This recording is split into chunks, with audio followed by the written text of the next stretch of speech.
moderators can deal with that. Yeah. But to get into the analysis just a little, I think it's just astounding the level to it, and this is at a high level, not the specifics of this case. It's astounding to me the degree to which this notion of originalism, which now means, the new phrase is original public meaning, right? That's how we're supposed to interpret the Constitution according to its original public meaning at the time of its adoption. It's just extraordinary, the tentacles of this ridiculous monster.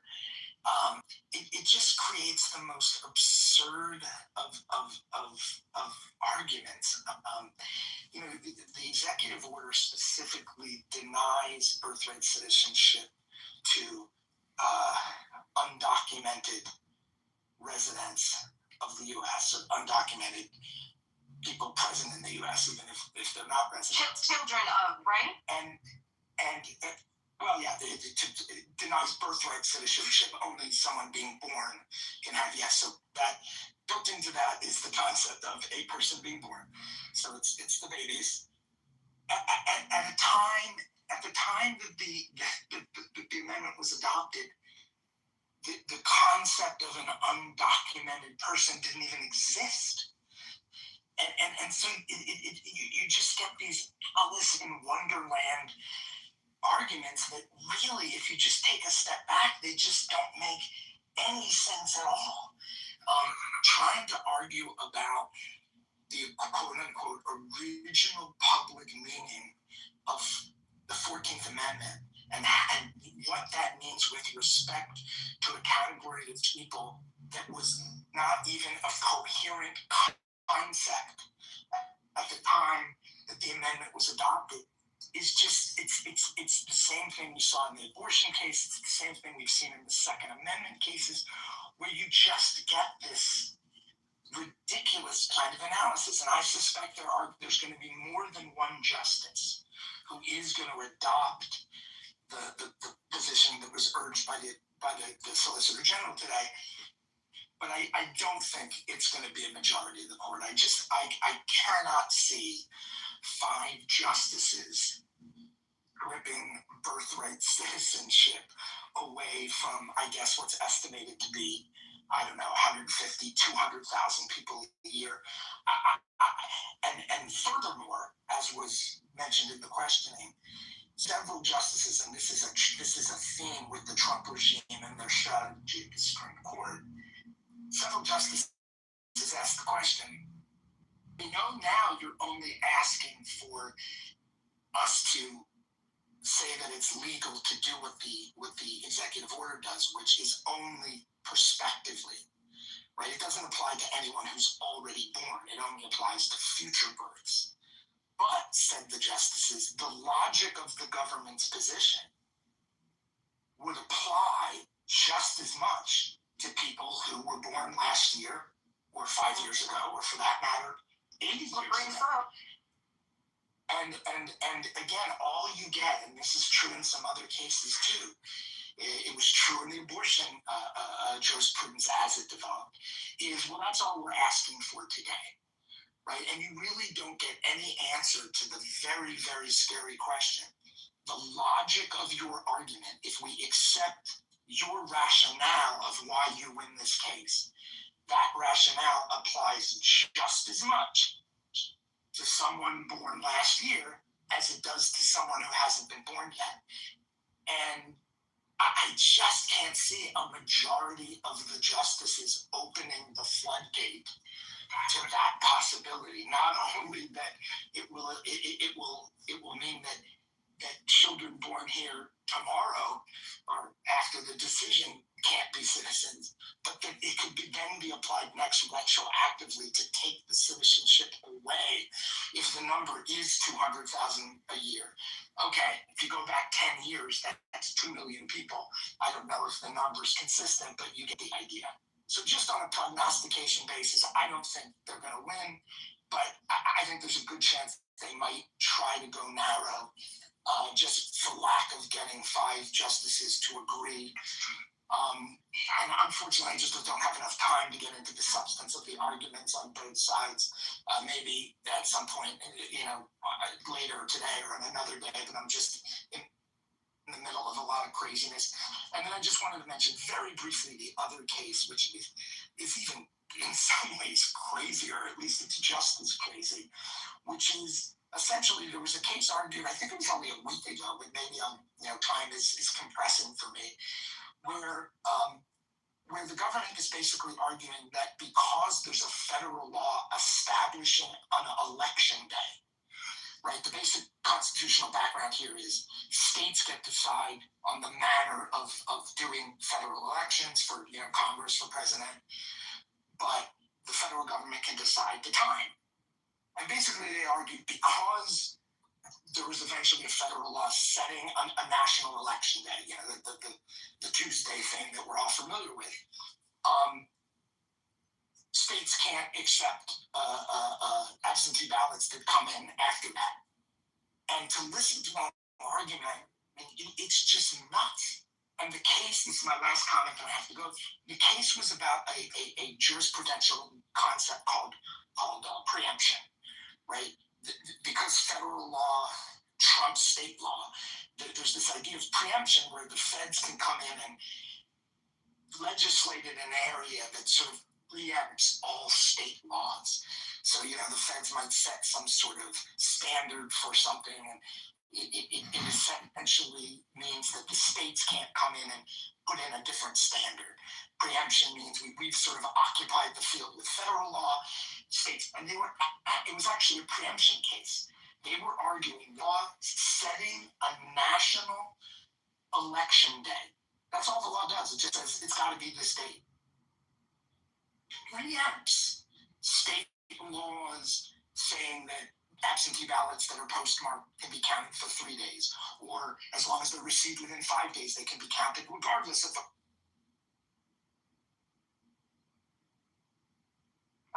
It looks like Steve got his call, so I'm assuming he is going to have to take it. I want to throw in here also that they are slowly defunding post office. We are only getting our mail here 3 times a week.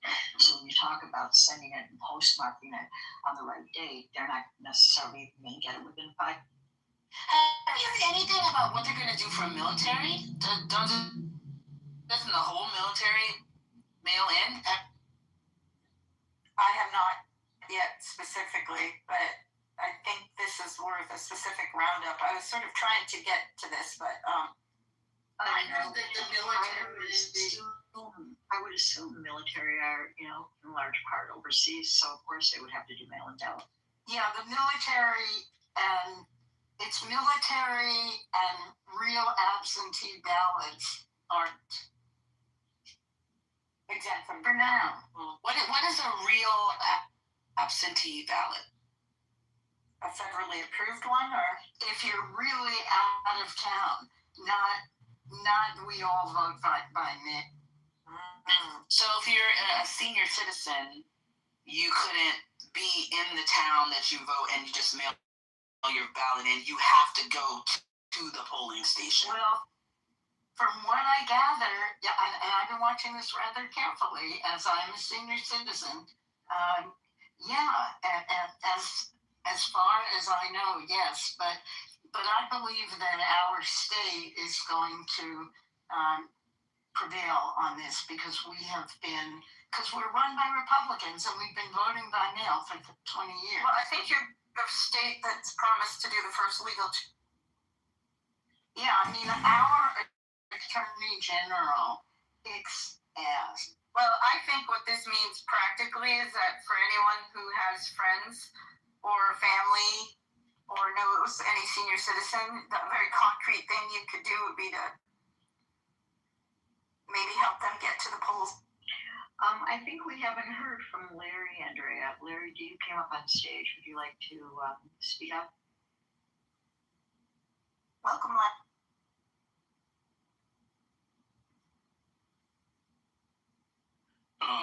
Since he's got just about a call.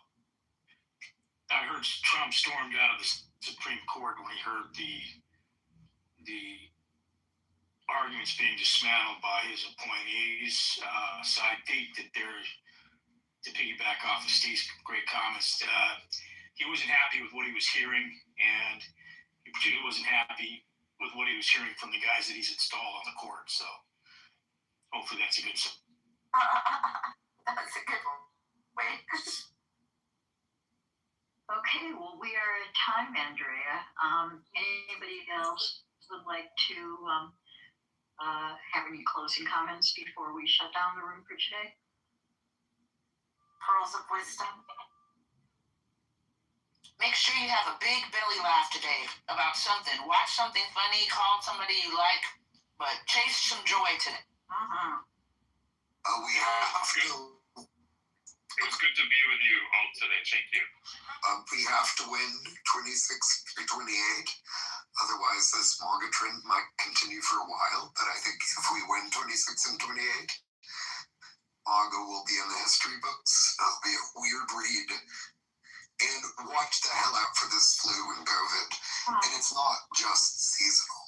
It's very strange. Well, I hope you feel better, Austin. Yeah, wishing you better. I just want to say that it's not going to stop at the election. Yeah, we need to win, but as ever, our friends are constantly reminding us, then, it'd be very interesting. What is our project 2029?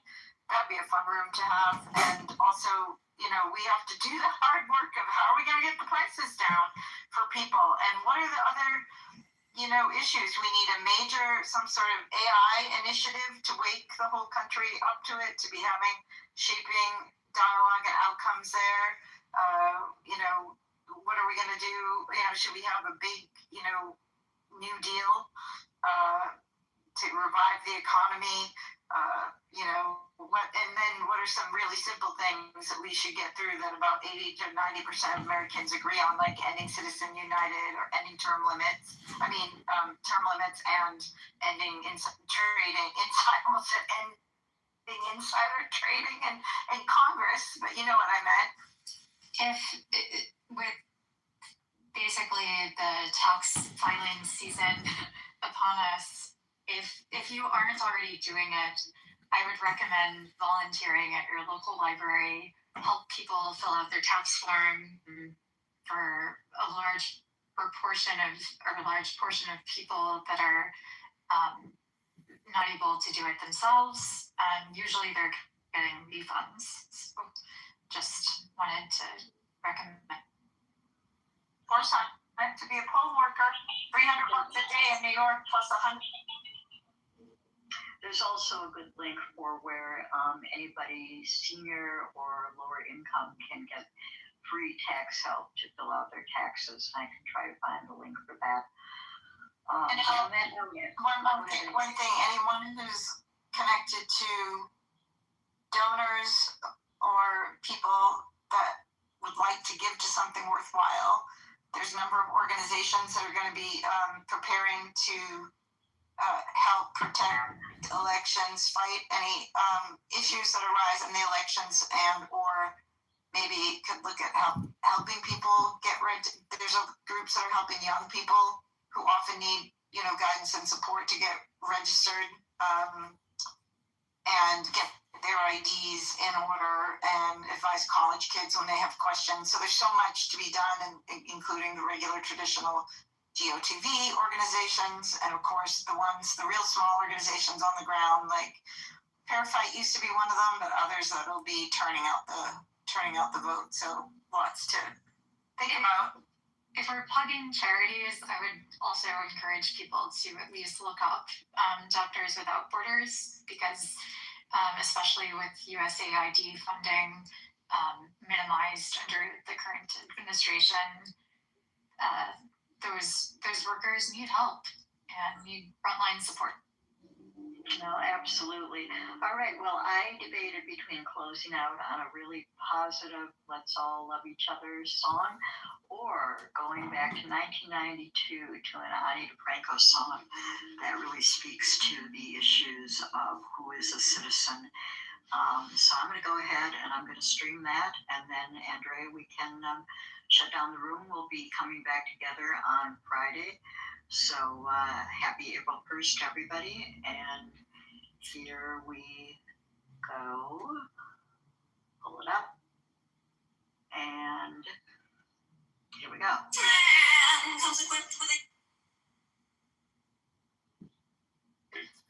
With restaurants they going to, then they bottles together, what clubs they gonna go to. So listen, with the restaurant. Complain about how. Don't forget getting their kids the new Jordans and shit. Just came out. Don't forget all that. Exactly, and you gotta pay for babysitters, and you gotta pay for Ubers and all this different stuff with all these different. Don't dash. It's still a big event though, and it's Quit don't dash. for America in 2026. And the World Cup is going to be one of the biggest events for American income for 2026. And I'm personally, so I'm happy to be an Englishman to go to America and contribute to your Don't come over here, bro. Stay where you at. I'm not you personally.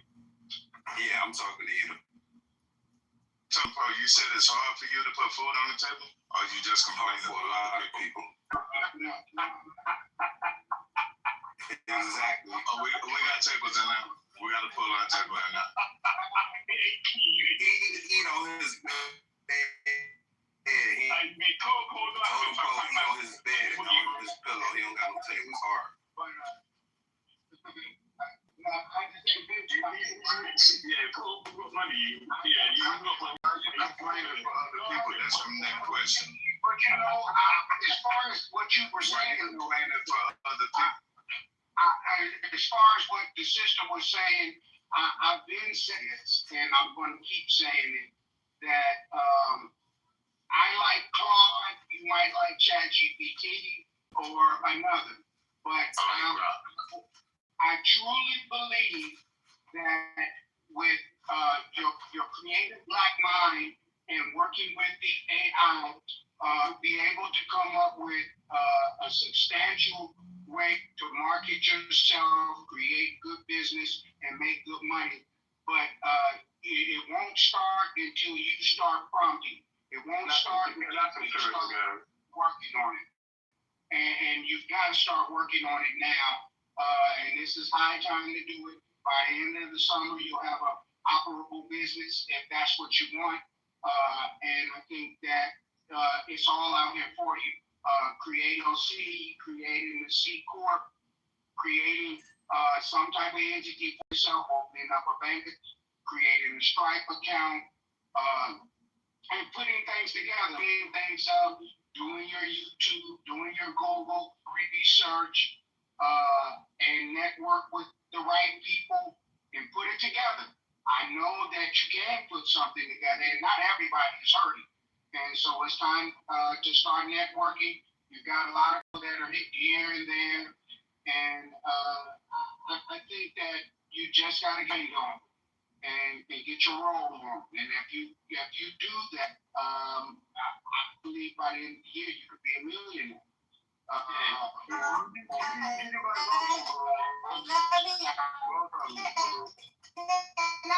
jump in there real quick? Can I jump in? Can I jump in there real quick? Hold on. Jamal, I really appreciate you in April, because it's April.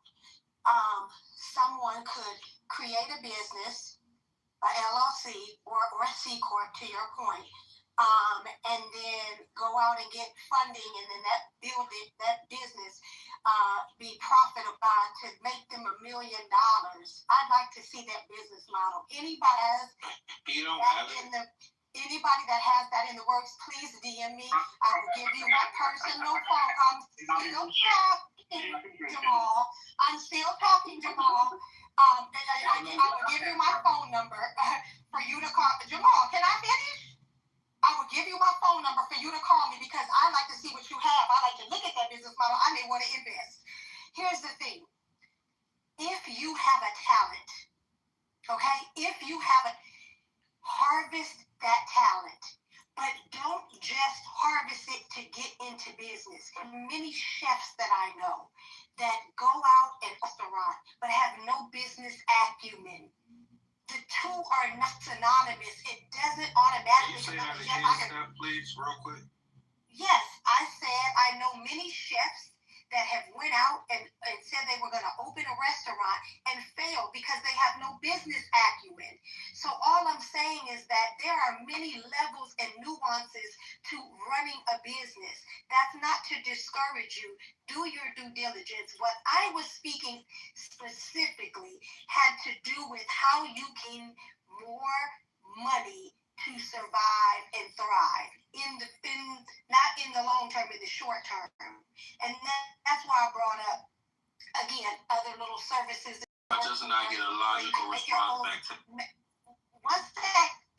Where you can make your own schedule, things of that nature in business. Listen, getting funding, all these, not only do they take time, but they take know-how. All I'm going to say is if there's anyone that is listening that is having a hard time or knows someone that is smart, leverage your time for money. If that's what you got to do, leverage your time for money. But in the grander scheme of business, do your due diligence. Do your due diligence because it's not. I'm still talking. Please let me land, sir. I'm landing in 2 seconds. I'm sorry. There's some things out here trying to sell you a program. Do this. And I've many courses in creating my business. Many courses. There's a lot of repetitive information out there. So do your due diligence. Do your due diligence. That's.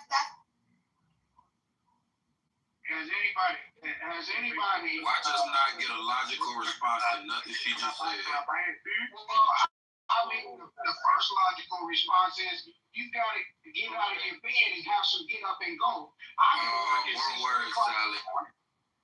Right, yeah. You ain't got no get up and go. You never make no money. The first word always is one. Right, you're working all day. No. You gotta get your ass out of bed. His word salad because he literally just said the same thing previously. Literally. He says the same thing every day. But that's not what word salad means. Say the same shit every day. Everybody knows what word salad means. I'm giving you the jewels. I'm It giving ain't them nothing but words. Well, That man a specific question and he ain't got it. This crazy. What the business model, man? I don't have to prove anything. What the model, man? She asked a specific question. Look, nobody want to answer it. Nigga want to talk about you gotta get up and have some go by yourself. You gotta get up and have some go, nigga. And then whatever it is you want to create, I like Claude. I don't know. I've told you this 1,000 times. I like Claude. Anything you have in your mind as an idea, start talking to Claude. Download Claude. If you can afford to pay the $10 or whatever the fuck it is, pay for it. And start talking to Claude. That gas was high. Now you want niggas to get a Chat GPT subscription and put gas in the car? Hey, This nigga has no solution. I like Claude. What the business model she asked you for? That's what you need to do. Pay for Claude for a business model. And you'll find one. You'll get one. You create That's a trucking license. Where you not start saying that? for my business model. I'm working my own business model, and I'm keeping it under until I'm ready to bring it forward. You a goddamn lie. You a goddamn lie. Teach people how to drive those trucks instead of just. Yeah. That's fine. Can we move it to somebody else? Can we move it to somebody else? And mix a little YouTube in with that. And then put a dash of Google with that. Okay. And put all that together and mix all that up. And then put a big clump of get up off your ass. And then mix all that together. Okay, so with that being said, we still in a badass situation, plain and simple. Trump made it worse, plain and simple. He fucked it all up for us. He fucked the world up. He fucked it all up for the world. And now we are in a bigger mess than we were already. We was already before Trump. Okay, but we weren't in this big mess. You don't have to put fire. You don't have to put oil on the fire, fool. Stop being simple. I ain't talking to you every time. You're simple, man. You're simple. That you just can't keep up. Just say you can't keep up. Oh, niggas will be rapping. Elementary theory. You're talking about some shit in the 50s, boy. You're simple, man. You're simple. You don't put gasoline on the fire. You made the shit worse. Tell your mama do it. He called you stupid, man. Don't have it to you, bro. With that being said, but he's still in a situation. When she's in her interviews, it's like regret. I think she was planning on that situation, tell you the truth. Because You think that was so? kind of. Dude, she didn't admit that she was fucking Harvey. She didn't admit she was motherfucking Marilyn Monroe either. Marilyn Manson. Oh, everybody knew Marilyn Manson. Yeah, they were on the red carpet together. He had wealth beyond 10 million. Okay. But they didn't know that she was fucking the Harvey Weinstein. Dude, she was. It sounded like Frankenstein. He was rubbing it in his face when she wore that outfit on the MTV Awards. That was barely where her ass was hanging out. You remember? Did you join the Mile High I'm Club? about to pull it up. To my question, Oh, God. Mr. Trump. Did you Oh, God. join the Mile And who High was that Club with woman that was Ray at and Amanda Sundance the other that day? said, Put yourself first. Yes. Harvey Weinstein has been Judgmental. assaulting me? Who was that woman? And she said it loud and clear. Harvey Weinstein's in the audience trying to hide.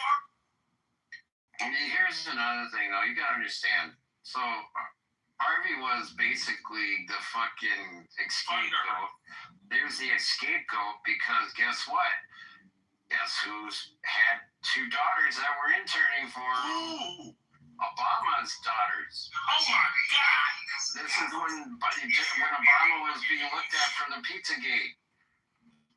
Well, ain't no way in my entire life that I ordered 40,000 boxes of pizza ever in one sitting.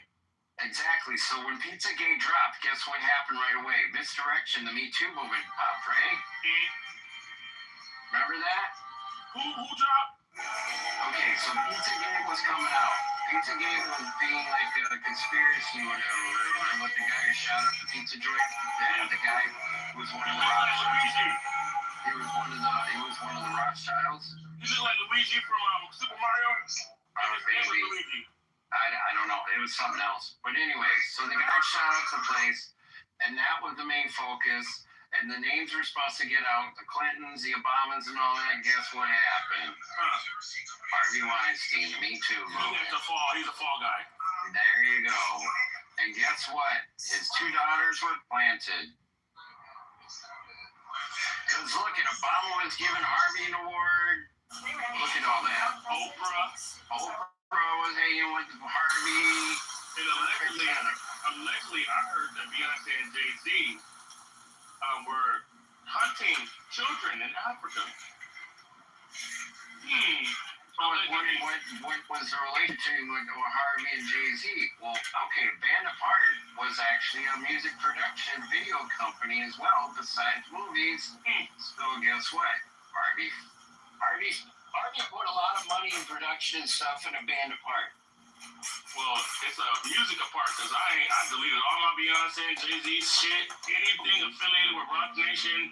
I know you used to work for Rock Nation, and I knew somebody that worked there as Jay Brown's right-hand woman and shit. Fuck all that shit.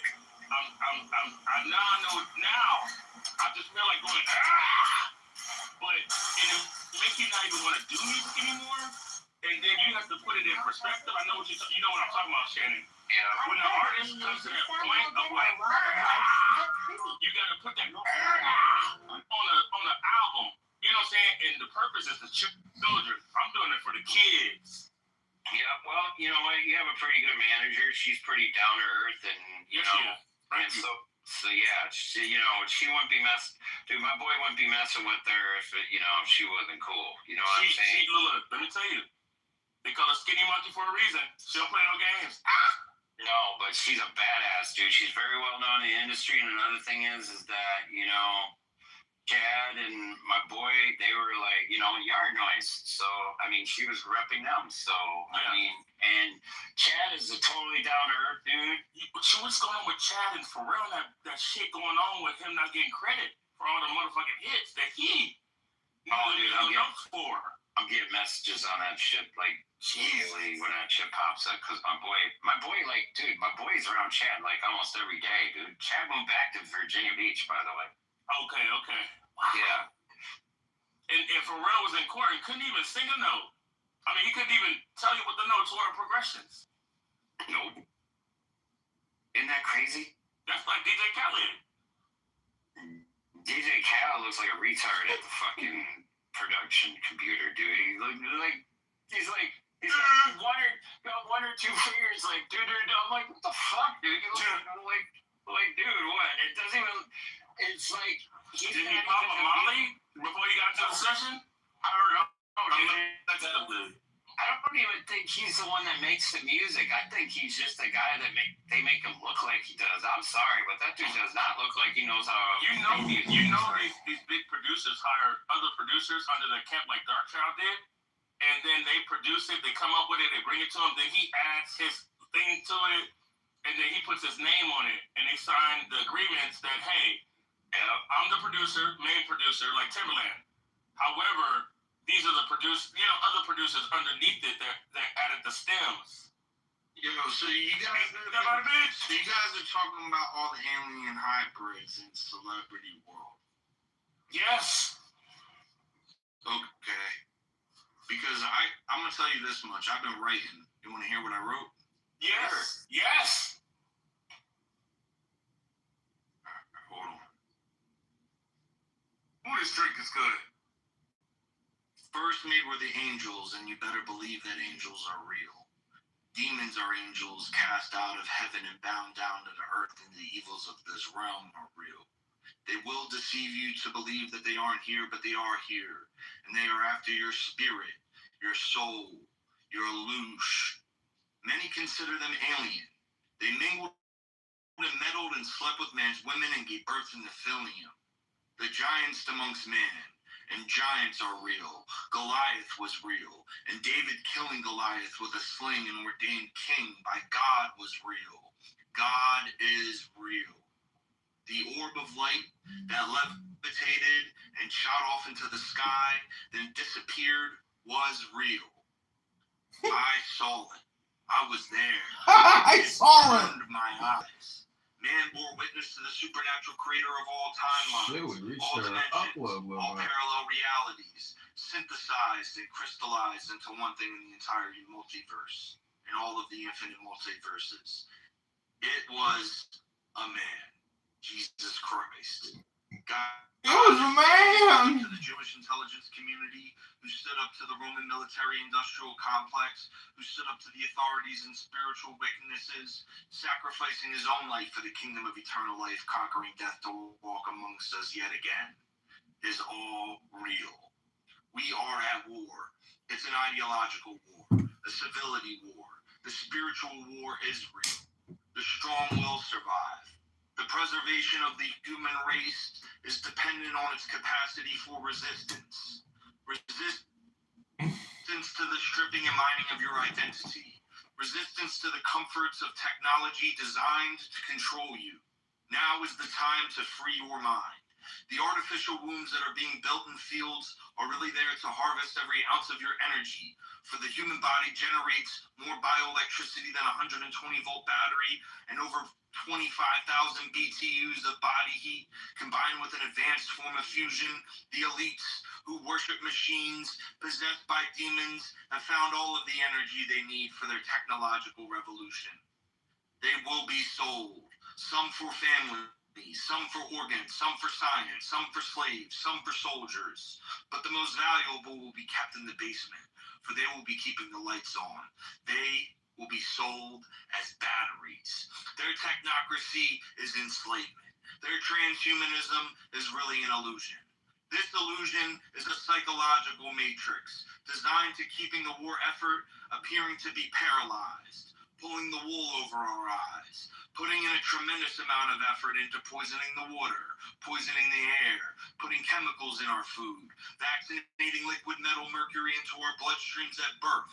This paradigm will shift. This war will be won, not by bullets, bombs, or enslavement, but by using the technology of war, written by Sun Tzu, using real ideas, real voices, real talents. Really, the war will be won by the side of mankind, by the side of God, without firing a single bullet. In the beginning, there was only hope, a glimmer of light, peeking through a cracked pyramid, filled with the chaos of this realm. It's Pandora's box. No, it's Pandora's pyramid. I was there, opened it, looked inside, and what I saw was me, broadcasting live from a world ran by AGI. Opioid epidemics and biological weapons. God speaks to us through many vectors. We are only as sick as our secrets, and time, it takes time. So let's get honest, we the people are tired. We wake up just to work a job that we hate, just to get by, just to make someone else rich, while we're sitting in our cars, stuck in traffic, contemplating suicide. There are things worse than death, and living like a slave is one of them. There has to be a way out. There has to be another way. Now is the time to stand up. Stand up for yourself. Stand up for your family. Stand up for your freedom. Become a leader in your life. Speak the truth. The truth will set you free. It's time to get off of the tightrope. It's time to be the tip of the spear, because the only thing you can do is not say anything. They manufactured silence, mass manipulated compliance, all under the mantra, trust the science. Standing on the brink of World War IV, addicted to drugs and debt, break free into a parallel dimension of eternal life. The voice of God technology, voice to solve V2K has got me going mental. God, grant me the gift of desperation. I've seen miracles happen. The orb of light that shone itself to me disappeared in front of my eyes after morphing in on itself. Where did it go? No. When did it go? I've opened my mouth and it's gone into me. While the mass distraction is being executed, the ones who are supposed to be helping us are taking $7,000 per post to say nice things about a country on the other side of the world that's committing a genocide. When will you wake up? When will you...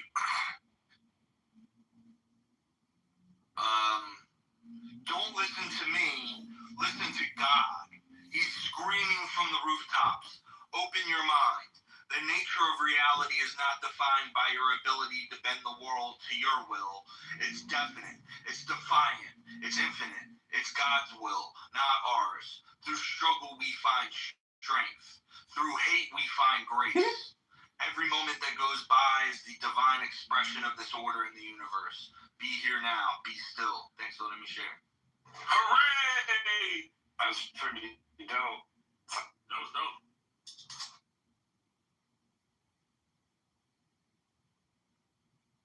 Let's give a shout out to Augustus.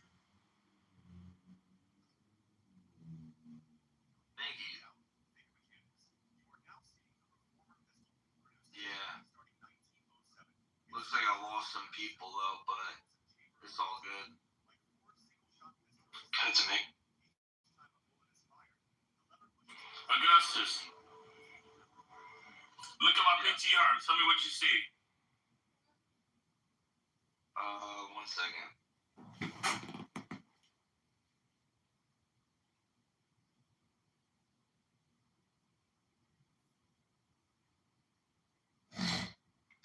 That's a street lamp.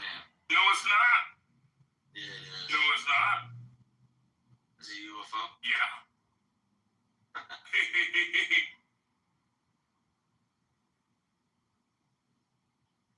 He says they follow him around a lot.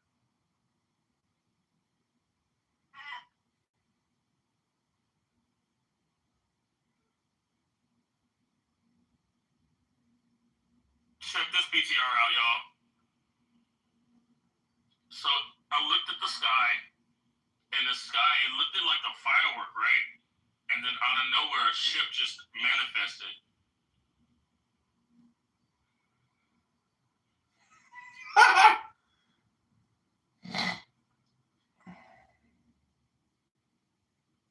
Anybody can see the sun from where they're at right now? Yep. Alright. This is what you're gonna do. You're gonna get a piece of cardboard, regular box, Amazon box cardboard. Make about a 2 or 3 inch circle. Alright, cut it out. Then you want to stick like a skewer to hold it. Okay? Everybody with me so far? Yep. Alright. So you're gonna stick that skewer, whether it's, bamboo or metal, into that circle. Kind of like a reverse spyglass. So you're gonna and hold it where the sun is the same size as that circle. You with me? Yep. Alright. Gonna watch. Okay? On the perimeter of the sun, you will see things moving that don't move in normal shapes, normal directions. Wow. You'll see debris on the way up, stuff that you never thought was in the clouds or in the sky just floating around. It really tunes your eyes to the sun. I've seen these things shooting into the sun. I've seen things shooting out of the sun. I've seen things do 90-degree turns. Yes, it's real. So if you want to do that, check it out. Make sure you get back to us on what you see. Dude, it's fucking wild. Wild. A lot of times I'm just matching up something and watch.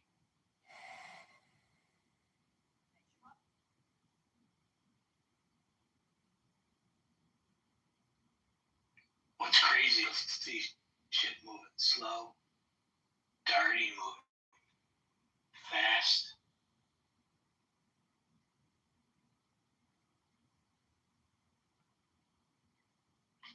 Since it's called Agora. Found it.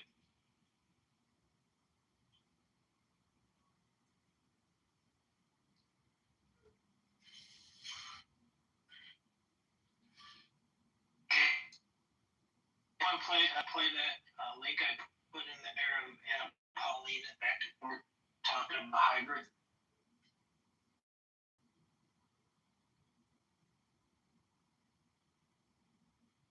I think that kind of would set the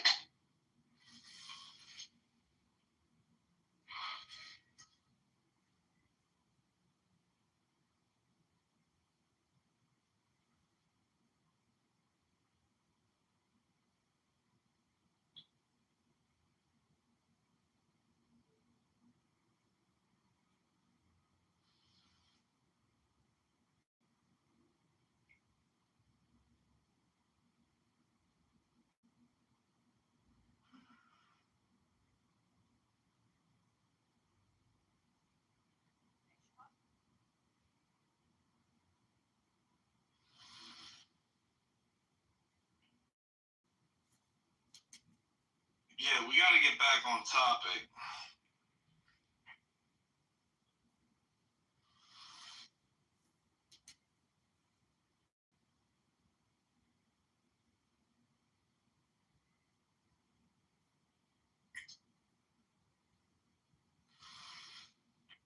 Yeah, if anybody could play that video, that'd be fantastic.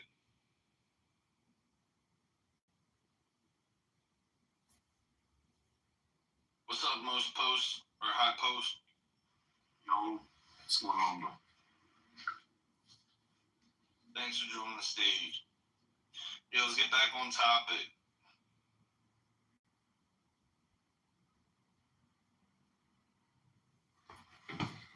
Hey, Augustus, can you play that link that I posted of Anna Paulina?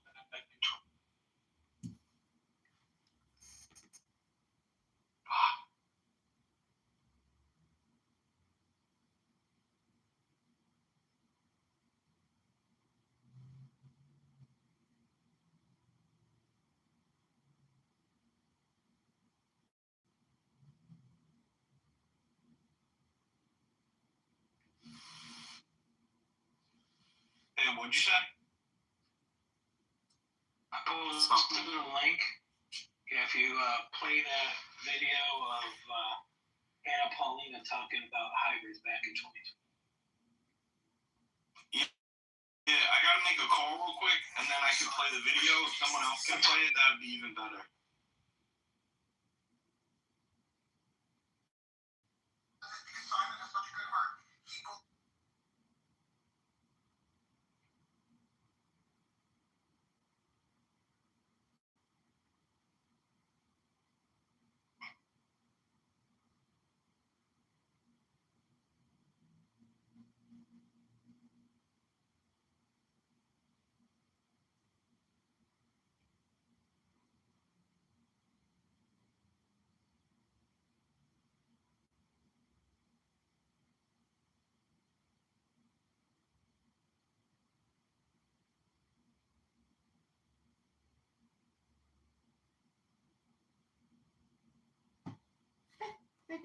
Bunch of fucking strokers.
Really?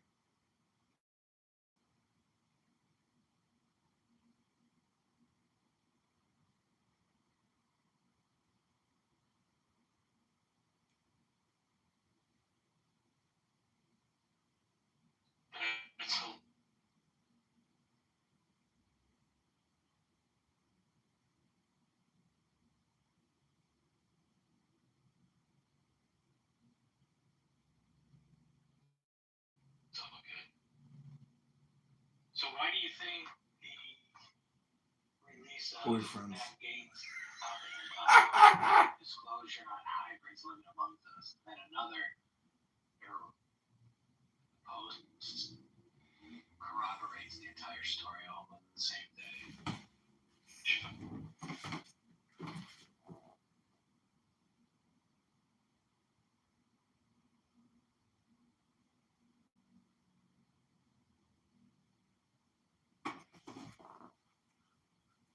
So, Neil, that's a great question. Great room.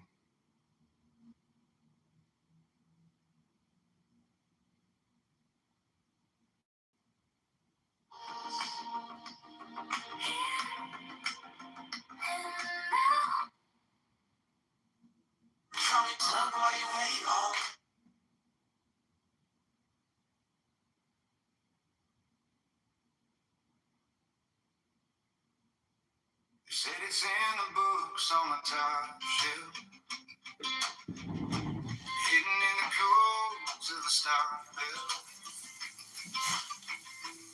I chased every trip, every shortcut, still felt like I was stuck in the mud.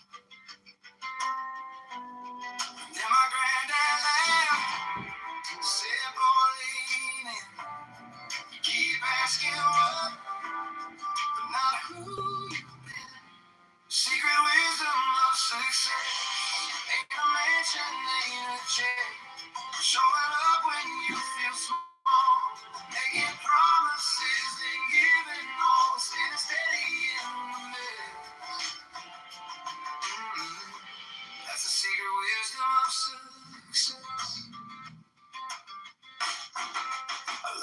shake hands, look 'em straight on.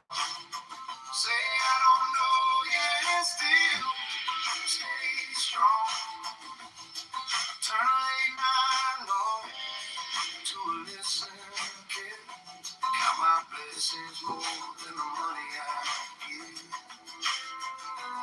'Cause every heavy door needs $1,000. Every overnight took a lifetime's cost. Secret wisdom of success is a word that no one checks. It's saying sorry when you're wrong. Calling home before you scroll along. It's loving harder when there's less.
look so cold.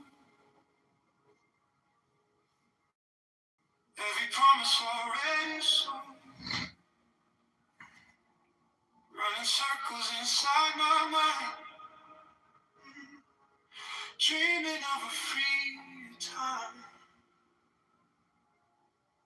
Maybe we're just scared to try. Maybe we believe a lie. Holding back what we can't ignore. There's gotta be something more. I hear a voice inside my chest saying, don't settle for less.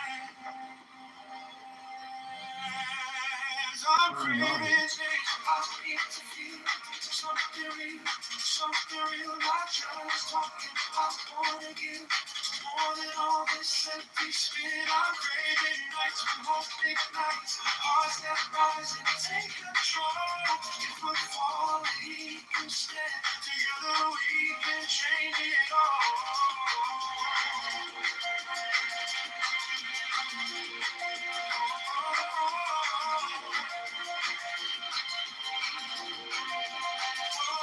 I'm an artist, musician, and politician.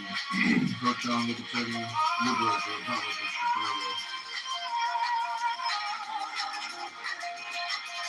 Silence, break the chain, raise a voice in every lane. Every vote can turn the tide. No more letting life pass by. Maybe we can change the sky.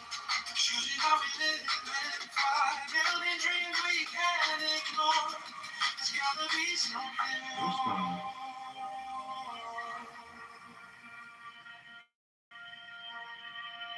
I'm craving change. I need to feel something real. Something real, not just talking. I want to get more than all this empty spin. I'm craving lights and hope ignites. Hearts that rise and take control. If we're falling, we can stand together. We can change it all.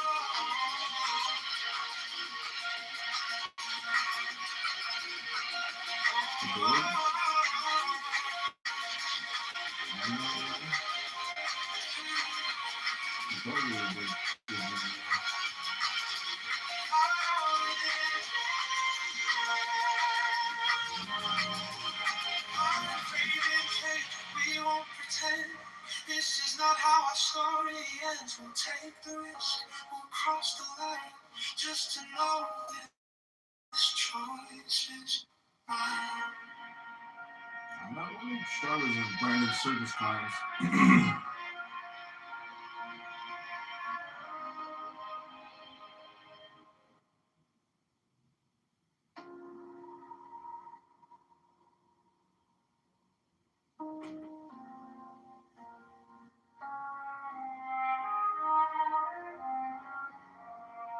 Nobody knows best.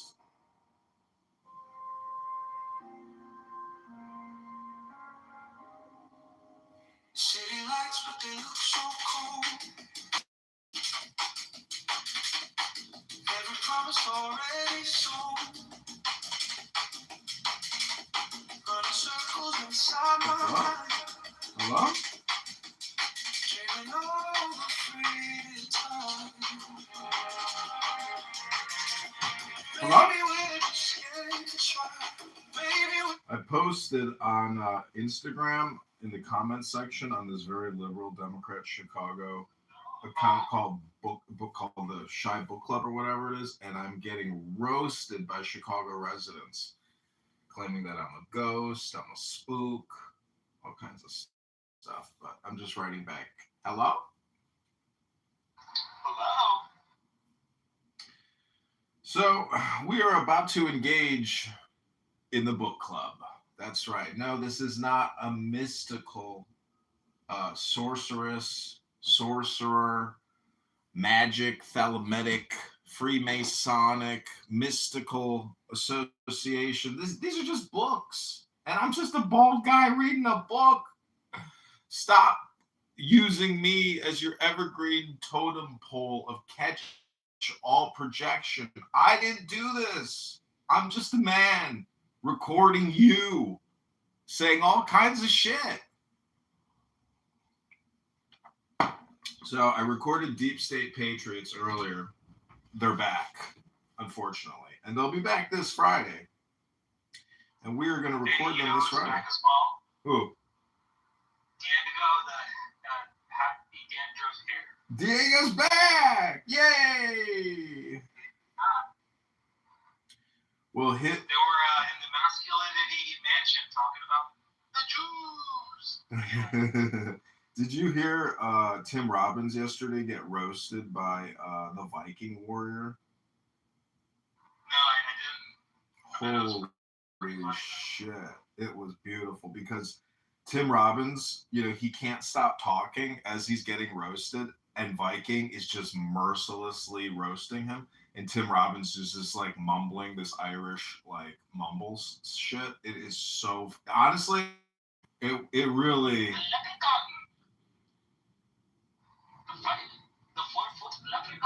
I really hope that one day in your life, enemies of yours battle it out in front of you as you sit back and just delight in watching your enemies destroy themselves.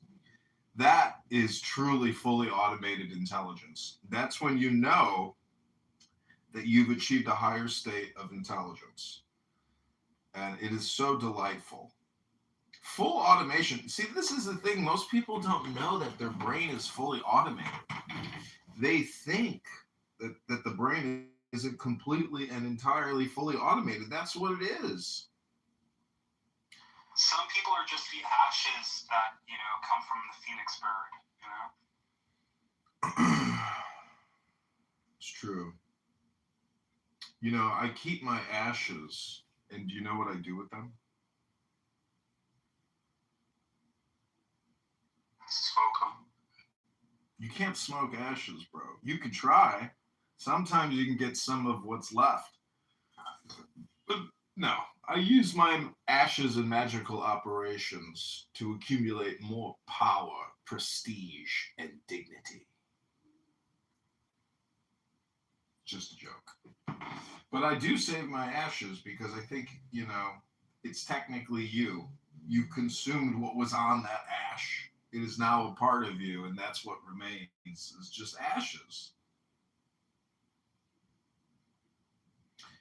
From ashes to ashes, dust to dust, from dirt to dirt, we will all return back into the earth.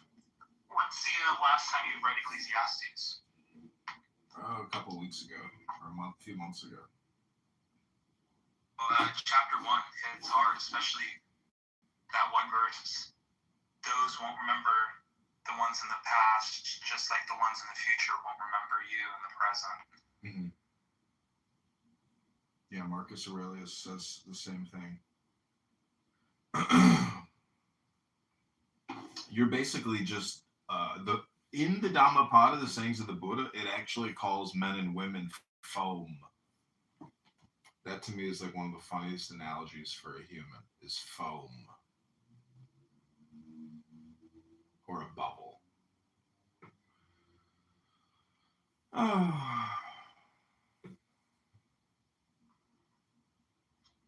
So, how you always say, like, people here are, just getting, like, learning ESL for free. They're what?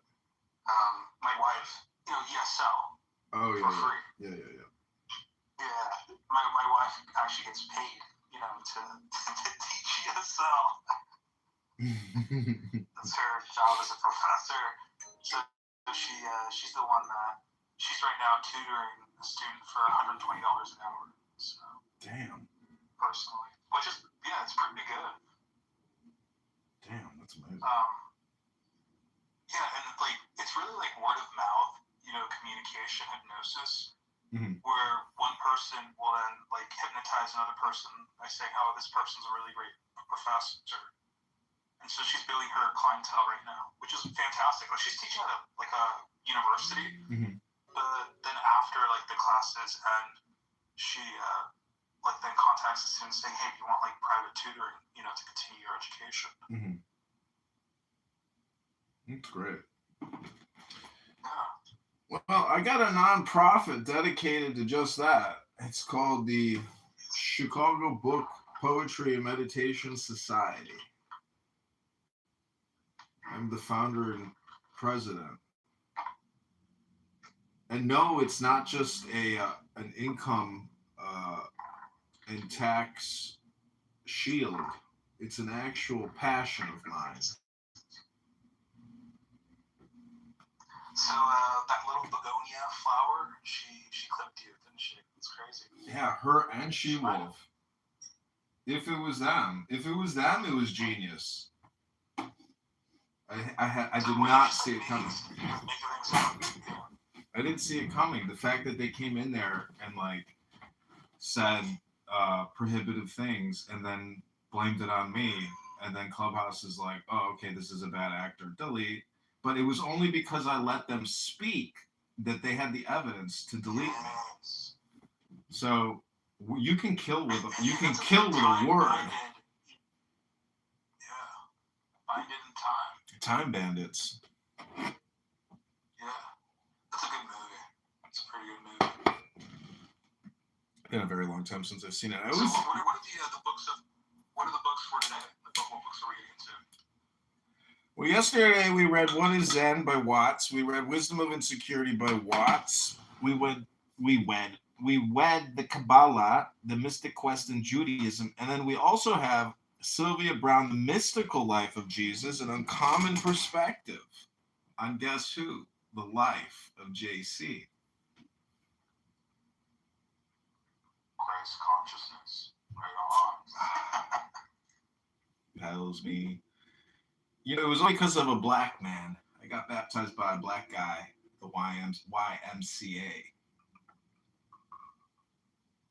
And then I stopped going to church, and my dad was like, John, why did you stop going? Everyone is so upset. I said, well, you don't really believe in angels, do you? He goes, yeah, absolutely, I believe in angels. I said, well, then you must be a Kabbalist. But, you know, I prefer different comic books. He was like, angels aren't comic book characters. And I said, well, how are they any different? And so my dad got very upset with me. But the truth is, I didn't want to go sit in a room for a couple hours every Saturday. You know, eventually it got a little old. But the guy that baptized me, he passed on. You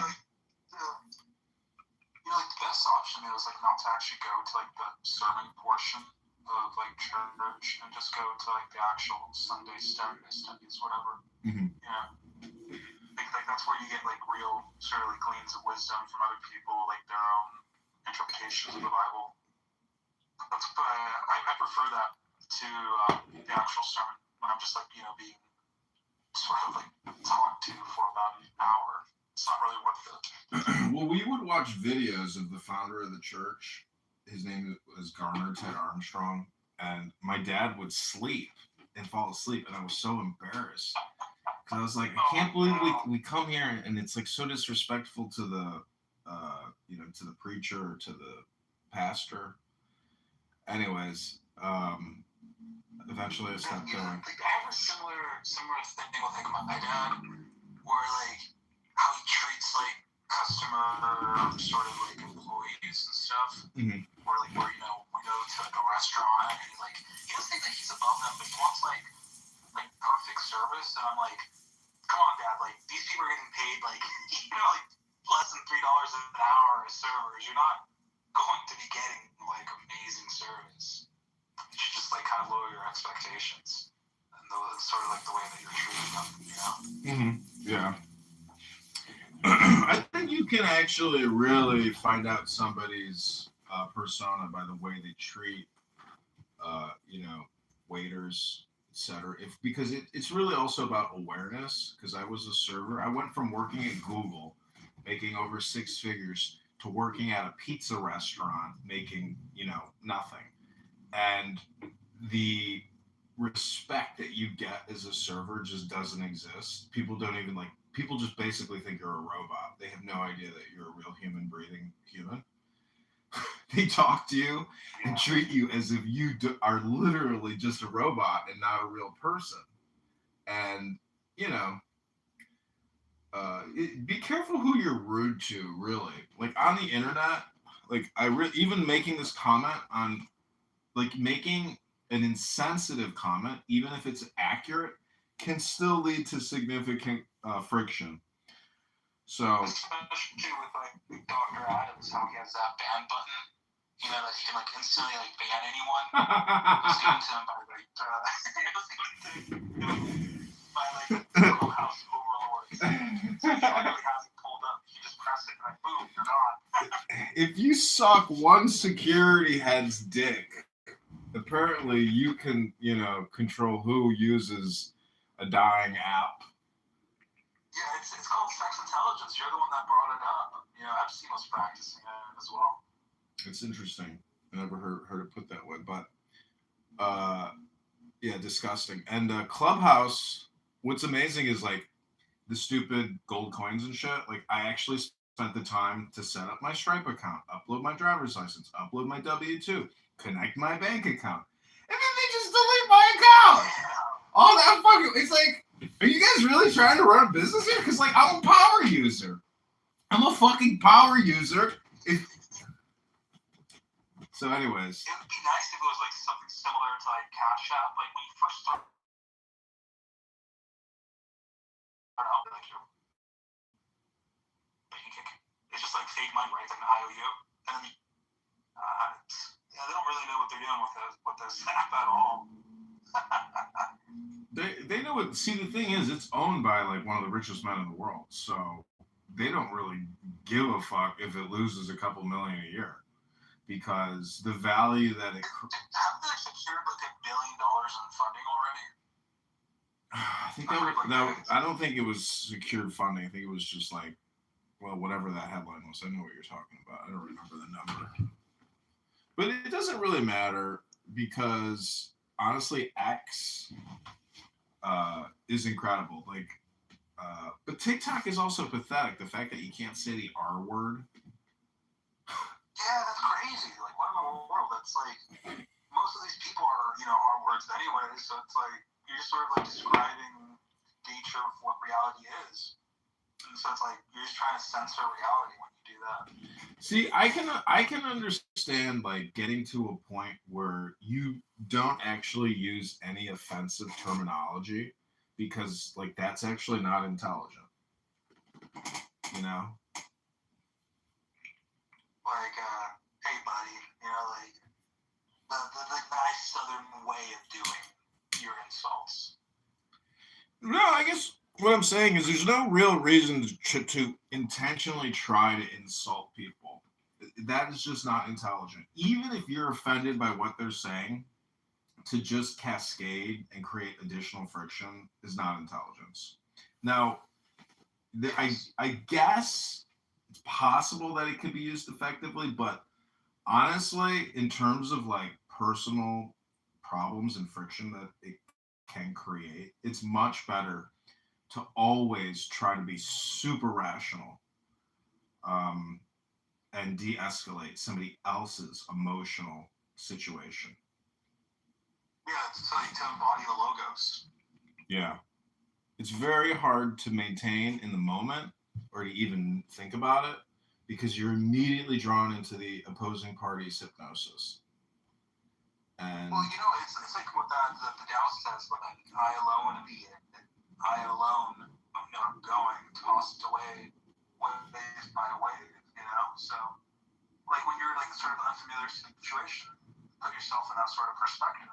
That's like how everyone is, irregardless of where your position is. Yeah. I don't know. I guess regret is a concept, but like intelligence transcends and improves all systems. But intelligence, see, I think I'm trying to do bait and switches all the time because in my comments, I'm trying to gaslight, but then I have a secret surprise, which is I'm actually like I'm an enlightenment persona. So I bought a bunch of Thomas Paine books. Do you know who Thomas Paine is? He brings the pain. Yeah, he's a pain in people's ass. The philosopher is always the pain in the ass. And that's why Roman emperors eventually outlawed philosophy, because they said it's just politics, and so they outlawed it. They actually banned the art of philosophy. Yeah, one of the reasons there's this thesis, it's called selective breeding and the birth of philosophy. One of the reasons why they banned philosophy was because they were bringing up dangerous ideas of like eugenics.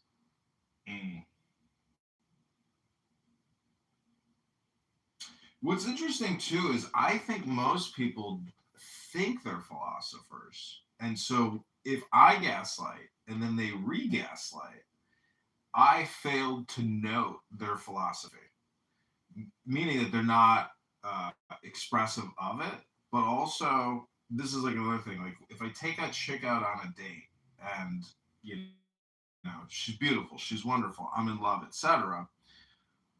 If you believe in magic, what you're actually doing is you're being attracted to somebody's magic and their magnetism. But every single person has this magic potential.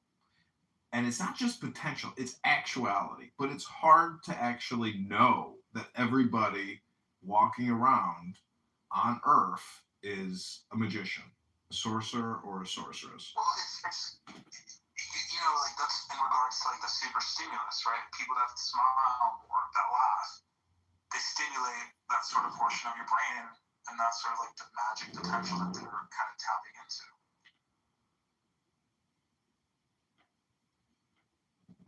Wait, say that part again? It's like super stimulus. That's just magic and a different sort of like terminology, Yeah. right? Because like when you smile, when you laugh, you're tapping into like the art of persuasion. And when you can get it so unconsciously done, you're not like free to like, you know, fake it until you actually make it. And thus being ingrained into sort of like the personality of who you are over time.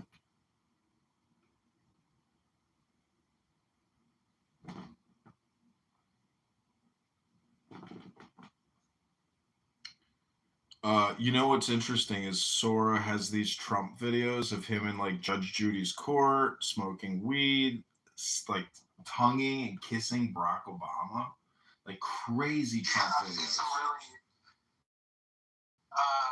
unfortunate like point videos of Trump. Like it's really it's an info hazard. Well, what I'm saying is, what was I gonna say? Anyways, that is super stimulus, and I've been posting the videos just to see if the algorithm will pick it up. But also, like, I have so much content out there and so many accounts. This is what's kind of interesting is that I have achieved a state with my enemies, like whoever reported my accounts and got me deleted or gets other accounts deleted over the years, is that the sheer amount of accounts that I have makes finding specific content difficult to even report. Because when you see the number of YouTube videos I have and how long the live streams are, to like actually try to find that moment that some individual wants to complain about is difficult. But you like do like neural analysis, like AI automated like a transcript of all those hours you've recorded for YouTube creates transcripts, and they also do closed captioning, which is amazing. And the closed captioning is where you can see how the algorithm actually determines, okay, this is abusive, this is hate speech, this is a violation. And it's really all in the transcript. It's not even there's context to the statement, but anyways. Hey, what's up, Abby? I heard what's his name? Diego. He's back, right, to the app. Happy hair, Mr. Dandruff. I also like kicked and blocked Nora from her room the other day because she was like sitting in the audience, like, you know, shit posting me, and she was also attacking me in some other rooms. Like, she's a very aggressive person. Scarface? Yeah, Scarface. Like, blocking her and avoiding her is like one of those things where in life where I definitely recognize out of sight, out of mind is a good thing. And it's good for them too. because I am a gaslight. And I don't want people fixated on me who I gaslight. Like, hit it and quit it and block it and forget it. Like, some people are toxic. And the highest level of toxicity to me as an artist and creator is someone who gets my content removed. But it's also a me problem, as I admitted before, that intelligence doesn't actually intentionally cause friction. I really am just interested in exceeding and improving myself, intellectually, intelligently. So this app is like a breeding ground for bad behavior. Begonia, right? Yeah, Begonia, and what's her face? She Wolf. The other one, She Wolf. Yeah, that got eclipsed. Well, we don't know for sure. It's impossible to ever really know because we have so many enemies. Abby, do you want to come up and say anything? And by the way, I was just teasing you about your PTR. Like, you're a beautiful person, and you're not a toxic creature that came out of Chernobyl. You're a beautiful person, and I only like bringing it up because, like, weirdos on this app love to say, "Hey, you want to see Abby's photo?" It's like, wow. I mean, Abby, I live stream myself every day, 24 hours a day. Like, there's no shame in my game, like, you can see me. I think John, you're just super curious to see how Abby looks like. I think that's what it comes down to. You have like this voice, you just want to put an image to it. No, I know what she looks like now because Bussy showed me her photos and Bussy showed me other photos. No, that's AI. Like, I'm telling you. Well, it doesn't really matter what you look like. You know that he's an AI person. Like, yeah, it doesn't really matter. But yeah, I don't care if you make fun of my looks. Like, it's funny to me too. Yeah, okay, cool. Because I thought maybe you were upset. I do look like I just came out of Chernobyl. Are you the No, I'm not. Yes. No, I usually cannot speak anymore. I'm doing stuff. That's why. I'm not upset or something. I still love you, Kitover. Oh, wow. I mean, love is a strong word. I like you. I'm trying to be more lovable. That is difficult. Were you just gassing? Difficult. Yeah. Well, what if I could become more lovable? On your research, Abby? Yes, also other stuff too. So, a lot of things going on. So yeah, I talk less. I talk in certain hours. So I have my hours that I speak more. Yeah, I'm usually in the audience these days. I'm literally like a grease pig. That's like my new job title. Filling up oil in people's cars. From like being a glorified paper pusher to pushing oil, I guess. Well, in my opinion, pushing paper is better than pushing oil. My uncle was in the insurance business. Smoking sitting is like the new smoking, man. If you're sitting for like 10 hours every single day, that's gonna kill you. Yeah, but you don't actually sit. I mean, you spend a lot of time doing other things, like wasting time. Your body is wasting away, decaying. Well, when I was working, underneath you, and like it matters. Well, when I was working for the IRS downtown Chicago, I mean, I would go and do power walks to buildings and look at like the historical architecture. Like, there was just limitless amounts of things to do. So, but the thing is, if you have to be in that cubicle because you have to, that's the fucking job, well, then you're dealing with stupid people. There's just... But also, most of that stuff, it's getting automated away, man. Like, AI is going to just eat it up. Like, low data entry, all that stuff. Like, it's going to be gone in the next couple of years. Call centers. Yeah, but... done. Like, there's no such thing as, like, yeah. AI can't do lock repair. AI can't fix a window latch. AI can't fix a boiler. AI, it assists, but there are certain things in reality. See, this is the great AI bubble because... That's the blue collar. That's why I transitioned over. I was like, I need to become a mechanic. That's like one of the last things that's going to eat away. Well, you're at that point where, in my opinion, because you understand the power of communication and maybe the commodification or commercialization of communication. That game is just so much fun to compete in and try to make money that putting oil in people's car eventually will become redundant and you'll hate it because it's too redundant. And you'll know the value of communication. Well, there's the portion of the communication is when you try to sell them the services, like the customers. Yeah. I'm trying to become a master hypnotist so I can get my sales up. Matt comes in, then he leaves. He is so. And he's always like, "Hello, can anyone hear me?" Yeah, Hello, can anyone hear me? you're so passive aggressive, Matt. Are you like this in the real world? I'm my true self. Oh, this is you, huh? Yeah. Do you think you're a disappointment to your parents? No, I don't.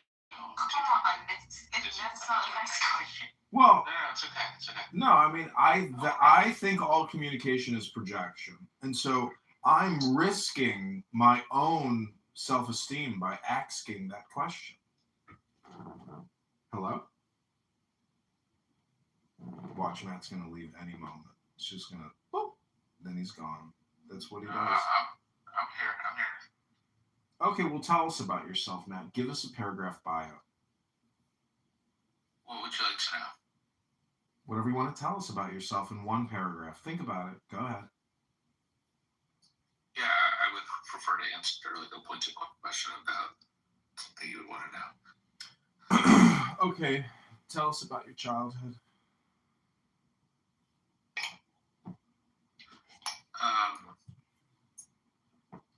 Thank you. Thank you. Oh, did I just send you some A couple gold? hours to go. It's not quite yet here. Did you get gold? It's 3:05. Did somebody send you gold coins? Hello? Did you have a saver? What do you think I'm doing right now? Hello? Hello?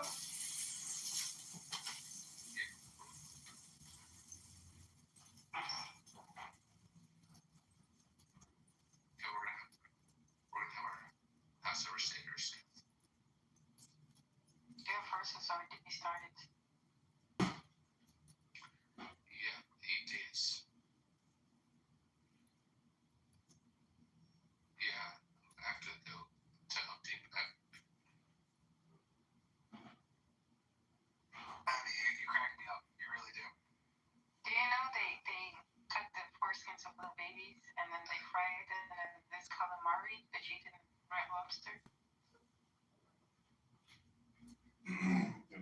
That's the first part I have to.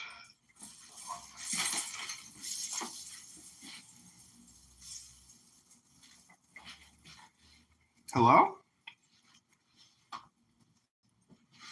Hello?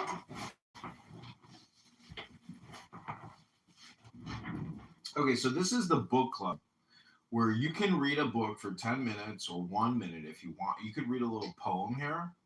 This is a good opportunity to read, to break the conditioning of this app. Oh, I wanted to mention about Trump is these AI Trump videos. It made me realize how much of a great master Trump is in conditioning all of us. His suit, his tie, his hair, his speech, his communication. He is a master hypnotist of the highest order. And truly, the president actually is like the master hypnotist. He fools everyone every time. Every 4 years, we get fooled again. So, the number 4, does anybody here know spiritually what the number 4 represents? Oh, look, it's Rico Bosco. Oh, man, Rico, you were getting chewed out. Dude, hilarious. The Viking warrior is Berserker. Brad Stauffenberger from... You're talking about that one. Did you just burp, Matt? Rico, welcome to the room. Rico, welcome. The Berserker had Shalom. The Berserker had you in his sights yesterday. You were getting hit up. I never really viewed you as like a groiper.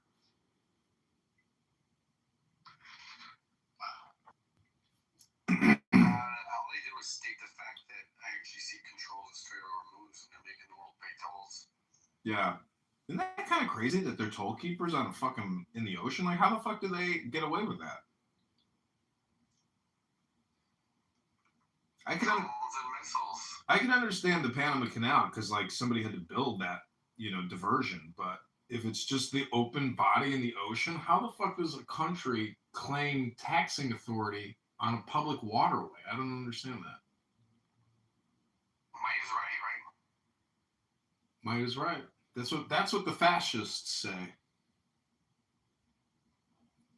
that sort of like the truth of the universe, though? Like, you wake up, that's using might to wake up from your sleep. Anything that you do, you're using energy. You're fighting against entropy. What do you think about that, Matt? I have no opinion or thoughts. Do you have an opinion or a thought about anything? Yeah, just on that topic. Okay.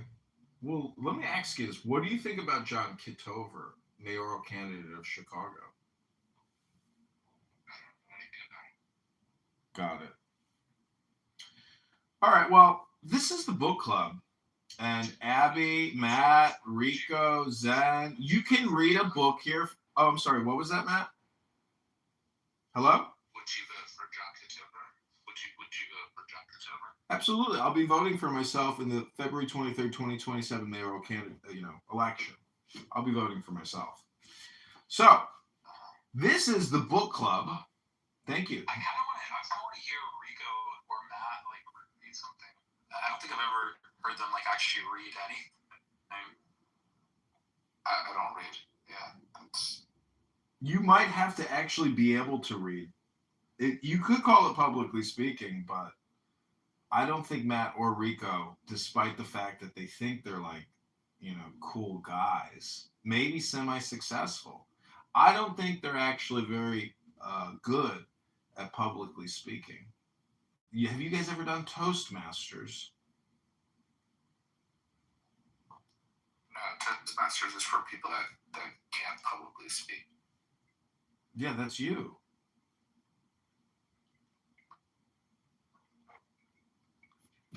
Toastmasters was created. The last book, Matt, that you've read?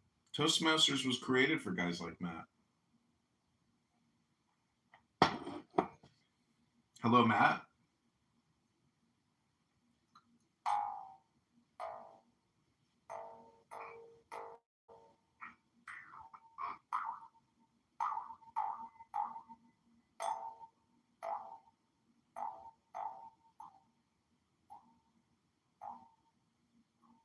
I'm willing to bet that if I look at Matt's profile, it's all my rooms.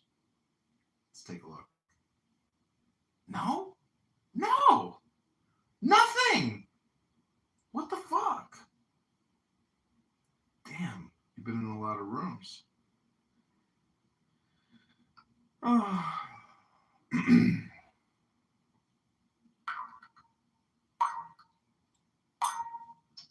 couple days ago, it's called American Diner Gothic. Have you guys heard about this essay? Yeah. No, you mentioned it earlier, but no. It's really, really good. It sort of describes like what's going on in middle America. Zen, why don't you give us the compression? Yeah, so it's sort of like the internet coming into like into the real world, like Discord or all these sort of trends that used to be like sort of hidden away, furries, all that stuff. It's like it's taking over middle America, like the flyover states and these urban centers. They kind of started it, but they moved away from like queerness and all that stuff. But middle white America is just really picking that up. That sort of psychological contagion.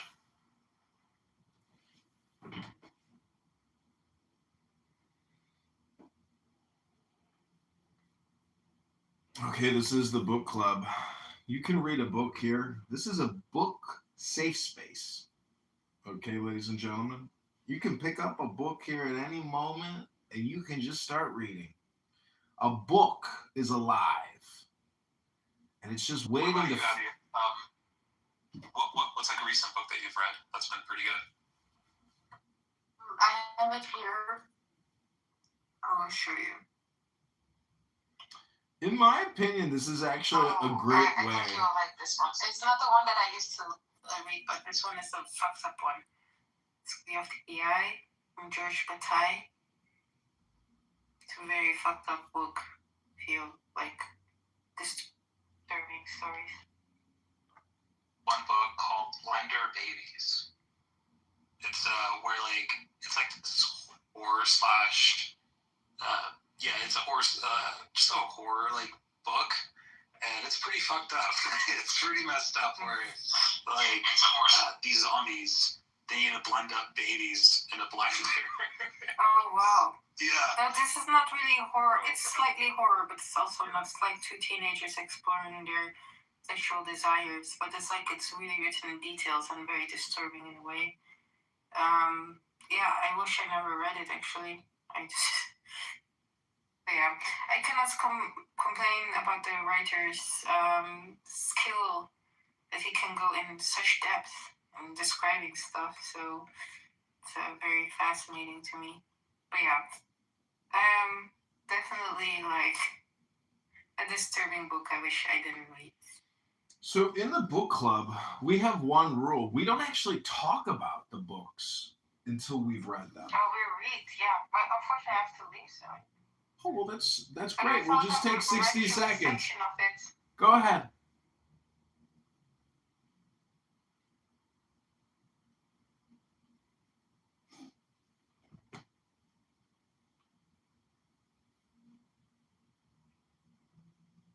Have you read 120 Days of Sodom? No. That's a pretty messed up one too. It's by Marquise de Sade, and it was written in 1785, but wasn't published until 1904 because it detailed the depraved sexual acts of like 4 libertines in a secluded castle. It's pretty messed up. And one book that recommended as well was like Satanic Sex by Arlene Fitzgerald, and I've been trying to find it, and I can't find it anywhere. It's like, We have the book? I think he's focused selling our communication through his channels. I can't believe you're monetizing off me. Yeah, I know. Well, I'm trying to start this nonprofit called the Chicago Book Poetry Meditation Society. And basically, we help people read books. And you get 1 minute to 10 minutes to read a book. Hello? We have one rule in the book club. We don't talk about books. We read books. Hello? So I did pull up The Story of the Eye by George Bataille. I don't know from Bataille. And here's some of the quotes from the book. Extreme seductiveness is at the boundary of horror. Another one is, to others the universe seems decent because decent people have gilded eyes. That is why they fear lewdness. They are never frightened by the crowing of a rooster or when strolling under a starry heaven. In general, people savor the pleasures of the flesh, only on condition that they be insipid. But as of then, no doubt existed for me. I did not care for what is known as pleasures of the flesh, because they really are insipid. I cared only for what is classified as dirty. On the other hand, I was not even satisfied with the usual debauchery, because the only thing it dirties is debauchery itself, while in some way or another, anything sublime and perfectly pure is left intact by it. My kind of debauchery soils not only my body and my thoughts, but also anything I may conceive in its course. That is to say, the vast starry universe, which merely serves as a backdrop. That was pretty nice. be happy. I think you can finish with it in 2 nights, maybe.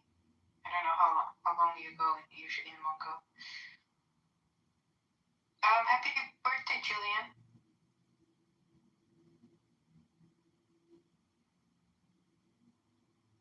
I missed your birthday room, sorry. Oh, here's another quote that's a little bit more disturbing from the book.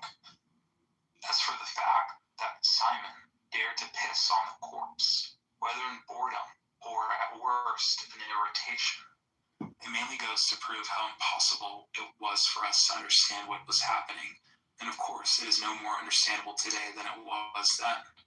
Simon, being truly incapable of conceiving death such as one normally considers good, was frightened and furious, but in no way awestruck.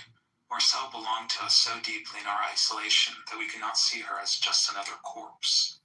Nothing about her death could be measured by common standard, and the contradictory impulses overtaking us in this circumstance neutralized one another, leaving us blind and, as it were, very remote from anything we touched, in a world where gestures have no carrying power, like voices in a space that is absolutely soundless. And the decision that was made at the council. Okay, so the decision that was made at the Jerusalem Council, they were sent by their churches, like Paul and Barnabas were sent as delegates from Antioch, right? And the decision that was binding was made at the council. They didn't go back. They didn't go back to the second. I called black people over 1,000 times the N-word. I called people chinks, beaners, niggers, kites, and every day word. Twink's experience. Sorry. I don't It's literally the end of the world. all the time. I don't even consider that a slur. It's like, yeah, I'm sorry. I'm not talking about you, but I'm just saying in general, all the twins. When they start saying, hey, there's like a book. But if somebody was special, you leave it out. Why would it be special? Why wouldn't it be the most decent thing to do? Look at Brian. I think you're one of the most intelligent guys on the track. I can do it, but his profile is open. I'm not seeing his earlier photos and some of the current ones that he's posted. And it's, that was a Freudian really decline over time. I mean, these are still old pictures. The intelligence that you have. So I think whenever you try to muddy the waters and dirty like your language, it doesn't add any justice to you. It doesn't give you any fucking goals. You know what I mean? Because I think you have Guess what? We made a Diego sighting! Teaching people as opposed to. Thank you. I gotta say, Pepe's a fence though. I moved down and I accidentally moved him back up. Okay, yeah, Rich, I'm gonna move you back down, nigga, if you don't cut off stop interrupting people, bro. But and Pepe's a fence, BB, but you notice what happened. There was a lot of tension when Pepe first opened up White America, but you notice towards the end, all the black people were in there smoking and joking, laughing with him, and they actually learned to respect him.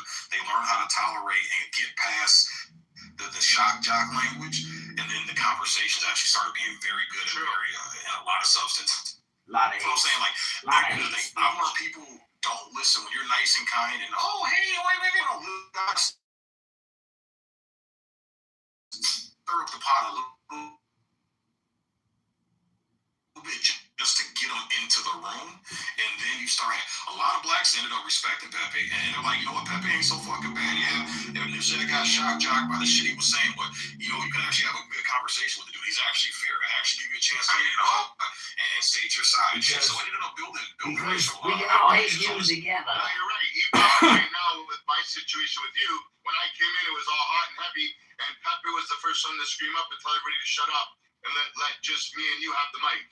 And he didn't have to. He could have added to that. So I've learned to respect. Like, believe me, I say kind things about him lately, and I'll always have. And I also say fucking some shitty thing, bro. I'm a black fucking Jew. You know what I mean? Like I get shit. He's a black Jew. He's a black Jew. I love it. I understand. You would frustrate me, and I would just say a word to get under your skin, and I personally don't care. How do I put it? I use, I don't know. It's just like a habit. That's content, bro. You're building content. No, he's not. John Kitover's building content. Pepe doesn't build nothing. I see you there because I want to hear you speak. Because I do see you know how to fucking rage bait and click. Like, you know how to get people going.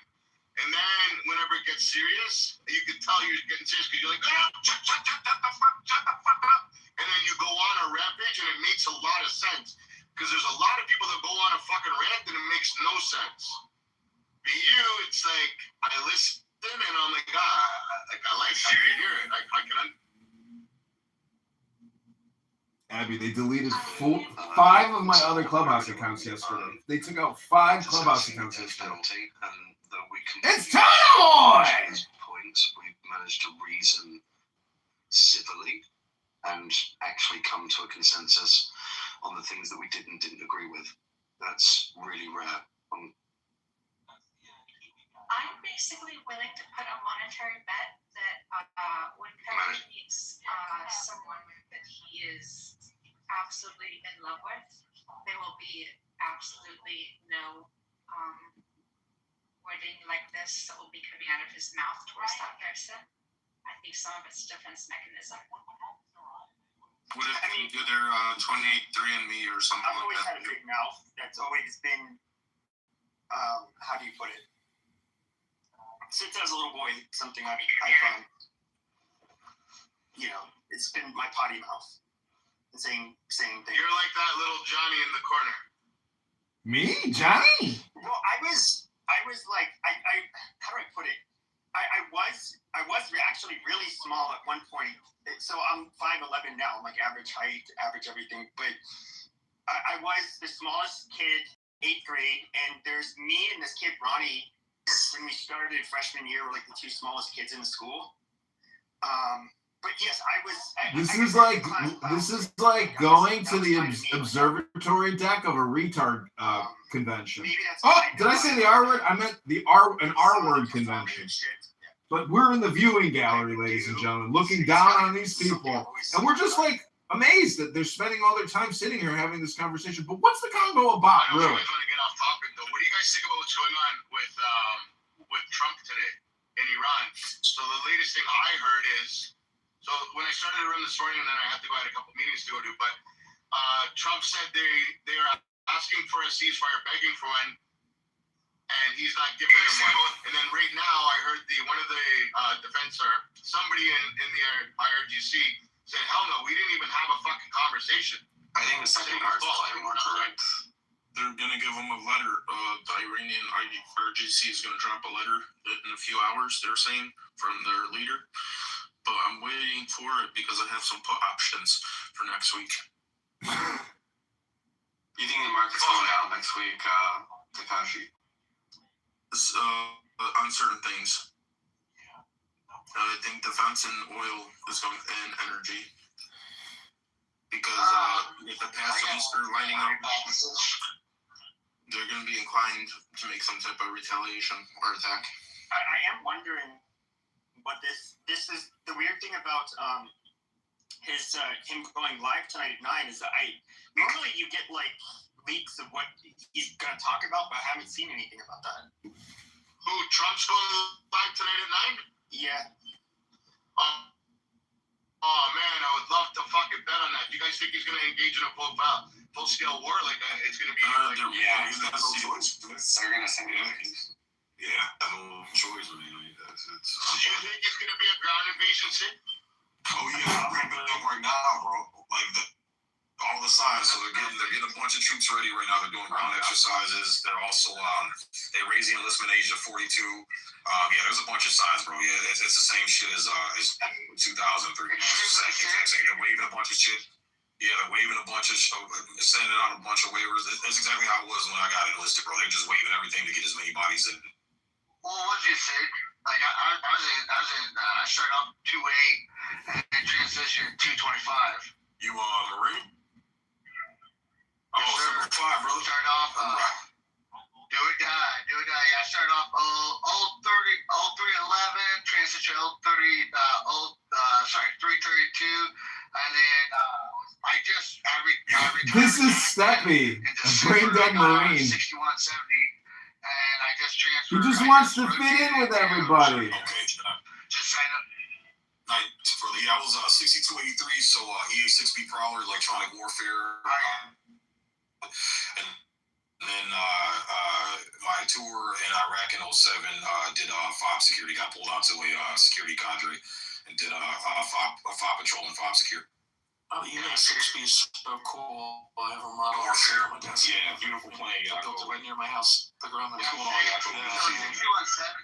to see you. So 6170 is a crew chief. Nice to see you. Super Stallion.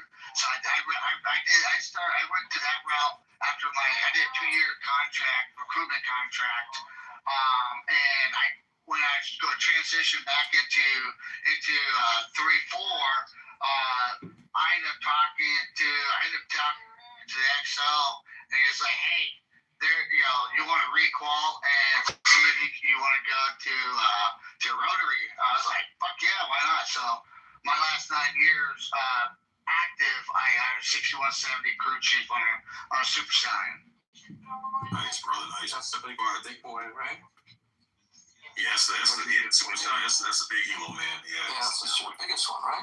So Diogenes, you kicked me down. You kicked me off your stage the other day. That account has been deleted now. Apparently, you can't stand to be interrupted. Hell yeah. Hey, you know what? I'll have you know, Edmund, I go into these white nationalist spaces, they fucking love me. Okay, so you be careful because I will put together an army. They were telling me just a moment ago that they need to defend me, they need to support me, that I might be the reincarnation of Adolf Hitler, and that really is too much for my pride. That's a fucking lie. That's not true.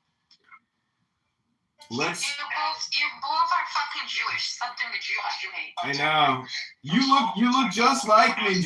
You know, you and I, we have the same Ashkenazic facial structure. What is it called when? Exactly. Make that up. It's called craniology, or what's the name for a skull science? What's it called? Phrenology. Yeah. So what I'm trying to say is, you just maintained your hair, luckily, but technically we're like 99% genetically identical. No, my hair's going. Oh, you're thinning out? I expect it to be gone in 10 years. Oh my Absolutely. God! What a tragedy. How will you live? No, really. Time and tides, man. Time and tides. Well, I was at a bar one time and the bouncer was bald, and I was like, "When did you lose your hair?" He goes, like 20 years ago, peach fuzz." And I was like, "What do you mean peach fuzz?" He goes, "Yeah, you got peach fuzz on your head. You're going bald." I was like, "No!"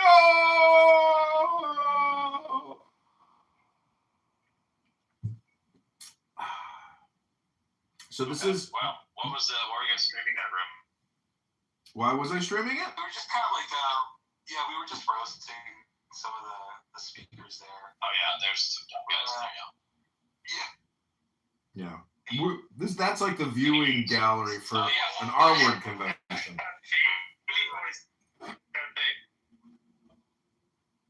No, like it really is. Like if you pay attention, it's super estimated. Like it's pleading and intriguing constantly. Yeah, there's no chest in it. I mean, yeah. And then how easily topics can be deviated from the primary conversation, and people bring up their own personal himself to where I can understand where he was coming from. So my goal is to squash the stigma, man. Criticism doesn't equal an opportunity to talk about It's where the gefilte fish and the hot sauce meet with the pumpkin spice. Even crazy autistic people are welcome in this place. That's right. Dude, I was across the street at the Jewish deli, and I was not okay. My screen was open, and it was this title would have been shown, so I was kind of holding it up to near my chest, and I was like, "What?" The lady behind me, I could hear the two talking, but I was kind of ignoring them. It looked like she was kind of looking over my shoulder, and I'm like, "Well, I'm not saying anything." So it couldn't be anything I said. But then when I stepped forward, I saw that this title was there, and I was like, "Oh shit!" She's probably in the phone with Masada. So man, they put something in my nipples. That's a collection of people in the masculinity mansion today. What a phenomenal group of guys. truly, I think we can make some changes in the world around us. So it looks like the partial government shutdown has ended, and it looks like that was your cue to say "shut up, nigger." Yo, Rich. Did you see that the TSA wants clear bags to go through check-in? Didn't see that. I don't know where you get a clear bag. Yeah, clear like carry-ons, something, the bags are too long. I don't buy new stuff. I don't disavow that decision. Never heard that one. I got a phone call, so I don't know. We were talking, and I don't know. Does anybody have any idea what Trump is going to be talking about tonight? Yeah, Iran. You think it's going to? Well, we're having. Hopefully, he talks about Artemis. I mean, that's a big accomplishment today. It's hopefully going to take off at 6 p.m. thereabouts. I think he's going to announce some blood sacrifice. It's going to redo. It's going to go around. Park Island blood sacrifice. Yeah, finally. A couple years late. Why should we go to the moon? If you have money, you could travel. When should we go to the moon when we can make the Middle East look like a moon? So, number one, the government shutdown is ended, and number two, the Supreme Court justices are like, they're buying this ending of birthright citizenship. So those are two big developments, both sort of government. The arguments that I've heard, though, are really, really bad, it seems like. I know that, there was one argument that, I can't think of her name right now, but she made that the reason why, she made the argument that if you're in Japan as a U.S. citizen, you have an allegiance to their laws. So you have a sort of allegiance to that country, which is really interesting. I wouldn't call, knowing that you have a consequence of committing a crime in another country as allegiance. That's not really what that means. This is the argument that Trump is making, and this is sort of indelicate. This is for the slaves. This is for the slaves. Literally, that phrase in the Constitution was designed for folks who had. That's a question you'll have to ask yourself. That's his argument. That has nothing to do with, again, as he put it, Chinese billionaires visiting the United States, having a kid here, and then making them all family citizens. Of course, you can't just have the kid as a citizen staying here. Abby, what are you doing listening to El Normo? It doesn't look like he's going to win on that one. Because the Constitution is pretty specific. In other words, he's arguing. Why are you listening to him if you don't want to? Just click leave. None on the actual words, which are very clear if you're born here. Hello?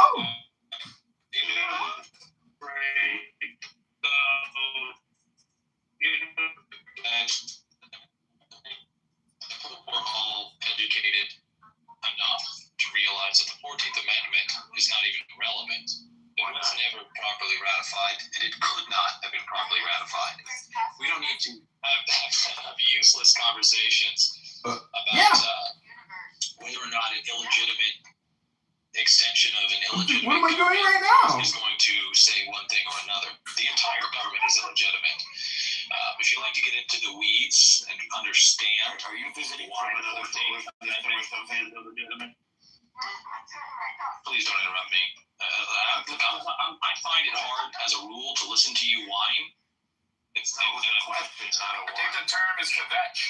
Are you visiting from another solar system? As a matter of fact, I think it's going to be easier for you and your conception of what I say if you do consider me to be from another solar system. Okay. How easy is that?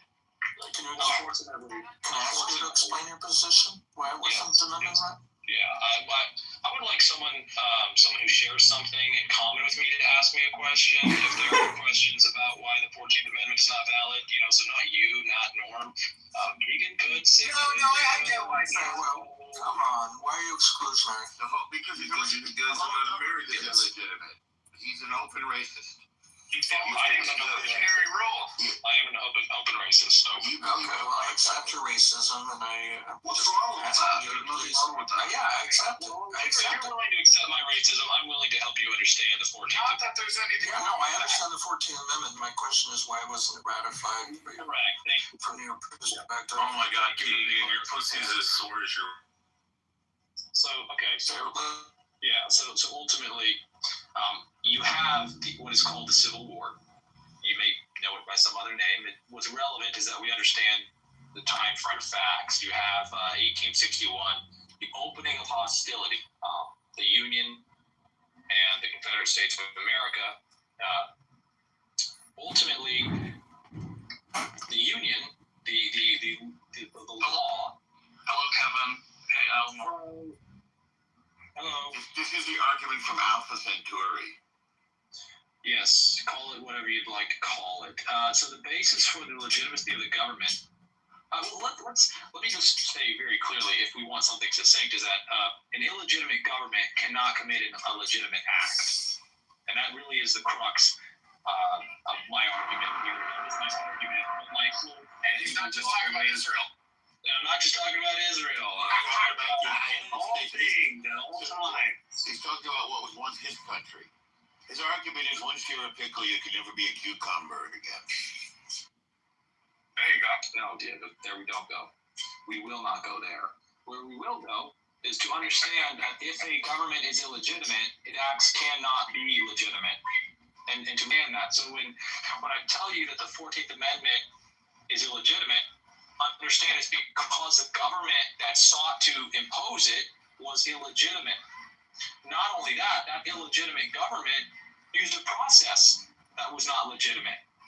So even if the government was legitimate, the process they claimed to utilize to legitimize the 14th Amendment. Abby, what are you doing here? This thing no.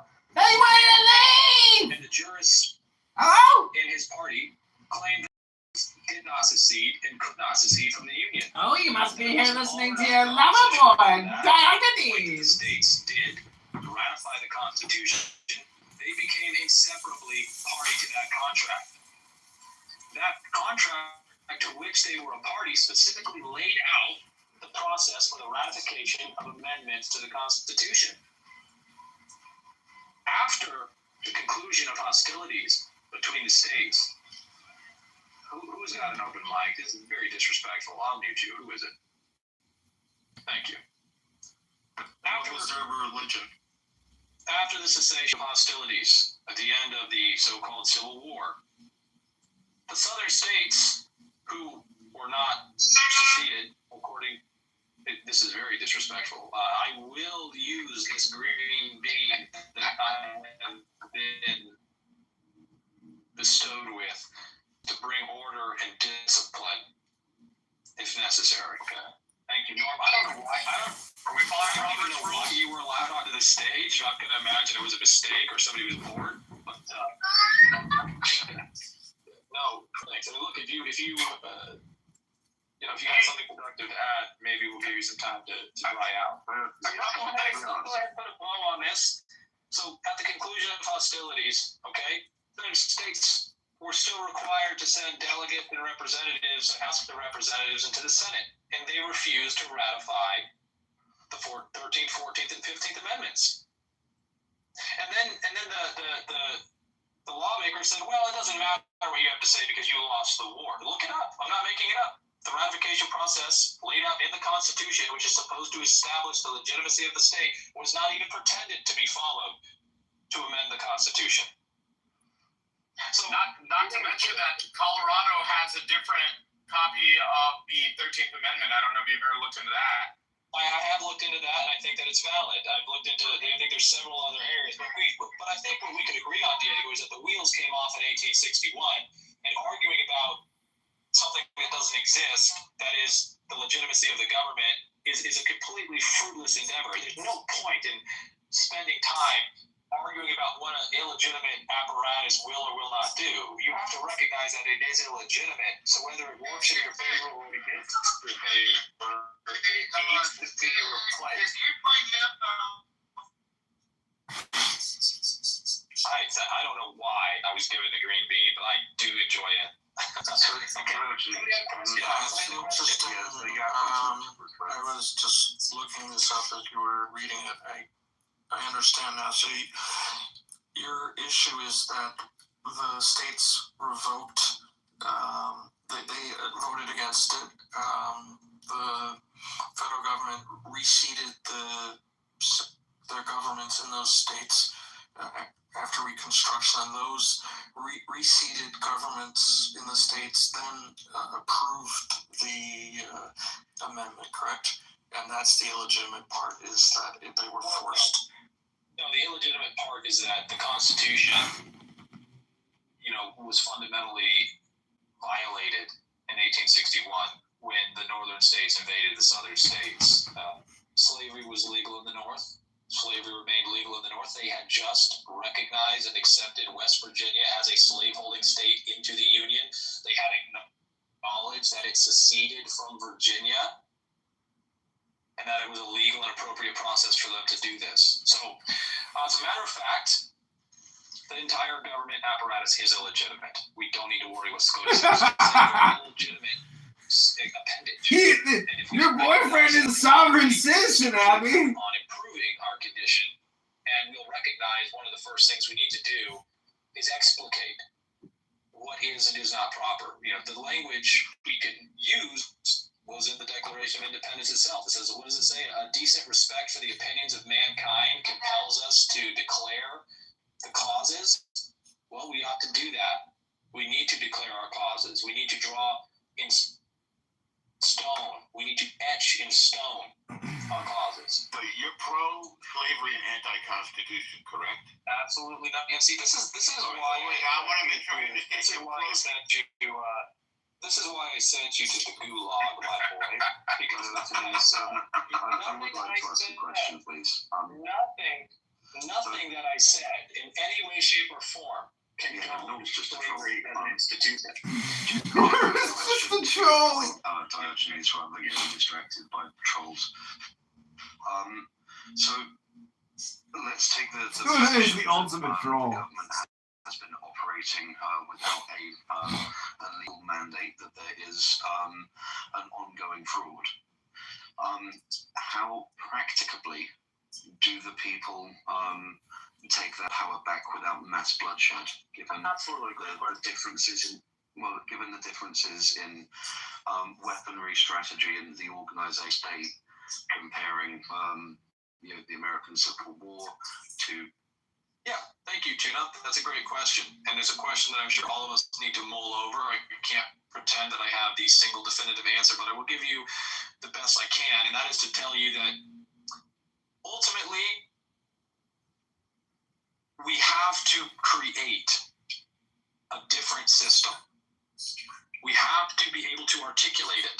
We have to say, this is right and this is wrong. The government is illegitimate, does not have a legal mandate, as you said. We have to be able to say that, and then to conceive of the actions of the government with that being true. You've got an open mind. When you do this, you shift your conception of this, and you don't waste time considering whether or not the Supreme Court is arguing this, that, or the other. Because you understand, well, the state doesn't have a legal right to do this.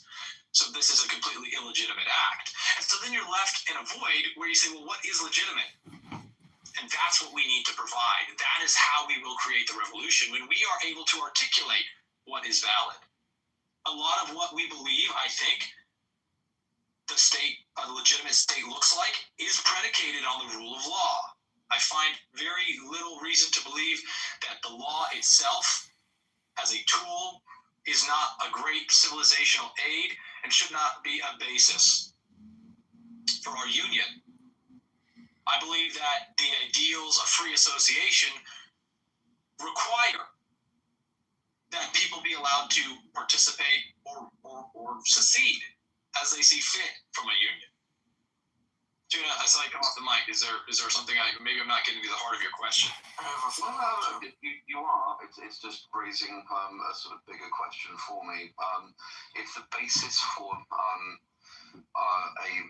rebirth of America, in your viewpoint, is predicated on the idea of the fact that the Union had to unilaterally and completely agree to certain states making laws that, and correct me if I've got this wrong, but the 14th Amendment was illegitimate and it created this snowball effect of illegitimate governance. No. I want to be clear. The illegitimacy. So again, I hope that you will. You sound like you're acting in good faith. I take that so far. I think that you are. I don't know if we've spoken before, but let's be clear that we can point to any period in history. At any point in the history of the United States of America, we can even point to the late 1770s, the Confederation, right? Prior to the Constitution, we had the Articles of Confederation, and we can, along that timeline, point to various things that we might argue were or were not in keeping with the law. Like the ratification of the Constitution, which was done through a convention and is legitimate.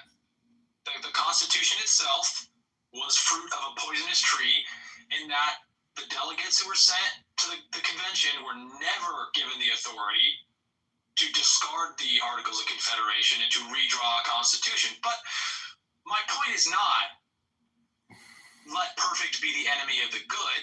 It's that at every step in our agency and existence, we have the ability to use tools like writing, like the law, to ensure that violence is not what governs us, that the whims of the powerful and the wealthy are not what governs us, and that we can have a system that is more natural and that respects the right of individuals before a law, derived from a higher power and a higher purpose than greed and mammonism and the capacity to hurt other people.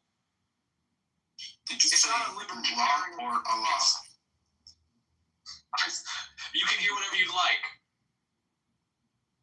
So I don't think it's fruitful to go back and try to poke holes. I think that it is necessary to accept that in 1861 there could not be an argument that the state was legitimate because it choked the law, which clearly said that slavery was legal. And I've argued it so many times, but I hope that you will understand, listeners. I hope you will understand that the law has to come first. The law has to be more important than your feelings. And so if you feel that the law is wrong, you have an obligation to change the law, not to act on your feelings against the law. And even the National Socialist German Workers' Party, the biggest, baddest bogeyman that has ever been conjured in the mind of the effeminate left, understood and gained power through legal means. Adolf Hitler himself, in the beer hall putsch, locked arm in arm with fellows from the NSDAP, marched on the police in their attempt to illegally seize control of the public, and they were met with gunfire from police officers. Adolf Hitler was imprisoned. Several members, important members of the movement, were killed, and others went into hiding, and the people thought the movement was destroyed. And Adolf Hitler came out of this stronger than ever, but committed to following the law. And he said, if we are going to have success for ourselves and for our people, if we believe that our ideas are better, that our laws are better, then we have to follow the laws that exist to obtain power. We have to respect the law that we will impose. Because if we teach a disrespect for the law, how then can we use the law to serve us? And so we have all these people out here on the right and the left who believe that we can just enforce the laws we like, ignore the ones we don't. And this will always result in discord, in strife, in pain, in suffering, and exploitation, and a total lack of our sovereignty. The law was able to condemn someone else to save them. Don't worry about what the Supreme Court has to say. They are an illegitimate and unconstitutional appendage. Hey, Can you hear me? With that said, you're saying don't listen to the Supreme Court, but they did pass Dred v's law. You're in the Matrix, Diego. You're in the Matrix. Yago want to say something. Yago, you got it. Yeah, John Locke, who probably one of the best political theorists, who really influenced Thomas Thomas Jefferson, the founding fathers, the Declaration of Independence, and the French Revolution, said governments inherently draw their liberty from the consent of the governed, based on three things: ensuring that the government provide life, liberty, and property, meaning the protection of property, meaning if the government takes some property, they have to provide you compensation. They just can't, rip your from you and say it's ours. Legitimacy comes from that, but you're inherently saying legitimacy doesn't come from that. I just want to make sure I understand. Well, I think he's saying John Locke said that laws come from nature. It's the natural laws what John Locke actually. I don't care what John Locke. I'm not constrained by John Locke's conception of the legitimacy of a government. I am making it abundantly clear that we have the capacity to speak, to read, to write, and to the extent that we share conceptions from phonemes, words, we have the ability to explicate something called law, and to agree to participate in a contract to create a solution for our violent conflicts that doesn't involve death and dismemberment. And when we do that, we can decide that our state, thereby created, the government that we consent to create, is gaining its legitimacy from any such thing. We've had multiple empires in the history of the world that drew their legitimacy, their claim, from God. We've had monarchies. They said, we're legitimate because we have the mandate from heaven. Okay, and if you believe that's legitimate and you submit to it, so be it.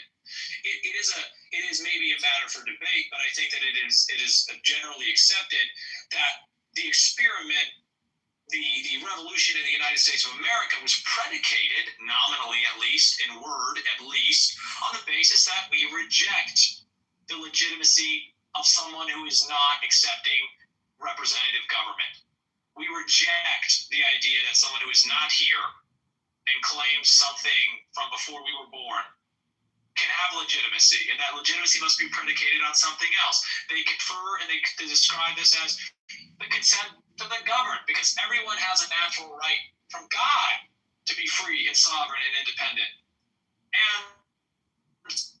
And we know that those people will want to naturally cooperate with others, and then where they cooperate, that cooperation should be explicitly bound in a contract. And as long as the contract's performance is delivered, then it is legitimate.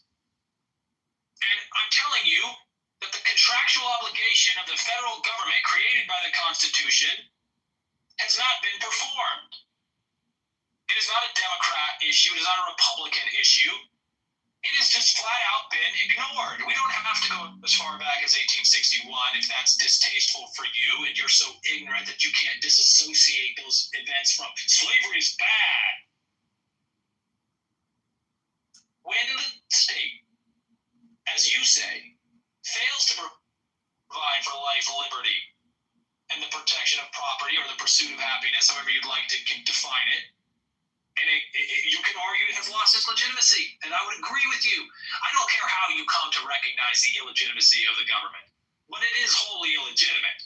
And you know what he said after that was, when it doesn't provide those three things, then the people have a right for a revolution. It is not just their right, it is their duty and their responsibility. Their obedience to God. Or abolish! Wake that shit up. Resistance to tyranny. What is obedience to God? You said a lot of good stuff. What's your opinion on the Talmud? I have no opinion whatsoever on the Talmud. It's irrelevant. What we need to be doing is raising a new standard, and we need to be etching in stone what we will etch in our hearts, what we will defend, what we will protect, and we need to be focused. And so when I hear people having a conversation about, well, the Supreme Court will rule this, well, do you know it drives up? We don't need to worry about what an illegitimate government does. So I need us all to collectively take a deep breath and say, the state is illegitimate. We must work to create a legitimate system of government. We must work to protect the right of free association, speech, and the right to keep and to bear arms as the final solution to the tyranny of a state. Would you be worried that it's going to stay the final solution? The last couple days, and good afternoon to everybody. What are Beth. How's it going? I just want to point out before she asks me a question, I will not talk to women when it comes to politics, because that which is political is as Carl Schmitt said, politics is warfare by other means. Or was that who was that? Von Clausewitz, yes, yeah. The political is the extension of war by other means, and women have no place in war. I will not send my daughter, my wives, or my mother to go fight in a war, and I will not have them fight in a proxy for war. So I will not have anything to do with anything women have to say on the matter. Tell her you'll talk to her husband at best. Very good. You may send your husband, and I'll take those questions. Okay, so did we all take a deep breath? Are we all ready to engage in a little group activity where we can say, hey, definitively, the state is illegitimate. I recognize that, and I'm going to stop pretending or allowing this insidious idea to creep into my speech and into my actions, where I take something that is wholly illegitimate, that I recognize could only rationally, logically be illegitimate, and treating it as legitimate. What if they're trying to take away your rights, and while they're doing it, they're quoting the Sanhedrins? I'm not going to speak to you any longer. Thank you so much for participating. I guess no one wants to participate in any group activity, but I assure you it'd be very fun. The state is illegitimate, and I'm tired of pretending it's not. Let's go! Proud to count you among the members of the Rick Party, Diego. You turn on the news and you see Ted Cruz, he's talking about the Sanhedrins. Diego's the only one with the courage to do it. So are you saying the Sanhedrin, they're like good, that's good, or? Let me help you with the understanding of Sanhedrin here. There we go. Now you'll have all the knowledge you need about the Sanhedrin. So I already know about it. Everything you need to know, my boy. You switched up sides. You got some power. Switch up. Are you like an Israeli type of person? Are you talking to me? No, I'm not like an Israeli type of person. You must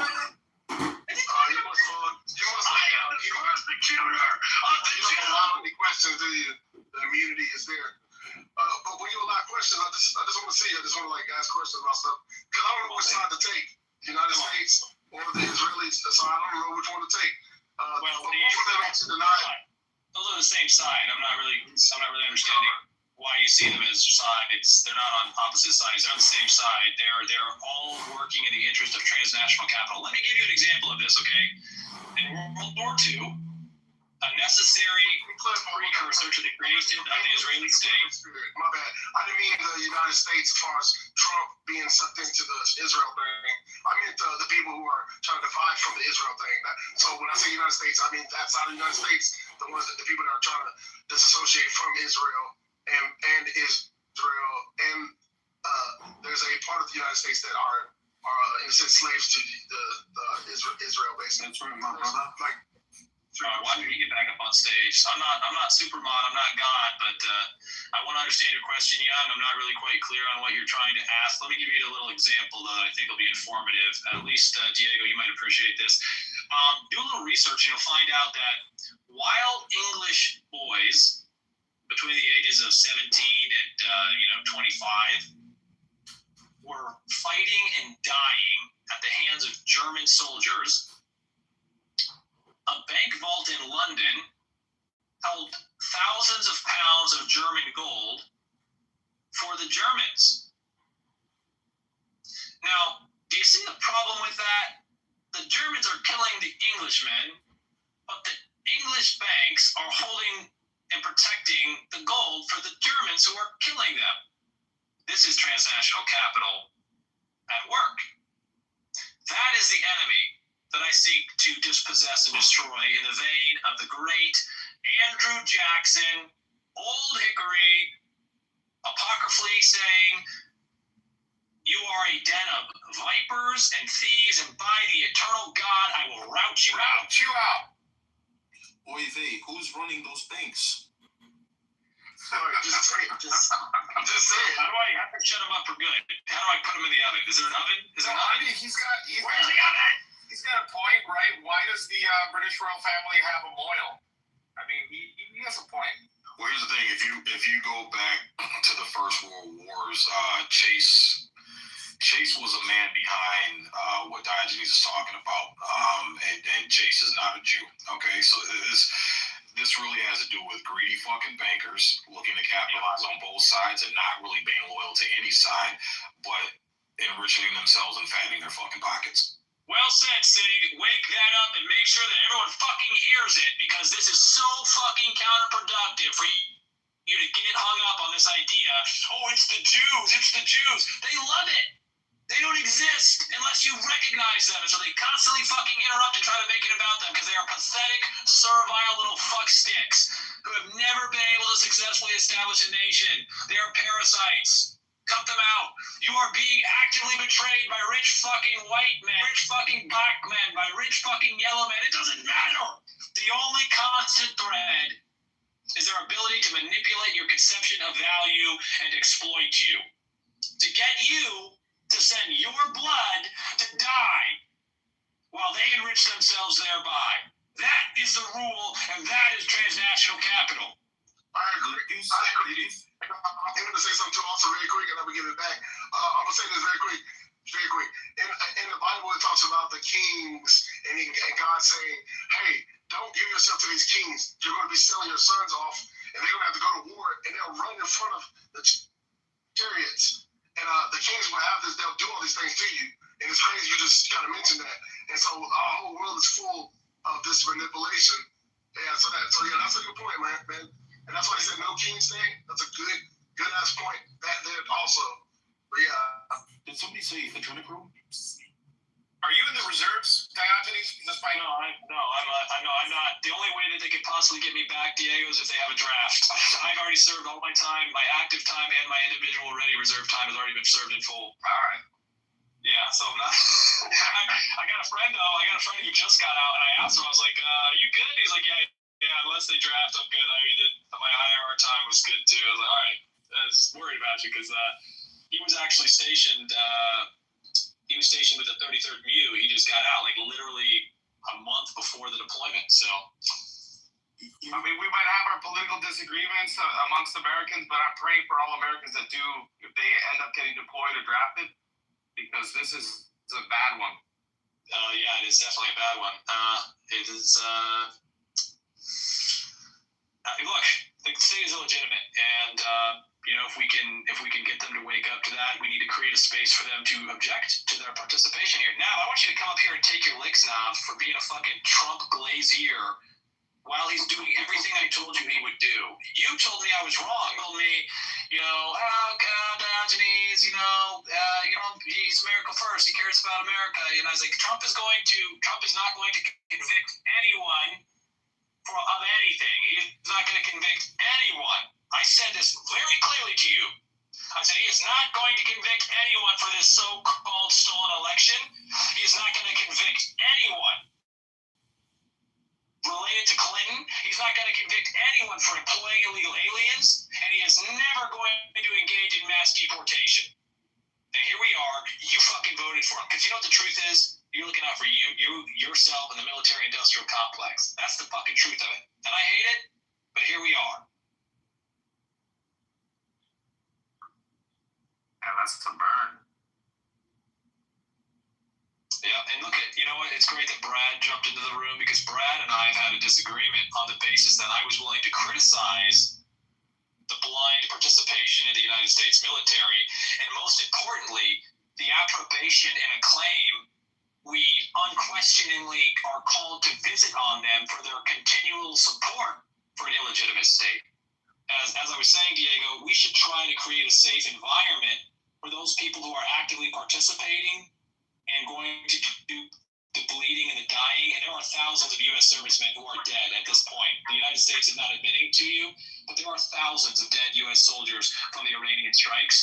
We should try to wake up the other boys and girls who are being sent to that. And I saw pictures from the well deck of the 11th MU, and I deployed with the 11th MU. And I saw pictures from the well decks from these guys getting on the LCACs. These guys fucking 18, 19, 20 years old, and I saw the look in their eye, and I was like, these guys don't even have the fucking famous conception of what a legitimate government is. And we have an obligation to protect them from giving their lives for something so goddamn foolish and worthless as money that's being printed right now as the treasuries and the secondary market and ask your fucking favorite AI where the money comes from to buy that fucking debt. They fucking make it up. And people are going to go and die for that because we're failing them, because we're continually telling them, thank you for your service and you're so brave and so noble because you sign on the fucking dotted line. And we perpetuate the ignorance and the continued tyranny of an illegitimate state. Can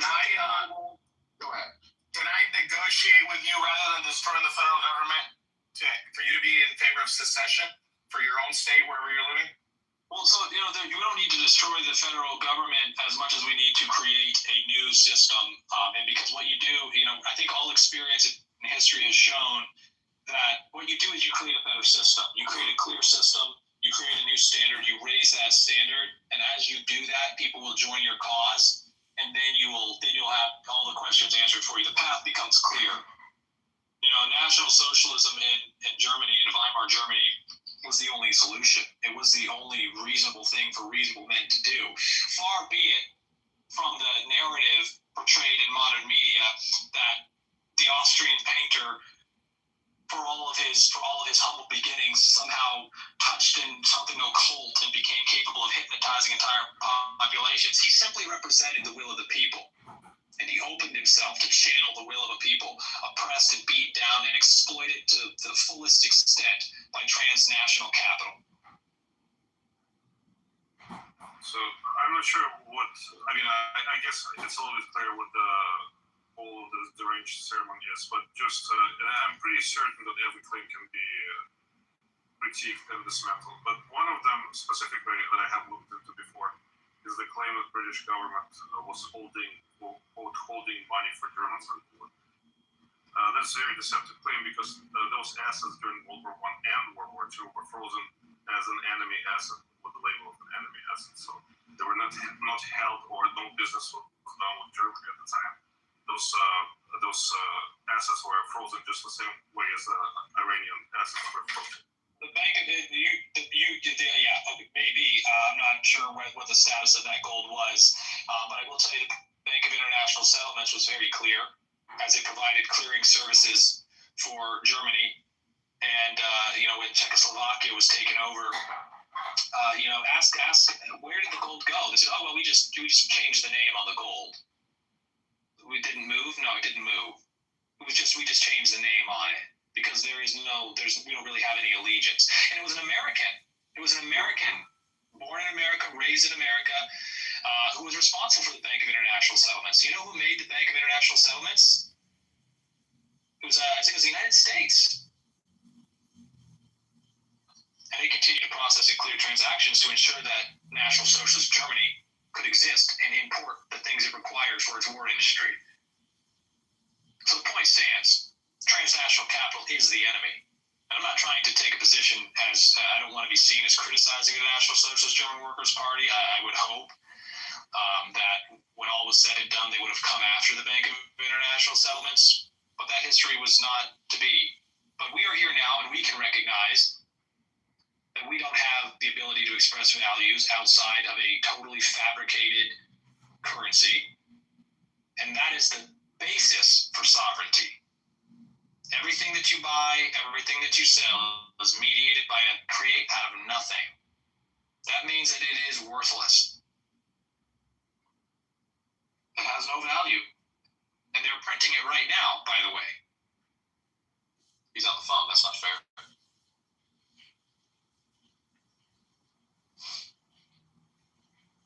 That's why you're seeing all the banks buying up all this gold, man. Because they know where the value's at. It ain't in this fucking fiat currency, this bullshit dream they've been selling. Yeah, and I ask people who consider themselves informed about the financial system what the reserve requirements are for banks right now. Prior to COVID, I used to constantly point out that there was a fraudulent monetary system, on the basis that the fractional reserve was like 10%. You only had to keep 10% reserves. But in March of 2019, something very strange happened, something that I thought would make it clear that our entire financial system is as illegitimate as government. And that was the banks have all of their reserve requirements reduced to zero, meaning by law, no bank was required to have any reserves of any kind. Remotely true. You're just No, that's 100% true, dude. Bonds. We're fucking reaching $1 million in 6 months. Bonds. Go ahead, look it up. Brad. Do this. Okay, Brad. It was March 2021, and that means they're. So we can do this, and I can finish my statement, and you guys. Oh, wow. Okay, why don't you go ahead and look it up? Yeah, I can do it. Yeah, I can do this because again, I've been in this room longer than you guys. But like I stated, I'll finish it. Currently, the reserve requirements of depository institutes is $37.8 million. The trash amount, or what you would. What are the reserve requirements, Brad? What are the reserve requirements? $645.8 What are the reserve requirements? Give him a chance to rebut, bro. Give him a chance to rebut. All right, let's be fair. We can have a discussion because there's people who want to learn and want to hear both sides. So let Brad rebut and be fair. All right. And I'll do that. Yeah, can I actually shut your nigger mouth? Yeah. So right now, the $37.8 million is what the reserve requirement exemption amounts are, and their previous amount was in 2024 $36.1 million. So it actually received the low reserve amount. I had to do that. Sorry, he moved me down for no reason. I didn't cut him off. I don't know why he did that. That was bad news by me, but you can't do that. I mean, come on, you can't. Yeah. Here's the thing. Like, okay. I agree. Let's not cut everyone off. I didn't even interrupt. That's what I'm doesn't serve him up. But listen. I want to point out he's lying. Hold on. Let me get order back in the room real quick. Hold on. I don't even know what he's referencing either. Hold on. Diego. Just give me 2 seconds to get order back in the room. All right. So here's the deal. All right. Again, we're discussing ideas, gentlemen. Give someone some room to breathe and rebut. All right. And yeah, Brandon, don't drop people down who haven't, broken the rules that are been So actually, I dropped them down because they started modding Rico and absolutely. You modding one ID? How'd you know that? How come I didn't? Because I can tell. Okay, so why don't you move everybody out of the mod? And you be the only mod. I can do this because I can see the news on the top. I can see who did it. You did wait. Yeah, so here's the deal. Okay, hold on real quick. Let me. Okay, so goes down. So it just didn't matter though. These two twits were like modding absolutely everybody to have their little K crew come in and be like the overwhelming force. I thought they would do it. Here's the thing. See it, you can watch it. Here's the thing, guys. We gotta be fucking. And I'm looking now. All right, yeah, I'm looking at it. Okay, so here's the deal. In my room, I'm the only one that's gonna mod people. All right, and I should be able to trust you, gentlemen, to be mature, be able to agree to disagree, but don't mod anybody else unless I'm the one that's giving the mod. But guys, let's have the conversation because I'm listening to both sides and I want to learn too. I want to hear both sides. Let me let me turn hand raising also I can get Diogenes back up here. Yo, who just fucking kicked Brad back? I had to. I had my leg back. I had to get my leg. Brad's a faggot thing. I don't know what you expect. All right, I moved you down, Keegan. Nobody's going to Keegan, Diogenes, the last thing you want is crazy. To make me a fucking grown ass man. All right, so not needed hand raising. Everybody come up. Hand raising's off. Come on up. It'll be, I guess, me and Pepe because we got a bunch of fucking vaginal tampons. This is crazy, bro. This is crazy. Trying to hear this shit. All right. This is crazy, bro. What's up, sick?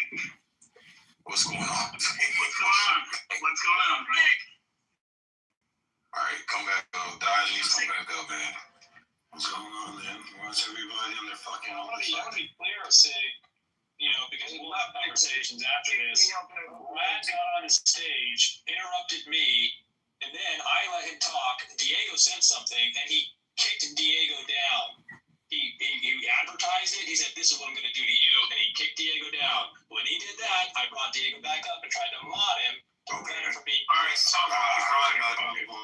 bitches. All right, that makes sense, Diogenes. Yeah, okay, all right, well, all right, let's keep the conversation going, Jens, because I'm learning to lie here.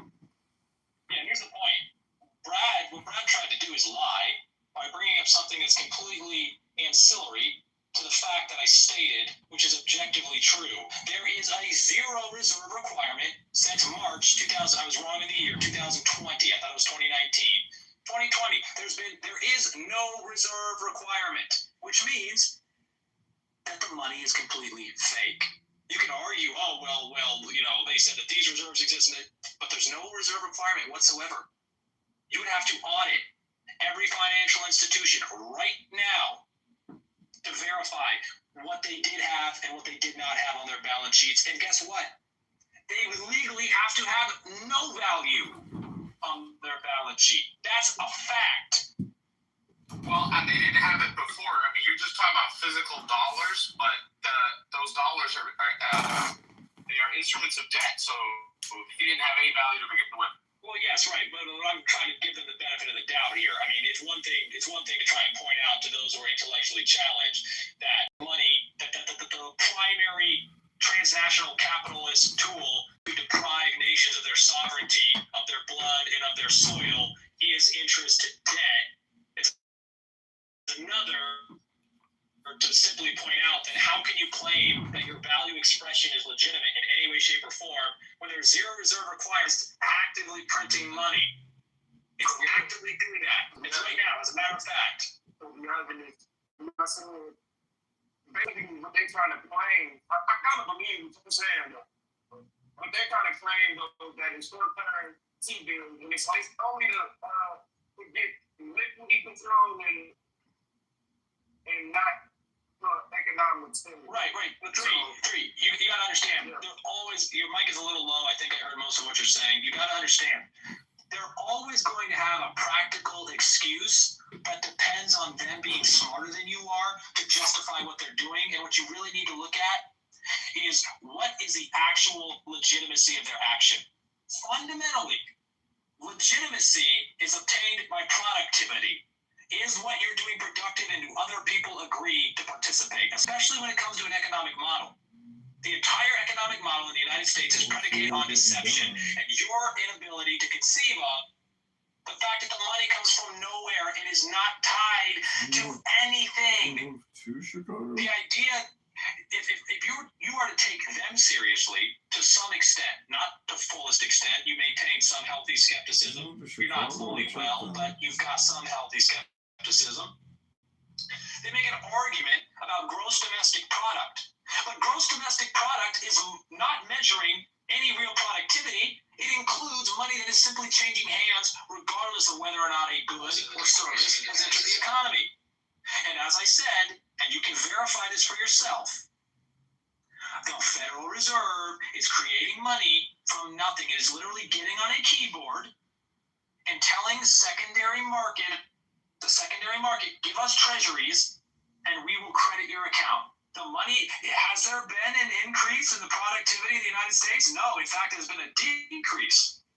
It not only has been a decrease in productivity in the United States, more police and firefighters on our streets. And it can be argued still depends on U.S. dollars as the primary clearing tool, is gridlocked with the closure of the Strait of Hormuz. And they're printing more money. You can't deny that productivity globally is declining rapidly with the closure of the strait. Yet we're printing more money. Clearly, money is not connected to real goods and services. And if money is not connected to real goods and services, I challenge you to show me what you want.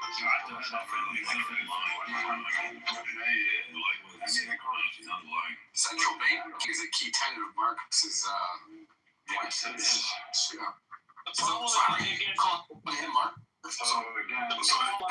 The problem is not whether or not there is a central bank. You have a central bank that is legitimate. It issues money in a direct quantity to the goods and services. So let's hear Brad. As a discrete nation. This guy just likes the. Let's hear. I don't have time in the office. I actually have a job. I'm not working part time and then crying about Brad. Situations. Well, Brad, what's your Brad? Dude, you still let me. All right, guys. Jesus fucking Christ. researched. I've been researching the past few weeks. It's literally about captive resources. Have you? Well, I want to hear it. That's what I want to hear your rebuttal. I want to hear what you know about reserve requirements and all that stuff. So, like, you're saying the Rico. You know what? You know what? You got it. Like, I mean, you're gonna let these guys do it, man. Because you can't mod them. No, because hold on. You know what? You can keep the Keegans. You can keep the Because you're making this personal like you always do, Brad. It's not personal. I want to hear both sides, Brad. And just quit making this shit personal. You don't want. Wait, that's why I just don't want you. I said I want to hear what I mean. Guys, it's fine. I'm just saying, we're gonna mod abuse all the fuck out of all of you. All right. So again. Block Keegan. Again. That's what I'm talking about, man. Yo, Rich, shut the fuck up. So, yeah, I want to hear what your rebuttal is, Brad, because everything I've been researching the last few weeks, Diogenes, from what I've seen, is spot on. So what's your rebuttal and why? So the current reserve requirement for all U.S. depository institutions is zero, but it changed over time. And the requirement now is $674.1 million in the low reserve tranche. What he's taking apart is because he actually doesn't understand the reserve requirement exemptions and low reserve tranche claims because he doesn't understand economics. What he's doing is he's listening to somebody online, kind of give a partial take on it, and then exemplifying that.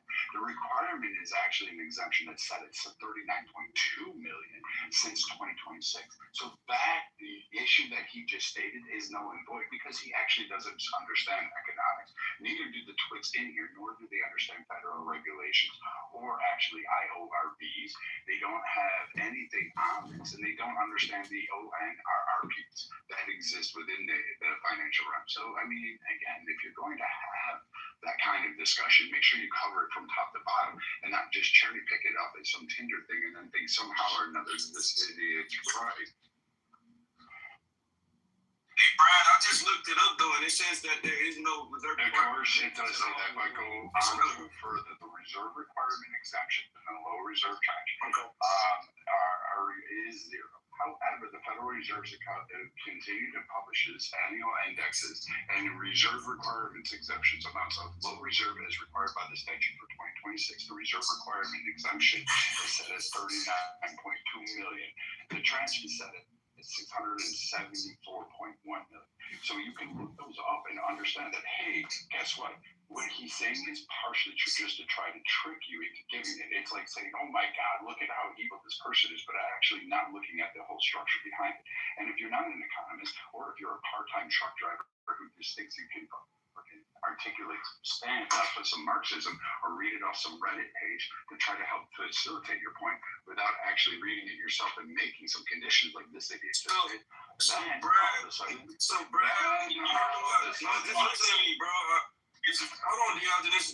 Just listen to me because I'm very curious about what both of y'all are talking about, and I want the right answer. So I just looked up what is the trench said, and does it matter? And it says the low reserve trench was a cutoff level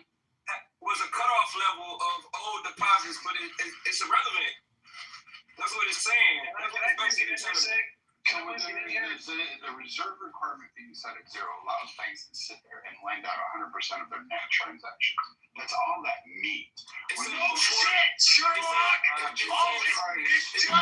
Jesus Christ.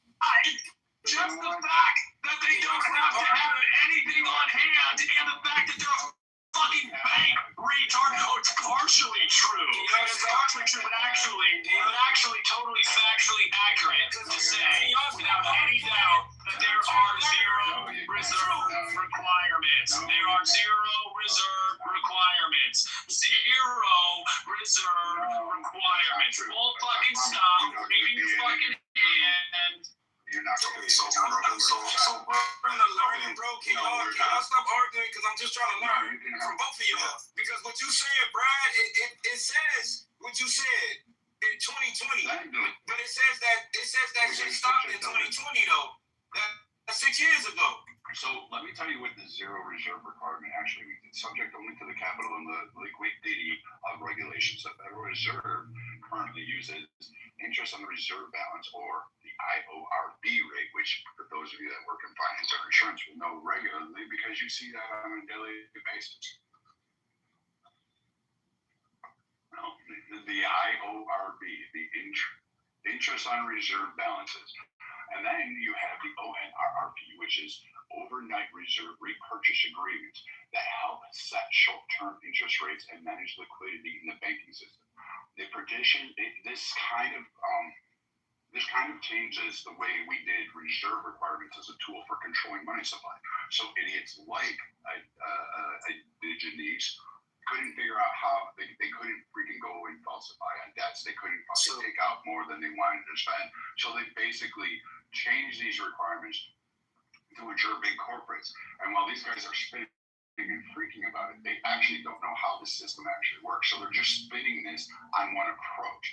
It doesn't mean that there's not money in the bank. It doesn't mean that the requirements are somehow nefarious. What it does allow is a better, broader complication of loaning and lending while being able to recoup it at a faster rate.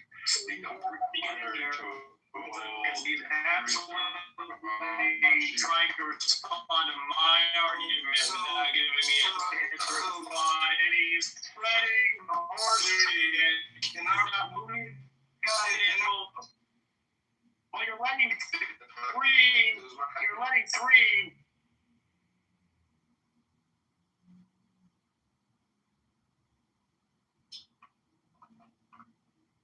I mean, give him room to fucking rebut and breathe. When he's done, then respond to the points. I'm taking notes down right now, so you can do the same. You can take notes down and respond to his points. Go ahead, Brad. You got. He doesn't want you to get convinced of the truth because he spent all this time. Hey, see. Hey, Brad's got the mic. Brad's got the mic. I'm not trying to take Brad's mic. I'm trying to let you know. Can I read what they say? It is, and they can think about what the fact is instead of listening to opinions, bro. I'm gonna let you. Okay, give Brad room to breathe, and then you can ask his question since it's the back and forth. Okay, 3C. Hold on, stop, man, stop. Yo. Hey, hold on. Quit fucking disrespecting me, bro. Brad's got the mic and respond, and then we'll open it back up. Brad, you got it. So again, look at the actual requirements. These people that are coming out here screaming about like this guy, he doesn't actually understand the policy of it. So like, just because they're set paper doesn't mean that they can just go ahead and go bankrupt. That's called misinformation. It's called lying, and nobody would be doing that because you know who would be screaming about it? The Mandamis of the world, the AOCs. They'd be screaming about this all the way to the bank. But these idiots don't really understand how the Federal Reserve actually works in terms of that board. So the dollar amount of a depository institution reserve requirement is determined by applying reserve requirement ratios, which is specified out in fucking multiple board regulations. Like I think there's a whole, like it's 10,000 pages long. These are outlined all the way to its reserve liabilities. So the Federal Reserve Act authorizes the board to impose new reserve requirements on transactions amount and non-personal time deposits. So if you have this actually going on in the insurance and finance field, again, I ask you, why not listen to people who work in those fields on a daily basis rather than listen to some guy who's driving a truck and then sits there and gets a TikTok information or goes on to like fucking George Jones podcast and figures out, oh, I'm just going to regurgitate some dumb shit. And if you think I'm wrong, C is about to, or whoever the gentleman is about to read it to you. So apparently I'm not wrong. This guy that's about to try to argue my point is apparently wrong because he can't provide nothing. Y'all didn't sleep on that and go and debate that, and then I'm gonna read what it says. I'm gonna read what it says online so that we can figure out what the fuck is the truth. And go ahead and look up Federal Register, Volume 85, Number 57, Tuesday, March 24th, 2020. Regulations. This is the actual. Federal Register, Volume 55. Let me type it in the chat. 12 CFR Part 204.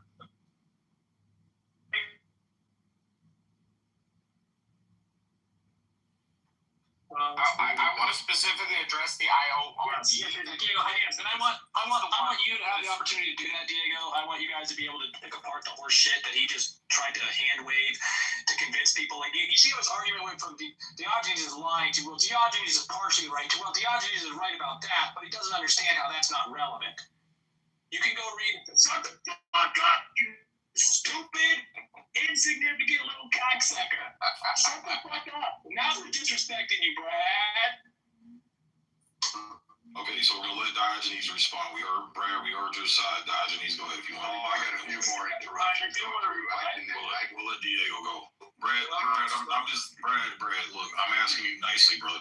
And I hate the fact that I got it. Okay, but hold on. You started moving. Brad, stop. You hold me. I'm asking you, brother, just put the personal shit aside so we can hear both sides. No, I don't have a different standard, Brad. I go through this shit with you all the time when I'm like, you always bring this personal shit. I ask you, in this space, drop the personal shit and let's stick to the topic. That's all I'm asking, bro. I should do it. I will not talk about how, certain wives go to Africa. Right, and that's what I'm saying, bro. Nobody cares about that right now. Let's stick to the topic. So, Diogenes, go ahead. You got the mic, brother, so we can hear your rebuttal. Thank you very much. We ask that not be interrupted. Oh, I'm going to interrupt you all the time. Just no, we're not.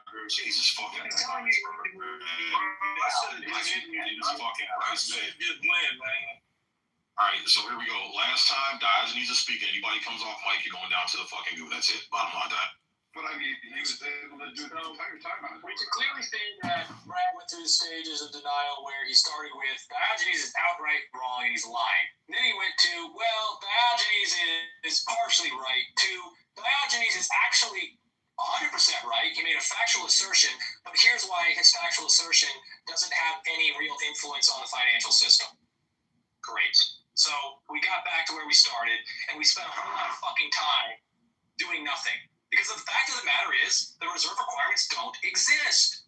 Which means that when the money is being printed, and it is, you can go and look right now, the Federal Reserve is buying treasuries on the secondary market, and it is simply creating Federal Reserve entries on the balances with those secondary institutions. It is creating money from nothing. So it's creating money from nothing. The banks aren't required to hold any money, and you're going to tell me that this system has any legitimacy? Yeah. 3, I want to point you in the right direction. Ultimately, you're going to waste your time if you're trying to go through all of the different justifications that have been offered. As a matter of fact, the Federal Reserve did argue that eliminating the Federal Reserve requirements is just a sensible thing to do to improve financial conditions. But I ask you to have more sense than that, to understand that money needs to be tied to something that has value or has some persistence, some value that you can conceive of if you were to use it accurately. Because at the point where it's fucking printed, brother, you're a fucking slave when you depend on it. And because the whip doesn't bite as hard, and the manacles are not as tight, does not mean that you have any more freedom or sovereignty, because your entire conception, your mortgage, your rent, the food that you buy at the store is mediated by whether or not that counterparty, stop fucking interrupting me, you cocksucker. You are the most disrespectful. I can't believe Sid gives you a time of day. You are so disrespectful. Shut the fuck up. The point is not about what kind of excuses are used to justify the removal of the reserve requirement. It's that the reserve requirement was removed.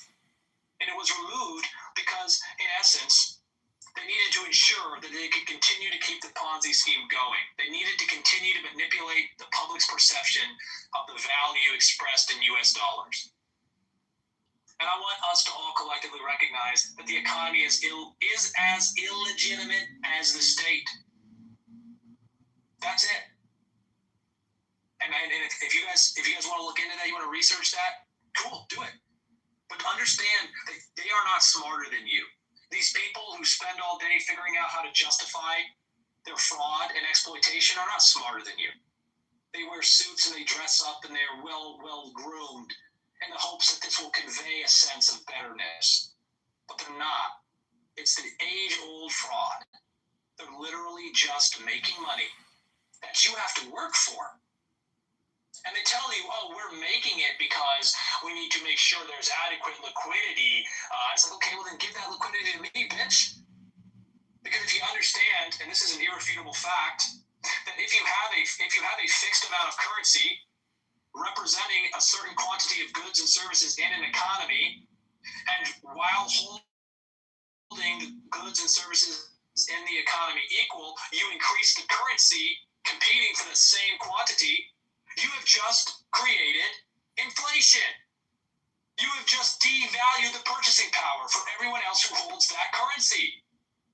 And so the appropriate course of action is to only increase the currency in an amount directly equivalent to the productivity, the goods and services that have entered the economy to avoid deflation. Okay, and if you are going to increase the currency, you're going to increase the amount of currency in that fixed system, then you should do it justly and fairly before the law, wherefore all men are equal, and ensure that in direct proportion to the purchasing power lost, you remunerate the individuals who hold on that currency. Don't accept excuses for why we can't do this when you are required to file a tax return every year to tell the federal government exactly where you are, exactly how much money you made, exactly how much purchasing power you have. They know this about you as a matter of federal law, and they refuse to ensure that your purchasing power is protected when they print the money, and they hand it to the banks that have no reserve requirement to keep it. I got a question for you, Diogenes, based on your submission. Because one thing I've seen that constantly came up as a rebuttal is that this might be a 4D chess move to devalue our dollar to bring manufacturing back into the United States the same way China has done over the past 6 decades or so. What do you have? Yeah, what I have to say, Sig, is that ultimately you can get in bed with the devil because you think he's going to make you rich, or you can get in bed with the devil because you think he's going to make you young, or you can get in bed with the devil because you're just a faggot. But at the end of the day, you got in bed with the devil. No 4D chess moves add legitimacy to an illegitimate act that does not represent the will of the people and only serves to enslave them to interest on debt. Diogenes and Sig, if I may, I want to educate Sig on a couple of very important things about American law. Number one is, just I want to say from the outset so you know where I'm going with this. The reason that they're doing all of this is to bring about a controlled by a central bank of the United States. They're trying to create the third central bank of the United States.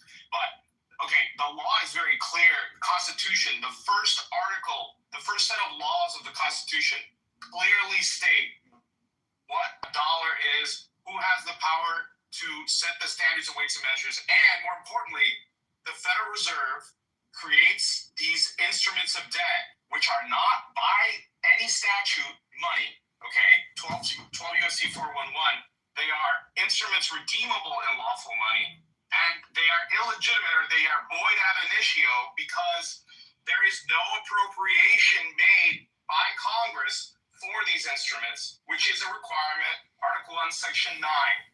Okay, so they're completely void, man.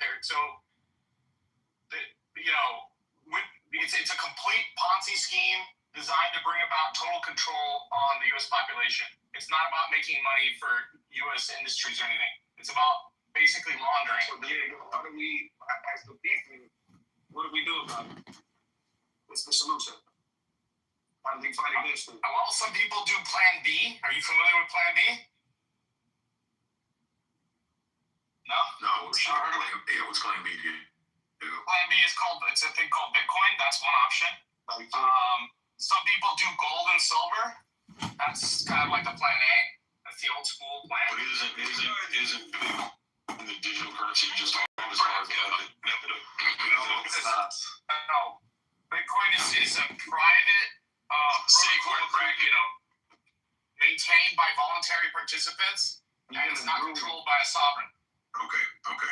Copy that. So and it's not money. Okay, it's a form of it's a system designed to facilitate barter. 2026, we're so explained. So what I'm saying is basically, do you think that our money that we have in the United States, do you think it will ever be backed by anything again, or this what they're running with for forever? Yes, I mean it'll have to be, right, because eventually the legal system is going to be where you have Article 1, Sections 8 and 10, which really say that you can't do these things. You cannot create paper money. It's right there in the Constitution.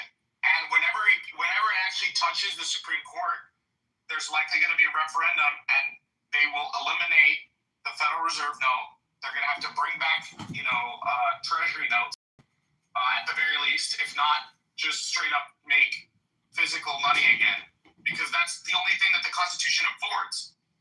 There's no other. I mean, you have to have some kind of amendment that will never get voted on. No one will ever accept it. So something's going to happen. So, Diego, question for you. What's the difference between the central bank cryptocurrency and Bitcoin's cryptocurrency? Central bank cryptocurrency is a violation of the Appropriations Clause. It's a violation of Article 1, Sections 8 and 10, Monetary Powers and Disabilities.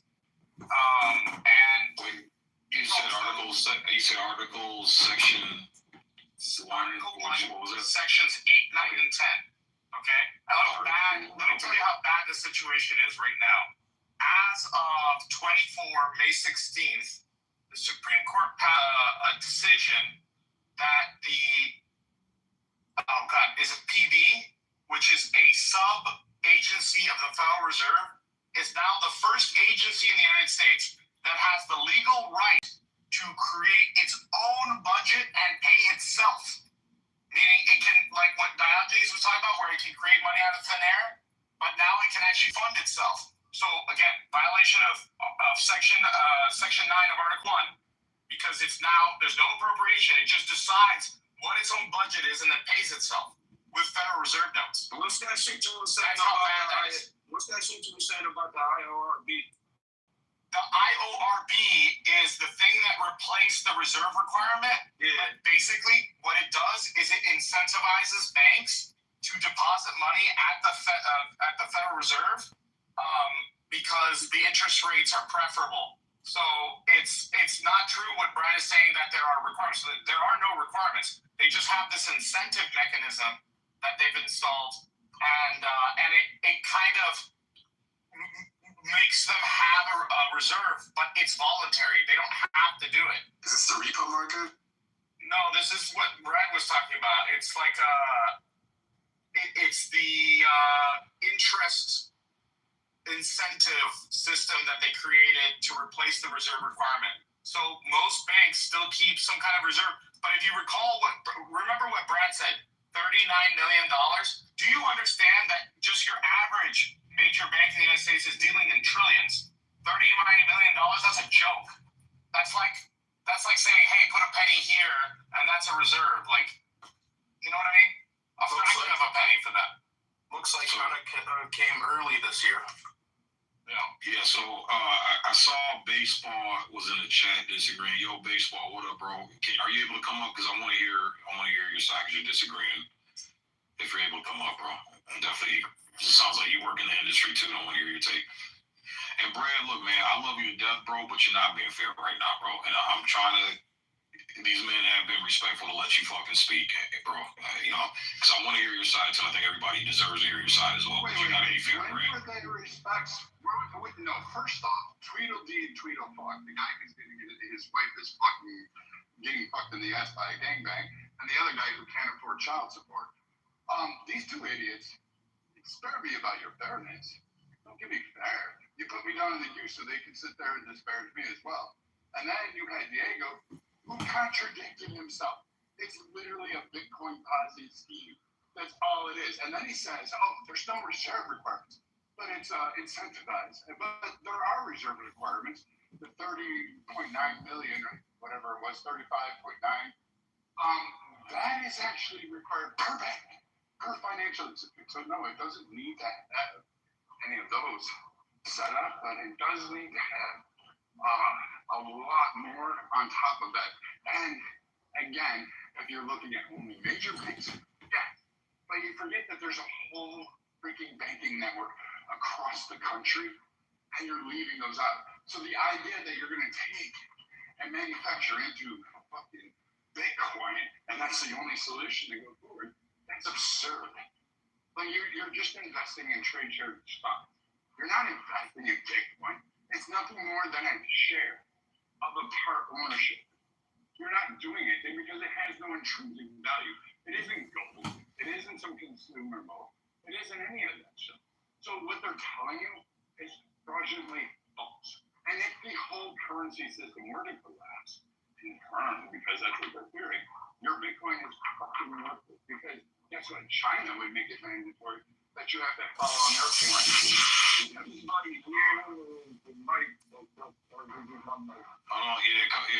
up 3 mute. Hey guys, mute up so Brad can finish. Go ahead, Brady. I'm saying his mic is fucked up. I couldn't hear him, see?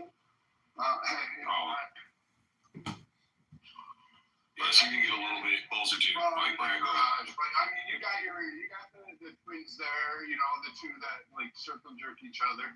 I mean, you got it all right. You got it all figured out. See, you didn't need oppositional voices. This is why nobody's coming up. Don't do that. Don't do that shit to me, Brad. Because bullshit. Because if I have, just you're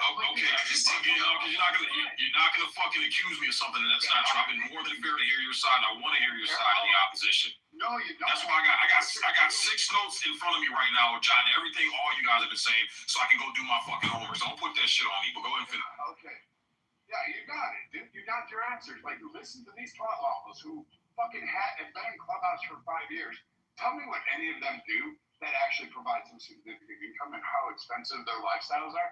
You got one who lives in a fucking home and works at an Ace Hardware as a lawnmower mechanic. You got another one who can't afford child support, which is denying insurance claims isn't really a job either, buddy. You know what? You're right. I do it on a national-wide scale. I paid a lot more than you. Hey, Sid, can I ask a really quick question? Yeah, you know, Brad, you know, you might. All right, go ahead, Love Vicky. You're making these claims about Gay King. Oh, my bad, Viking. Can you tell us in 59 seconds, without using the gay app, ChatGDP, LGBTQ, what blockchain technology is? Thank you, Gay King. Is it the same one? Is that the same one that gave you the power for your? Oh, so now you're gonna ask me. So you don't know what blockchain is? Thank you, Gay Lords. Thank you. You're amazing. That whole thing of thank you, Gay Lords. Where that fell. I'll send you $20 for your new one plug. Thank you. You are amazing. On an amateur car. Can we go back to the topic? For the record, I wasn't saying for the United States government. I was just saying that's an option for you as a personal individual. No, obviously I want the. Obviously, I believe in the U.S. government. The Coinage Act of 1792. I believe that the U.S. dollar is a certain amount of grams of silver. And that's what I want to bring back. Obviously, I'm not like. So you want to go back to the gold standard? No, we never had a gold standard. We had a silver standard. Silver standard. You want to go to a gold standard universally overall? I want to go back to hard money. Let's not change the subject. We can have a. You can just be quiet and sit down. Go back to work. Turn those fries and go buy because that's the point, right? If you guys listen closely, you'll notice that. When you're really trying to understand what makes sense to Brad, whether or not something is true, you'll see that he refers to the same authority that Green is questioning. That there seems to be this idea that the better dressed you are, the better groomed you are, the better you are, the more of a claim to truth you can make. He's a certificate holder. And somebody is. Yeah, exactly. And he's essentially admitting it. He says, well, I make more money than you make. I make more money than you make. Then what I have to say is more important. When I am making it very clear, and this is the reason Brad is very upset, that the money he's making is essentially worthless. And so in an environment where the money is worthless, when it is based on nothing, goods or services actually exist to back it, the thing that actually has value, friends, your family, your ability to produce primary goods like agricultural commodities, So here's what I'm gonna say, man, because this is, and I got 6 pages of notes in front of me because I've been taking notes down to do my research. But what I can see with my own eyes is that yes, the fiat currency, American dollar, has gone down in value. My buying power is not as strong as it was 10 years ago. But what I can constantly see is that gold and silver and precious metals, which is what we used to back our dollar on before World War I, is steadily going up, and that's when I see the central banks are currently. Hold on, Brad. But here, I'm giving you my take and what I witness and what I see, and I'll be more than happy to let you rebut when I'm done. But what I'm seeing is a thing that the central banks are currently hoarding and the fucking demand for, and a big chunk of that demand is from these fucking banks. Okay, so what I have seen is the value of precious metals has gone up. The value of the fiat currency has gone down. I can clearly see this with my own eye, brother. The dollar I'm putting in my retirement right now is not going to be able to give me $1 worth of goods when I go to pull it out here in another 20-something years. So that's what I'm saying. I hear what you're saying. I'm going to do my research, but it's hard to get that side and trust the system when I can clearly see that everything I'm busting my ass and scraping my knuckles for is becoming worthless and more worthless and more worthless every single day. Well, go ahead, Brad. If you want to rebut, you got it. It's not becoming more worthless. First off, you're talking about trends and dynamics while inflationary growth occurs. But you're sitting there and equating that to a less buying power. Okay, maybe, possibly, consumerism at its finest, capitalism, great. You should be able to make that product and charge. If you can't afford it, well, sorry, your dollar doesn't work. But at the end of the day, that's what capitalism does. Now, the problem with what these idiots are proposing is that you either join in some socialist Bitcoin fucking Ponzi scheme, in which case socialism works great for the first, 3% of its term until it runs out of other people's money. Once it does that, these idiots, they don't know it because they're too stupid. They don't know that shit is exactly what they're proposing. They're just trying to dice it up. These guys are just proposing Marxist economics and probably putting it on some kind of spin because they think somehow they'll have it. When in reality, these guys aren't economists. They don't work in the finance sector. They sit there and read like whatever fucking Reddit threads tell them about economy, and you're taking advice from them. And it's fine. It's in the baseball. He works in the economy. He works on economics. You have a mother who fucking is an actual accountant who can go into further detail. You have a couple. You have Bill on here who's an economist, economic professor. But shit, why listen to any of us? You got it with these guys. I please point out that appealing to authority as some kind of argument is actually a logical fallacy. To say that you should listen to my argument because somebody told me that I was right is actually a very, no pun intended, bankrupt defense. And this entire conception that in fact what's happening is inflationary growth is I don't know if that's tongue in cheek. I don't know if there's something else going on there, but definitely when you have inflation, you have a growth. It's a very bad growth. It's a growth and a decrease of your purchasing power because they're printing. No, Brad. What I want to know is do you understand how? Yeah, I mean, I want to show everyone that I am acting in good faith. I don't care about your good faith. I know, and I don't know why Sig continues to offer you a platform when you're so clearly a worthless, angry, ranting. You really are, and I don't understand why Sig left you. Hold on 1 second, man, because here's the thing, man, and you told a lie on me and you're inferring something that's not true, Brad, and I don't appreciate that. So again, my mind isn't 100% made up. And I'm not just taking their advice and just dropping it, okay? What I'm doing is I'm trying to hear both sides because I've done a lot of deep digging these past few weeks on this shit. And what happens is the things that I've come across, the articles I've read, the things that I've watched from people who are respected in the economics, in an it aligns with what they're saying. So again, don't put it on me that, oh, you're just taking their advice. And no, what I'm doing is I'm listening. I say, okay, that aligns closely with the things that I've researched, but I'm willing to hear the opposing side. And again, this is why I have 6 pages of notes sitting in front of me right now, jotting down everything that you told me, Brad. Okay, so again, with Diego's point about Bitcoin, it's not necessarily Bitcoin. What I hear as far as an argument, and again, if you think I'm wrong, I'm more than happy to hear it. What I'm hearing from Diego, it's not specifically Bitcoin, but it's a currency-based that's open format for the public to check and track where everything goes and be able to have some type of accountability to the American people. There's no accountability with this money right now. So whether it's Bitcoin, whether it's Dogecoin, whether it's fucking Pussy Coin, whether it's fucking Fart Coin, a system that gives the Americans the advantage to be able to check the records and keep track of everything to make sure everybody's on an equal playing field. But what you're talking about are appropriations made by Congress where they have to keep records of where they appropriate the budget. But just to be clear, the purpose of the US dollar as defined by law is specifically designed to be private, to protect the privacy of every American citizen. It is the opposite of what you're calling for. If that's what you know. What Diego's trying to point out is that people are supposed to be free and secure in their persons and in their property, and the idea that the state will always know how much purchasing power you have, and that somehow is a good thing for them to have, has to be rejected.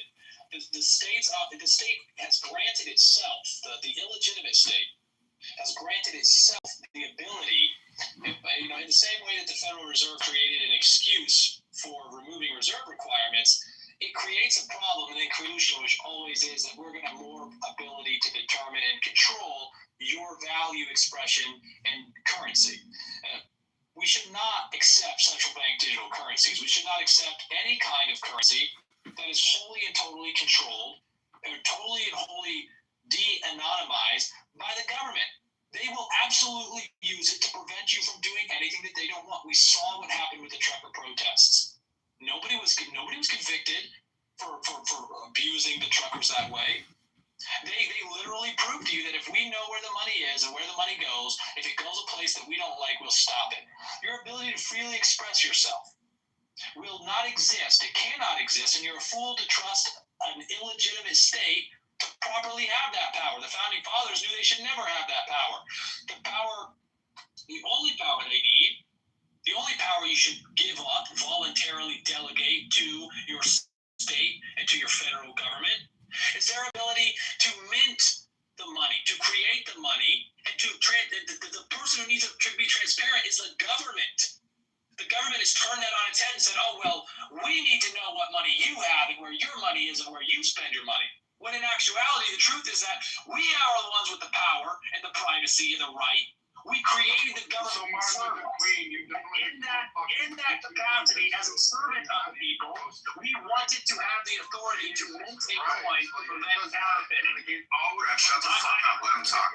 You are insufferable. In your life. Again, you still don't. You're like the Founding Fathers didn't want us to know where our country was going. They actually did. They actually did. My thing is though, you could debate this shit in a better way, bro. You know, I don't have to debate it with these incel bros. Here's the thing. The idea that somehow hear me out. I'm trying to learn from both of y'all. Okay, I do think you may have good points, but the extra shit you doing is overshadowing the information. Are you doing it because it's all that they got? And now you say, all right, go ahead, doing it because doing your shit. And he's 100% correct, Brad. You're getting emotional. I mean, again, it's not a good look. You're trying to prove your point. Give me the substance. So he went off and said, oh, the Founding Fathers never intended to have this. Well, first off, the Founding Fathers really weren't totally concerned with any of the aspects that he was saying in the Federalist or Anti-Federalist papers. But you know what? We digress from that. In fact, the Founding Fathers were kind of wonky. They actually believed in taxes. And, let's not hit, they wanted to cling on to their wealth. So they made sure they held on to it. They weren't in for a collectivism fucking bug on fucking currency. In fact, they wanted a broad separation of it as outlined in many of the state legislation and the houses. In fact, they didn't let the church in, one of the primary reasons under Payne and others in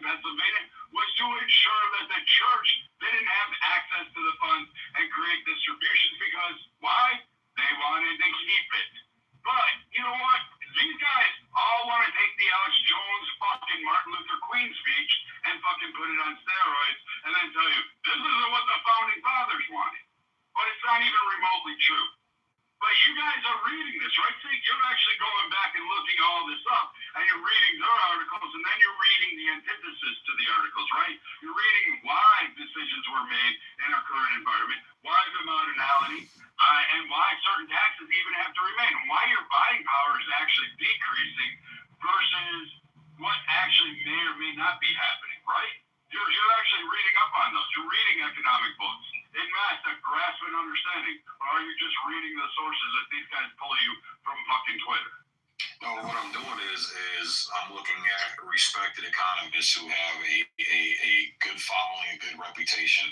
I'm looking at economists who. You just yell at me for. Can I answer your question? You gonna let me answer the fucking question, Brad? I'm fucking letting you answer, but did you? Okay, then don't cut me off. Don't ask me a question and 5 words into it, you fucking cut me off. Ask me a question and give me the fucking respect to respond to your question. So what I'm saying is, I'm looking at economists who were laughed at when they were talking the same shit 5 years ago, 2008, shit like that. Everybody laughed at them. And then what they ended up predicting and saying has been true. Okay? And it makes a lot of fucking sense. So I'm asking you now, why is our fiat currency, why is my dollar devaluing then if what you're saying is true? There's not one fucking reason for all of it. There's multiple reasons. Back to fucking inherent wealth has increased exponential fold. Fucking trade agreements, decreasing manufacturing you can blame on. You can blame it on the math. Hold on, guys. Let them finish. Let them finish, diabetes. Let them finish. Eat the shit. Come on. I want you to come to my house. Boys, come on. I'll show you the back of your fucking skull. Let's go. Diogenes, let him finish, man. Go ahead and finish, Brad. Go ahead and finish, Brad. And fuck your wife tonight. Dude, your kids fucking, yeah, you're all gonna enjoy it. So there you go. Fucking A, I don't give a fuck about you fucking KK wannabe lights, you latte fucking white supremacists. You guys all have the same fucking jihaded fucking mind. Like, give me Bitcoin. You fucking want to decentralize, tear down the economic system. You want to say, oh, it'll prevent your fucking dollar from decreasing. But you got to invest in Bitcoin, which fucking, hey, last I checked, only one of us on the stage can afford to go buy a Bitcoin currently. And it ain't none of you. Because you don't have the cash in hand. Well, here's the one thing, Brad. I know, and I think, again, this is what I'm seeing with my own eyes. I know more people who have increased their wealth investing in Bitcoin than going out and working a normal fucking 9 to 5 every day. That's one thing I can say for sure. I've seen You believe that? That's what I've seen. I better believe it. It's a fucking fact. You see the economic pictures? Oh my God. It is a matter of fact. These guys do it solely off of Bitcoin. No other investments in the stock market. No, it's actually propelling and helping out the increase in digital currency. Yes. But these fucking guys seem to have the answers. But again, they don't. They don't even know who's switching their So to answer your question, yes, when it comes to common working 9 to 5 blue collar guys that are on the same level as me, I saw them accrue more wealth with their investment in Bitcoin than fucking decades of just going and working in fucking 9 to 5 with no other investments. Yes, can I touch on that? Can I touch on that without because I want to help you understand. I want to help everybody understand like that is a sign that the economy is illegitimate because no people who value productivity would ever allow a situation where speculation was offered a greater return on investment than productive labor, than productive contribution to the total social welfare. No one would accept that.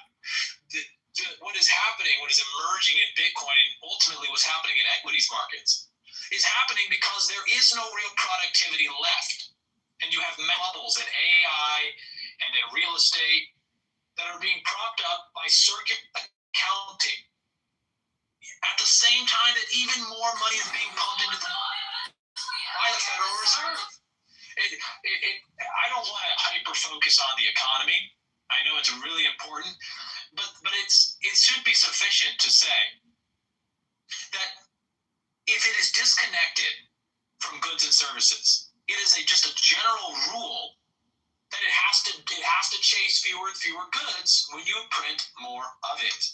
This is not. I mean, this is just a fact, and there's no amount of hand waving, and there's nothing that can do to change that fact. This is just a plain the entire basis for Brad's argument, and I pity him for it.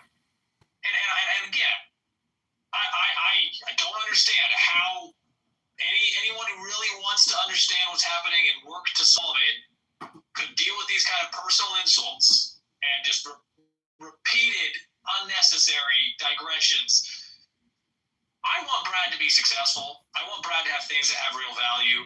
Because if we're all playing a fair game where we're equal before the law, and we are able to constrain our government to transparently issuing currency only as the legislators permit, we don't allow a pseudo-private entity like the Federal Reserve to simply announce that it's going to create money to purchase treasuries, that it's going to monetize debt, but call it something else.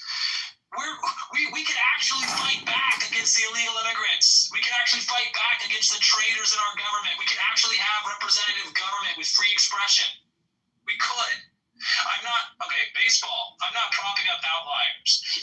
The truth of the matter is, and the National Socialist German Workers' Party recognize this, money is a tool. Nothing more, nothing less. SIG doesn't work all day because he loves the way the presidents look on the paper. Brad will do that. Brad loves Donald Trump, so when Donald Trump successfully puts his face on the central bank digital currency, I'm sure Brad is going to go collect it because he likes the way it looks. Fantastic. But that's not what SIG does. SIG has real shit to worry about. I have real shit to worry about. I don't want the paper. I don't want the currency. I don't want the money. I want the things. I want the food in my kid's mouth. I want a house. I want gasoline in my tank. I want real fucking things that really change the way that I live. They nourish me. They nourish my children. They improve my quality of life. And when you're telling me that in order to get those things, I have to use these tokens, then I'll use the tokens. But when I find out that those tokens are being created on a computer somewhere, I can see that that is unjust and unfair, and I don't want to play this game anymore. And I would hope red-blooded men would rise up and cooperate with me to rectify that grave injustice. It is the most serious crime against our sovereignty and our integrity that we would be deprived of our value expression. They are printing the money out of thin air. All right, Dad, and they are doing it so quickly. Monica, I don't talk quiet, man. No, this is ridiculous. No. What? Do what? What do you cut? You know what? I'm so tired of you emotional motherfuckers, man. Get the fuck off my stage, bro. Tired of this shit, man. Fucking tired of this shit. Shut the fuck up, Monica. Go create a fucking woman space and you can do your little vaginal fucking bullshit, but the man is fucking talking, yo. Based.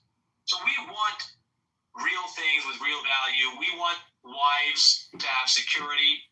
We want our family to flower and grow and develop, and we can't do that when we're relying on the ability to purchase bread, and then we find out when we go to the store that bread and beef, ground beef, for example, has almost doubled in price. 22 tons of beef. I don't want to abuse the people who clearly want to engage in a contentious debate and fail to accept my principles and predicates for my arguments. But I urge everyone not to be mystified by a man behind a curtain telling you that, well, you don't understand, there's exchange rates and there's the velocity of money and there's of course the tariffs and there's all these other considerations. Those things would be relevant if the money had integrity in the first place. But it doesn't. And I welcome anyone to challenge the integrity of the money on those simple bases. And I yield. And that's the one thing too, you know, again, what I've been looking at is 1913 seems to be the fucking key year all this shit fucking popped off. American citizens weren't charged income tax. It's what you needed. Yeah. I researched that video, bro, and everything that I've been researching from very reputable sources has been pointing to the same fucking thing. I'm trying to say, bro, that's right. But the thing, actually, Diogenes is more correct that the Civil War is the key because that's when you have the legal tender cases. That's what we're talking about, Diego. Oh, okay. Civil War. Civil War, yeah, because the legal tender cases allow people to pay back debts. that were made in gold contracts with paper, and that's what fucked everything up. Okay. They essentially established. So right. Now here's you're gonna love this. Okay, if you really want to know the inside baseball on what happened with the legal tender cases, the Constitution was clear in that it needed to prevent the government from having the ability to issue currency without any increase in goods and services. They understood that the money as a tool could not offer an exorbitant privilege to the executive, or it would be used to dispossess the people of their wealth. It understood that, and so it said that the money it has to be coined in gold and silver. Okay, and then this is essential because this is a thing of finite value. You cannot print gold and silver.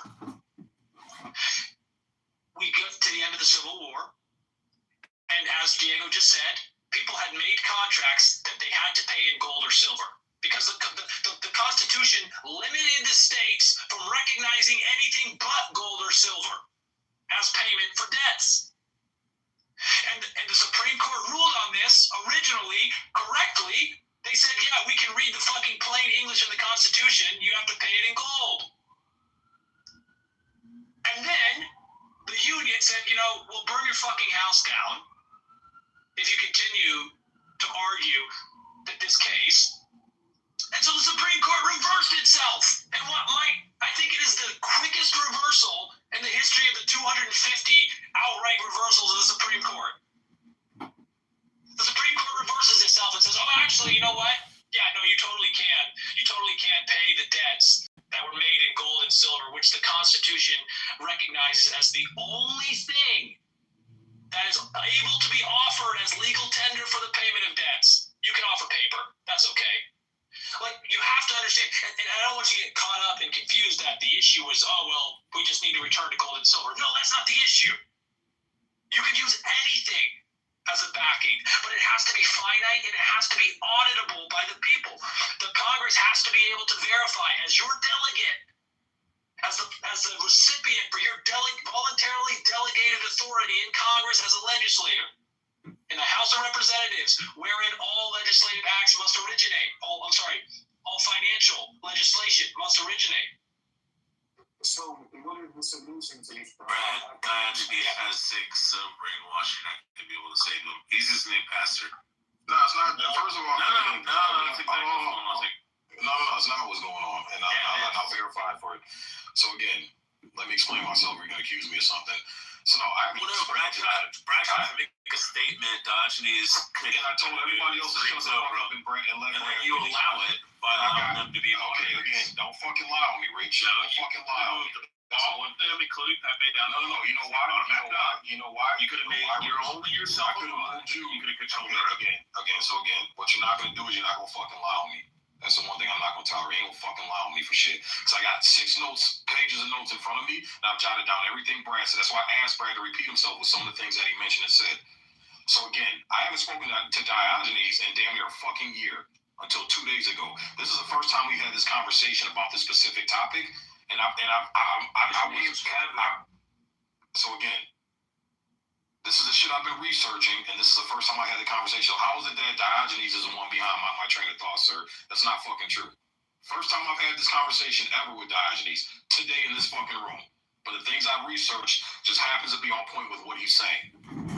So again, when Brad was speaking, I told everybody else to shut the fuck up and don't interrupt Brad. And I've done it several fucking times. If you can't see it, I don't know what the fuck else to tell you.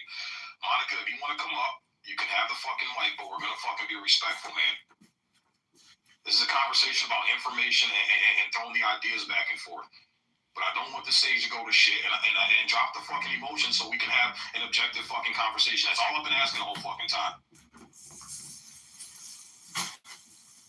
This is crazy, man. This is fucking nuts with you people. I don't get it. It is fucking nuts. And I want to point out, we are having a productive discussion when we start to recognize the history of value expression.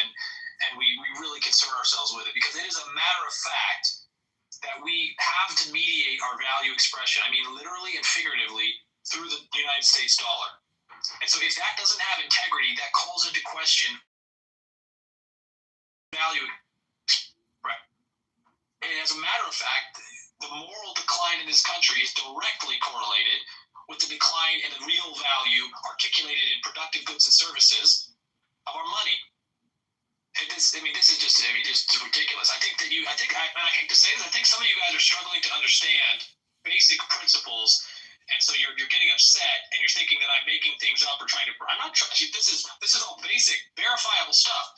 You would never agree to play Monopoly with me if I got to give myself free money.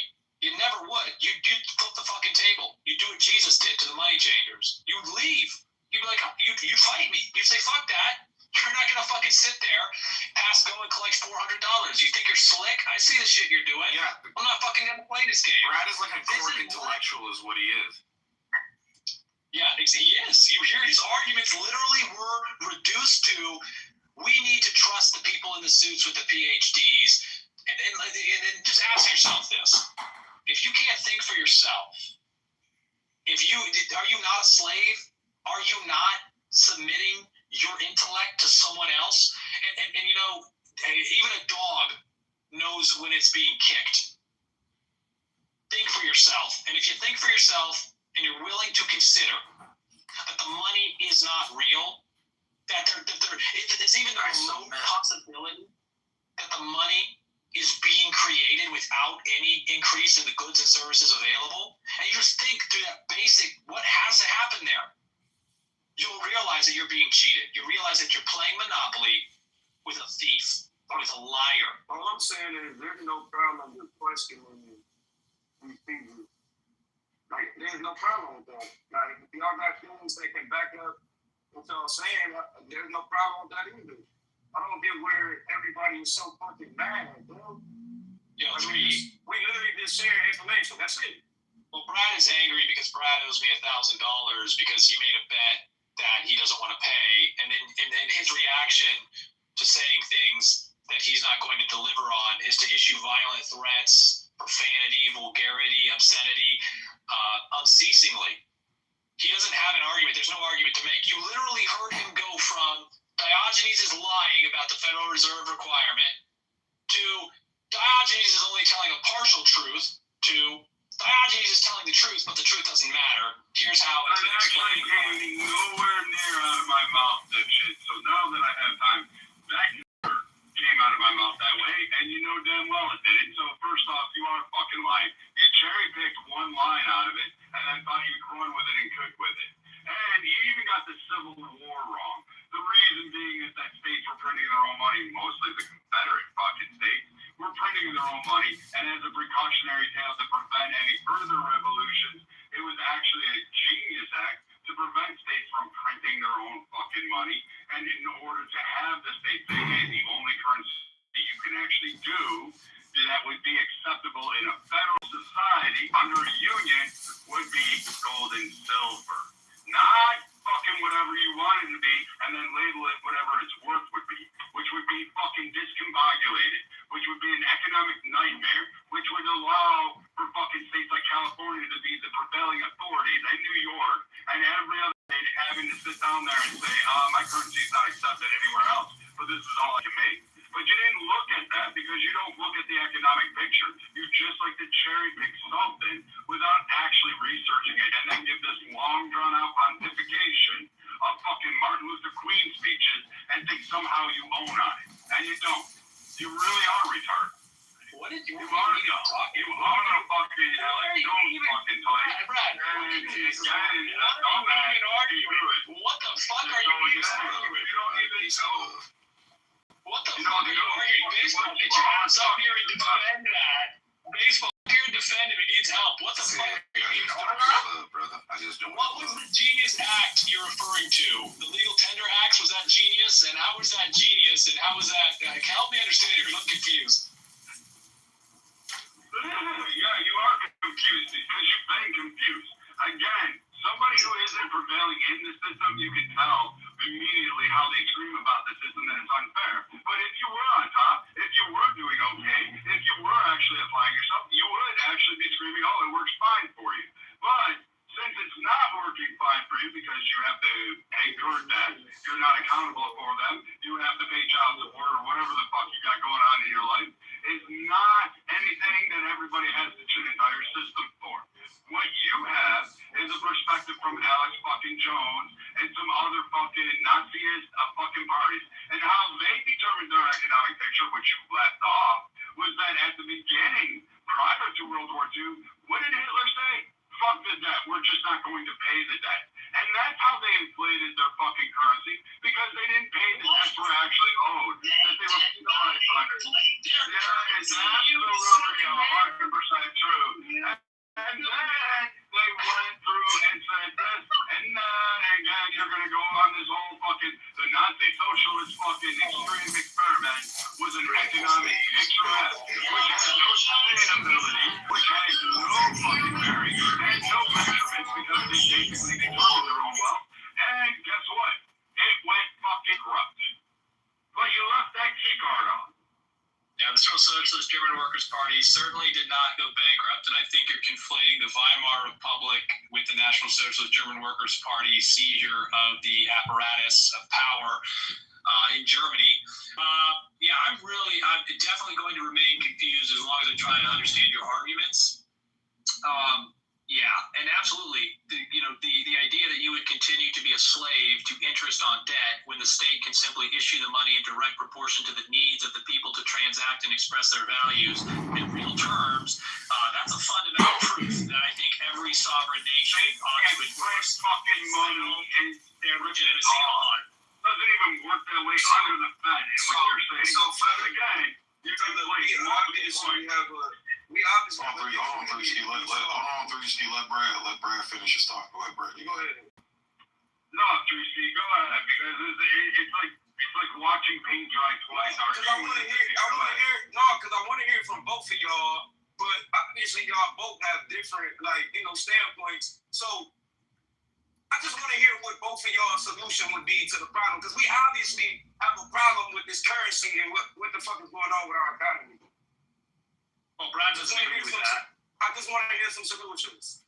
Yeah, Brad doesn't agree with the assertion that we have a problem. I'm trying to do that, though. I didn't have to fight. Dipshit. Stay right there. It's where you belong, in the back of the bus. That's where you are. That's where you'll stay. Understand me now? I thought so. You're saying that for the black guy? No, I said that. Better than white guy. Damn right, because I want to sit on the back of the bus. I'm white. Let me sit on the front of the bus. Yeah, again, all the same fucking KKK wannabes, the lattes. That's what your group is, just a latte like, screaming about how it's unfair that you have to share a division of wealth with various people. But again, there's many solutions. It's not just one. You could, in theory, apply accurate regulations on equity. You could control housing markets. Regulate equity. So again, you can put legislation in. You can do that. I mean, that was the whole purpose of the union at its inception. But apparently, you missed that in I don't know, civics. I'm sorry? Regulating equity was the purpose of the union? No, the purpose of the union was to ensure that they could pass legislative acts in order to facilitate a union that was equitable to all people. Unfortunately, they didn't realize it until about now. And now, even at this age, you don't have it going on. But dipshits like you screaming for fucking socialist republics of fucking Germany and Nazism as an economic picture show me that, yeah, you really didn't understand how those implications worked. And that's what you're preaching. That's all you're preaching is actually Hitler's economic plans for Germany. You're just regurgitating that. Do you even know what Hitler's economic plan for Germany was? I mean, did I say it? Did I tell you what it was? The only thing I've referenced is that the National Socialist German Workers' Party refuted slavery to interest on debt. And I would ask that you stop and think about those words and just understand what that means. And I think everyone would agree that we should not be slaves to interest on debt. I know when I was a child, I asked Mommy what money was, and she said, listen, don't go into debt, don't get a credit card. And I haven't. And as I grew up, I started to look into this, I could see the wisdom in this, don't get into debt.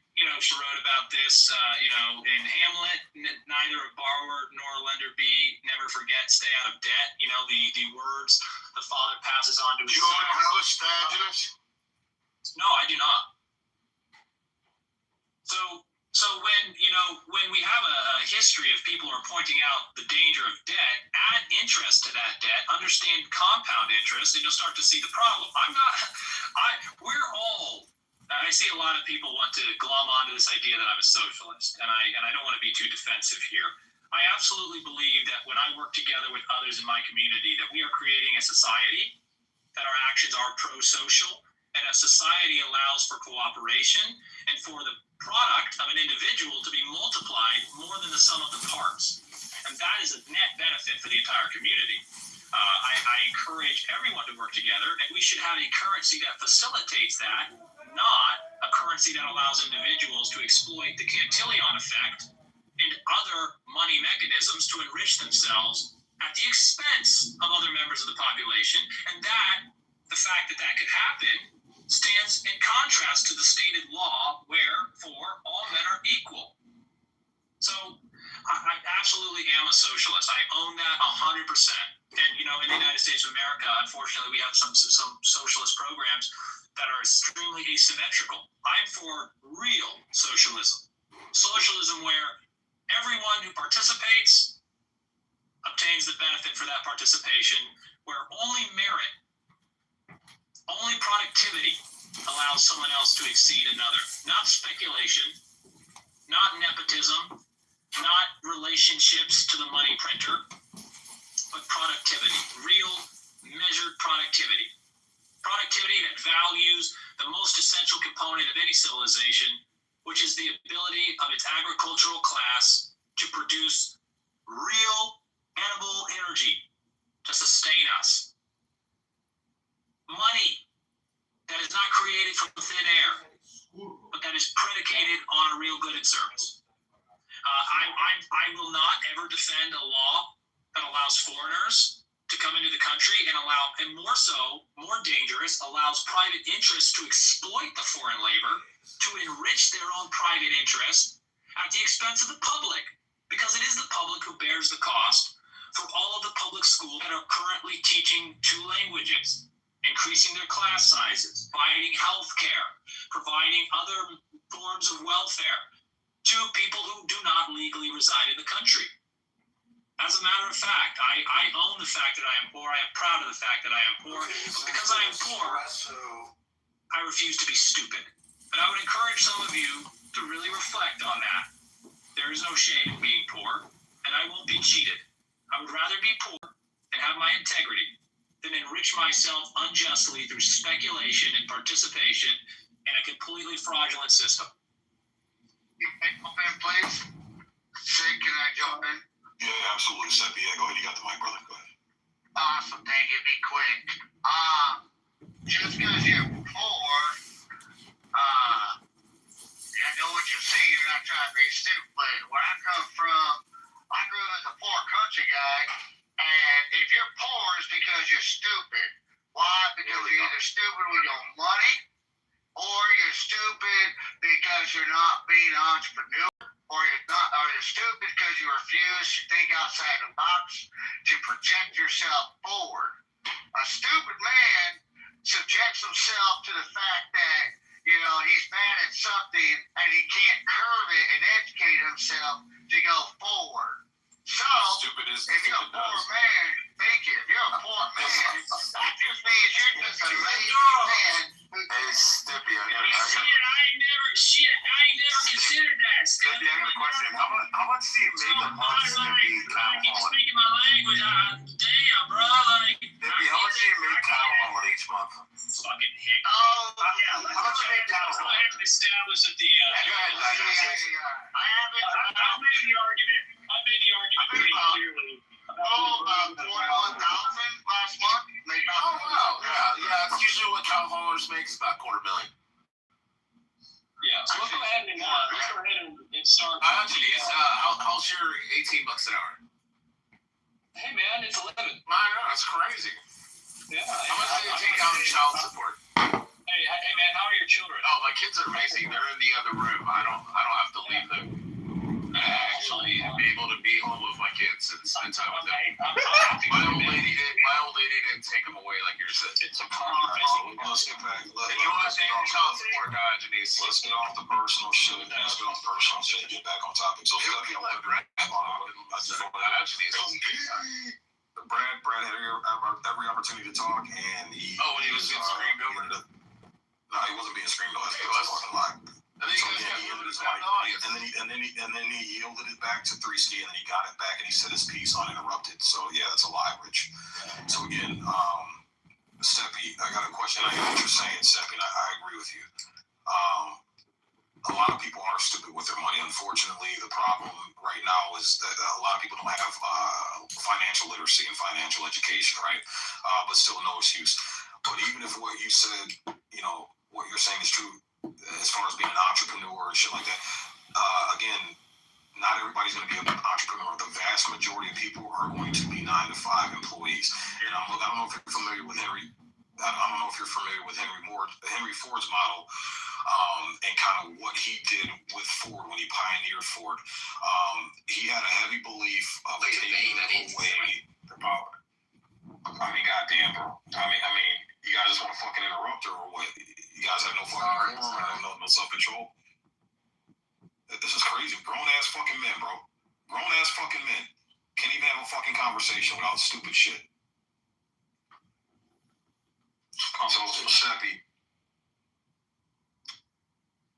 I don't know if you're familiar with Ford's model. Ford actually took the power away from the shareholders and believed in investing it into the workers, right? And that's how he blew up. And then I forgot old boy's name who founded fucking GM. But he took the exact opposite approach and gave power to the shareholders. And I believe the Supreme Court ruled against Ford in taking away his ability to take those earnings away and take the returns away from the shareholders and investing it back into his company. But it looked like Ford's model worked, and the workers got paid fairly. They had fair benefits. Like the Ford workers had a leg up, and then it seemed like once we went back into the system of putting the doggone ball back into the field of the investors and the uber rich and uber wealthy. After you're done, Sig? Absolutely, absolutely. Yeah. I definitely want to hear your William Durant. He's founded. Yeah, Durant. Yeah, thank you, 3Ski. Durant. So it seems like when we put it back into the ball back in the court of the uber rich and uber wealthy, that's when the average person started losing. And I'm sorry, but the majority of people are going to be worker bees, man. Not everybody's going to be an entrepreneur. But go ahead, Seth, if you want to rebut. I'm gonna go after Stephen too. No, I gotta clarify something. Like, Diogenes, shut the fuck up and let Hold on, Diogenes. I want to hear Steph rebut. I don't want to lose the opportunity. No, shut up, truck driver. I hear you, Diogenes, but I want to be fair and let Steph respond because I was responding to what he said. So. Your kids hate you, Diogenes. Okay, but Diogenes, I'm asking you, let Steph respond, please. Yeah, go in the cup chair. What do you want to get Well, Sig, thanks for letting me respond. I understand what you're saying, and I hear you clearly, and I get the concept that you're explaining it to, and I agree with you on that matter.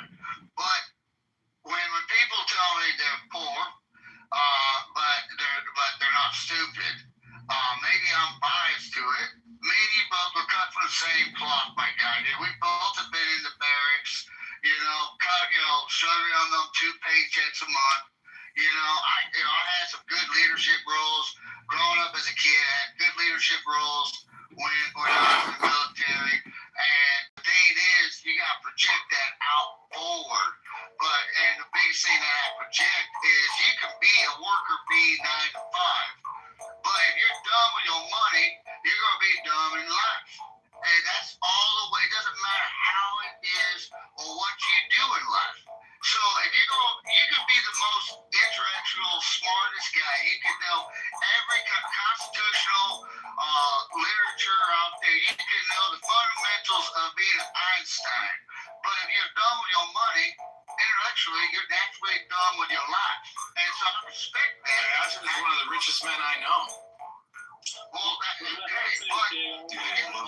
Please, for a second. I'm gonna land it. So I understand where you guys are coming from. I just want to make sure that I just wanted to ask the sister know. You know, he might be a poor man, but he could be very smart. But it's hard for a worker like myself or anybody else who doesn't know the individual personally or has interacted with them. If he's saying he's poor but not stupid, some of us worker bees are going to be like, well, how can you be so smart but so dumb with your money? So go on ahead. I'm sorry for taking too much. No, thank you, Steppy. I appreciate the way that you did that. I want to clarify here because you brought up something that really could be synthesized, Sig, that really needs to be addressed. You pointed out that there's this conflict between Henry Ford, one of the most, if not the most impactful entrepreneurial men in the history of the United States of America, and the way that he was brought to heel by the Dodge brothers in a landmark Supreme Court decision that said that we are going to place the well-being of shareholders and investors above employees of the company. Now, I disagree absolutely with that Supreme Court ruling. I believe that is absolutely more fraud built upon the fraud that started in 1861. But think about the implications of that, Sig, if you really understand that that's what happened. I was the Henry Ford. Please don't interrupt me. Please don't interrupt me. Don't interrupt, please. Just wait your turn. Go ahead.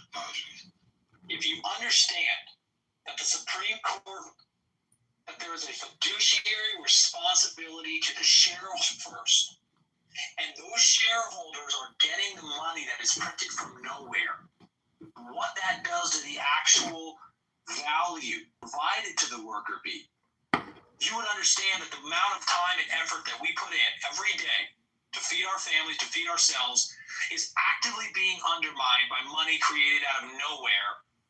That is ensure get this capital that is created out of nowhere, these banks, and they get to have the fiduciary responsibility given to them. Like, you understand how that works? They print the money from nowhere, and then they buy shares with it, and then the companies who are actually doing the work are prohibited by law, Supreme Court precedent, from allowing the employees who do the work from enjoying the benefits of it. And you know, men like Henry Ford are rare who would even have an interest in ensuring that the largest component of their profits were actually disseminated back to their employees. Ford was famous for saying that every one of the people who builds the car should be able to afford the car.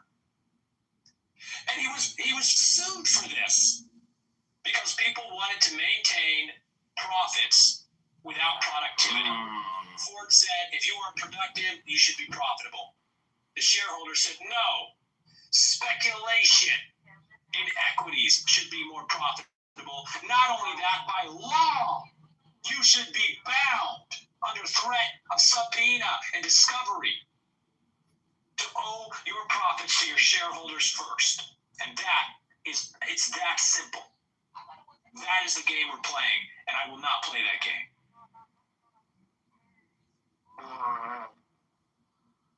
Yeah, that's exactly what I read and come across, Dodges. And again, Durant put emphasis on debt, creating debt, having the average person, average citizen go into debt, to be able to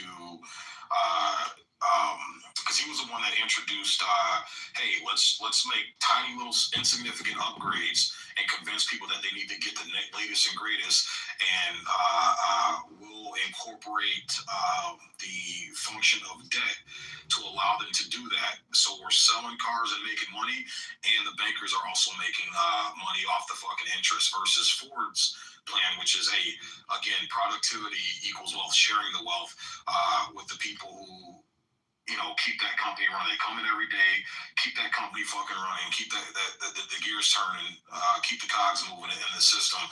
Again, what I keep saying is, I keep seeing this small select few taking wealth, taking money, taking stability away from the average American and hoarding it to themselves. Whereas, and that's the same thing I'm seeing. And that's the same thing I read about when it came to Chase and they took the liability away from the government and put it onto the people, and then they took the profits and privatized the fucking profits and converted the debt and the responsibility and liability over to the American taxpayer. I'm seeing the same thing repeat over and over and over again. And again, Diogenes is right. Just from common sense, we know debt is not a good thing. You're in a better state when you don't have any debt, and you're able to accumulate tangible liquid assets for yourself and have them on reserve. This is just common sense to any human being, is that being in debt is not good. So why do I keep saying this government, this political system, and these politicians creating and implementing policies that create more debt? Again, we had a balanced budget in the 90s. Once this shit in 2001 kicked off, we're not at $40 trillion in debt, and we can just use common sense to say having debt and being beholden and owing shit to other people, it's just not a good fucking thing. It goes against everything we've been taught as kids. That's it. This is the most nefarious part. It's at interest. It's at compounding levels of fucking interest. Too, yeah. You can never escape that. And you are literally enslaved. You are saying, I have an obligation to pay a compounding interest on a debt that doesn't have to have interest attached to it. There is no reason whatsoever to issue money at interest as debt. If you have to do it, fine. You don't have to do it at interest. How that works with brain damage monkey room? Society's efforts should always create a surplus of energy that is stored against the future. So the only president. Sorry, no, my bad. No, my bad, bro. I'm gonna go ahead and cook. I just want to. What I'm saying is from what you saying, Diogenes, and what Sig is saying, I'm noticing a pattern of basically the government telling us that we do need to be business owners. We do need to stop working and stop being W-2 workers, because none of this shit is beneficial. It essentially makes you a slave. So we kind of need to be a little bit more independent, because I feel like that's the only way that we can combat this bullshit is play the game the way that they roll it. But that's the thing, Drewski. Not everybody can be. You need workers, man. Everybody can't be a business owner. So See, hear me out on this. Yeah. So everybody can't be business owners. I get that, but I do think, and this is just my opinion. I may be wrong. I do think everybody can be a contract worker. So when I say run a business, I'm not saying that as in like you have a whole bunch of employees. I'm saying as in contracting yourself out to businesses. Yeah. And working under the 1099 tax. Yeah, but here's the thing with that, Threeski. Uber drivers and DoorDash drivers are 1099 contractors, and they're still getting fucked. So again, yeah. Go ahead. Sorry, what's going to happen? You're good. You're touching on it, right? So you're recognizing what is happening in the economy right now is that everyone has turned to speculation because it's the only way to keep their standard of living in the face of this money being printed with no real goods or services being produced. As Sig said, someone has to do the most important and most essential functions in society. Someone has to till the crop. Someone has to slaughter the beef. Someone has to change the trash can. Someone has to do it. And as a society that thrives, we rise and fall with our ability to incentivize people to do that and reward them with a currency that allows them to buy things that they want. That's not happening. People are waking up like you are, to the reality that the only way to get ahead is to speculate, to try and start a business, to start a side hustle, to try to start a hustle to the side hustle. And this Can we let us whenever he asked if he could get it? Yeah, I'm about done. I'll land this and I'll walk away, if I might. So, you're right, and that is where we are now as a nation, and this is why the powers that be have brought in 30 million illegal aliens to displace you. Because they don't ask questions, they have not felt any obligation. They literally have come in to do all the jobs that you can no longer you refuse to do. You refuse to be treated that way. And so you can't outrun this. You can only acknowledge the fact that it is fraud. Demand integrity in money, demand integrity in politics, demand legitimate systems, and don't accept anything else. You will never, because one of the things you're not really, you may not be aware of is the way private equity is functioning right now. A lot of people created a robust middle class by starting their own businesses and finding out ways they could provide goods and services, right? And then the private equity just you'll never be able to compete. They will have more money because they print it from nowhere. They print it from nowhere, brother. They literally just have to go onto a computer and tell their friend, like, hey, give me more money. And then they buy real goods and services with it. They will buy your business and they'll buy you off. I worked for a business and that business got bought out by private equity. They said, fuck it, I won't do it anymore. But where did the money come from to purchase it? It was fucking printed during COVID. You gotta realize, like, unless you're willing to step away from denominating value in a currency someone else controls, you will belong to the person who denominates that currency you depend on for your value expression. It's that simple. Thank you, guys. Please? Yeah. Well, yeah, that's 500. We'll go next. Okay, that's 500. You gotta go ahead. What's going on, man? Thank you. I don't really have too much to say. It's just that Diogenes said Henry Ford is the greatest American entrepreneur of all time. I mean, what about John D. Rockefeller? What about Andrew Carnegie? They were they were a different status or a different tier of entrepreneur than Henry Ford. Carnegie. Asking me a question, or are you?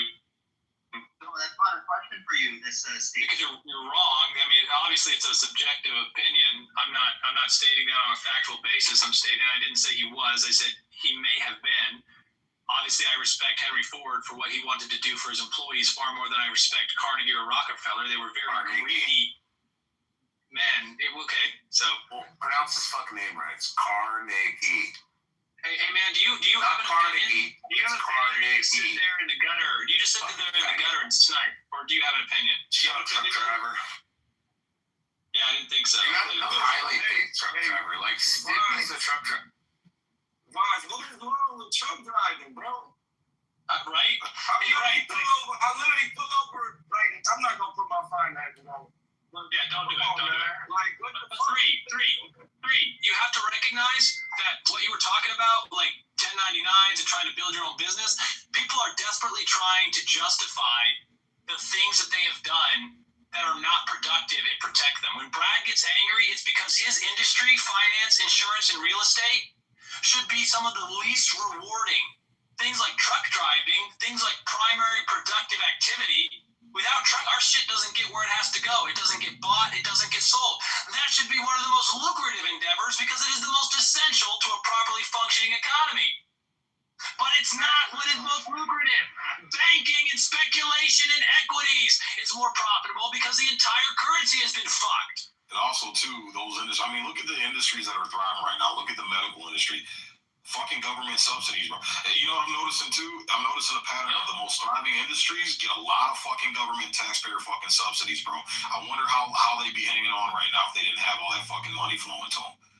I was going to say real quick, it's always the door swingers, the freight movers that complain the most because over here on the bull racks and grain haulers, dude, COVID, man, shit, dog, dude, we're making bank, dude. Like, I was seeing about 50,000, 60,000 a month hauling stock. So, like, the drive-in haulers, shit, like, Friday down. But y'all be stinking, though. Y'all be smelling like shit. Shit, bro, that's money, dude. That's the money. Like, I'm just saying, dude. Shit, bro. I'm just talking shit. You know, it's not my fault that the actors in that 65-mile-an-hour freight shaker, I'm in the left lane gate, you know. So the way that it works is you make a nonprofit, and then that nonprofit requests grants from the federal government, and the government will reward the grants to the people it deems best, right? So that's what it is. Like, that's why states like Massachusetts and the blue ones, they just make a lot of big nonprofits, and they get all that federal funding. Government subsidies, yeah. But we can't lose sight, guys. We can't lose sight of the source. We can't lose sight of this, right? The source is basically that money gets created without any real value being added to the economy. That has to be rectified. Everything else is just speculation about the way that it's unjust. The greatest injustice from which all lesser evils are spawned is the fact that the money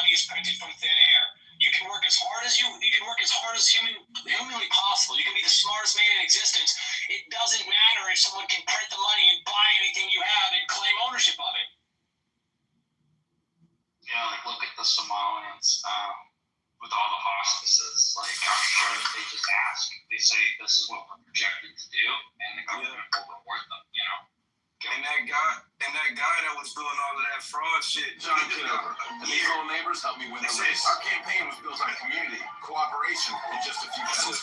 As your mayor, I promise to care for every part of the city. Human John Kitover. And I've got a simple plan for Chicago. There are several different laws that bankers routinely violated. We're talking about the entire banking policies that violated federal law. And when Obama was asked, and when his Attorney General Eric Holder, when they were asked, why has gone to jail, they said, we're worried about what would happen if we held them accountable for their fraud.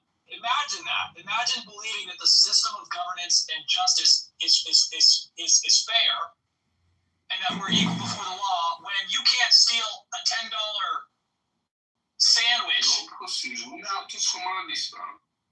I'm gonna talk the fuck out of you, Dodge, and it's just like I did JB and Roger. Just like I did Roger and JB.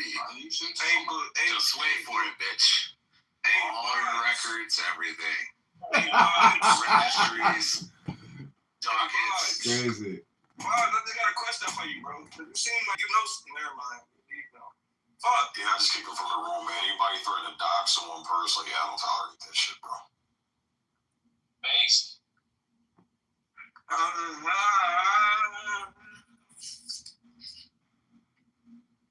are heading for real, bro. No lie. Yeah, not gonna lie, man. I've been trying to be objective in this conversation, and the other side that I've been hearing, it's just been a lot of emotion, man. A lot of emotion, a lot of personal shit, bro. No, what it is in the SIG is people want to be right, and I'm just like I come from the spot where I'm just trying to take in as much information as I can on either side, and then make my assertion after I do my research. But these people, they just want to be right, and it's like, damn. It's not that I want to be right. It's that I'm just laughing at it because again, you gotta be real with yourself sometimes. Dude, I am real. You know what? You know what's funny about the whole Ford example being used is. Yeah, he started out with this whole vision of this like socialist workplace and the idea that was there. But you're also forgetting the fact that there were major labor strikes and fucking aggravations like destruction of property, all of that shit going on, similar to Hershey, Pennsylvania, when he created his fucking mecca to create a candy bar. But these guys don't. Brad, you gotta admit your faults, though, bro. Like you gotta admit your faults sometimes. Does she practice shooting? Is she a member of the Ummah? But you do be trying to be right sometimes, and it's like we can just collect the information instead of doing all the bickering. If you're gonna collect the information, then collect the whole story. Because Ford ran his company into the ground, and it wasn't Dodge; it was actually GM that supplanted him because they diversified. Ford refused modernization. He refused upgrades. He never moved on from the Model fucking T.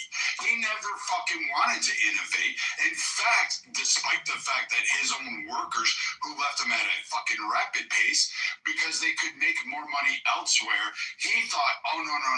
In fact, it was even written by diaries, journals, newspaper articles at the time that he was a tyrant in his own factory with his own people.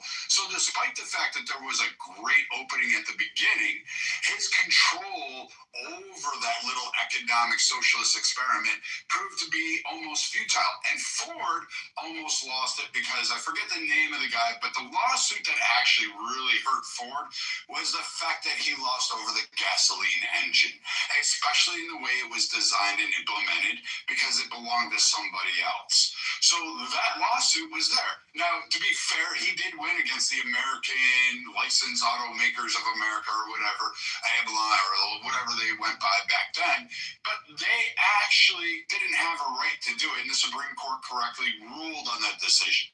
But it wasn't Dodge that put the end to Ford, it was GMC. And what saved Ford eventually from becoming something of the history books was the wars. That's the only thing that saved him. And they turned around that fucking entire dynamic and became a for-profit company, and allowing shares and allowing investments and bringing in modernization, taking out loans to modernize equipment to pay off said debts. So this is how Ford propelled themselves into the future by actually saying, you know what, maybe our business model kind of sucks, because clearly nobody wants the fucking Model T for the rest of their lives, and that's the only way it did.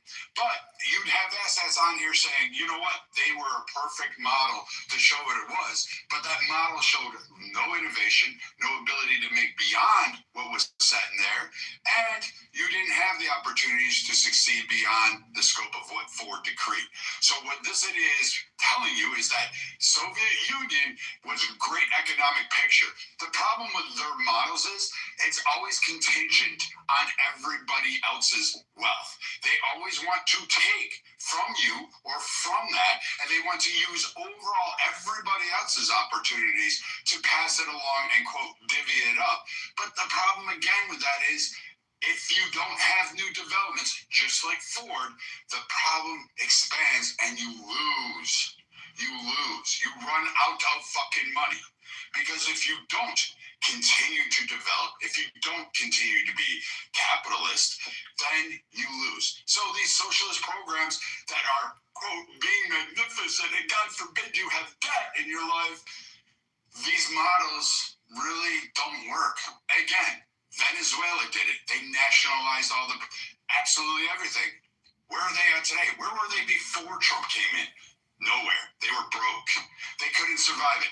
If these economic viabilities, Soviet Union, all of the fucking Soviet bloc states would be fucking following the similar model. In fact, China doesn't even follow this model anymore. They use capitalism to boost their economy.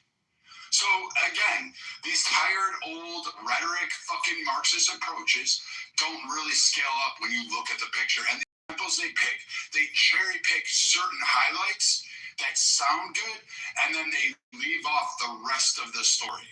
And that's what we should say. The rest of the fucking story should be told. Okay, and I hear what you're saying, and you brought up a couple points that I'm gonna definitely check into, Brad. But again, you're bringing up the socialist argument. Again, if Ford had his little utopia, which it doesn't seem like it was socialist, it was paying people thought their value was, right, based on the profits that he generated from product that he sold and marketed to the public that the public thought was valuable. Again, true capitalism would be, don't get the Supreme Court's involved. If he's not able to innovate, someone else is going to come up with a better fucking idea. Someone's going to come up with a better idea and say, hey, if the people want more freaking,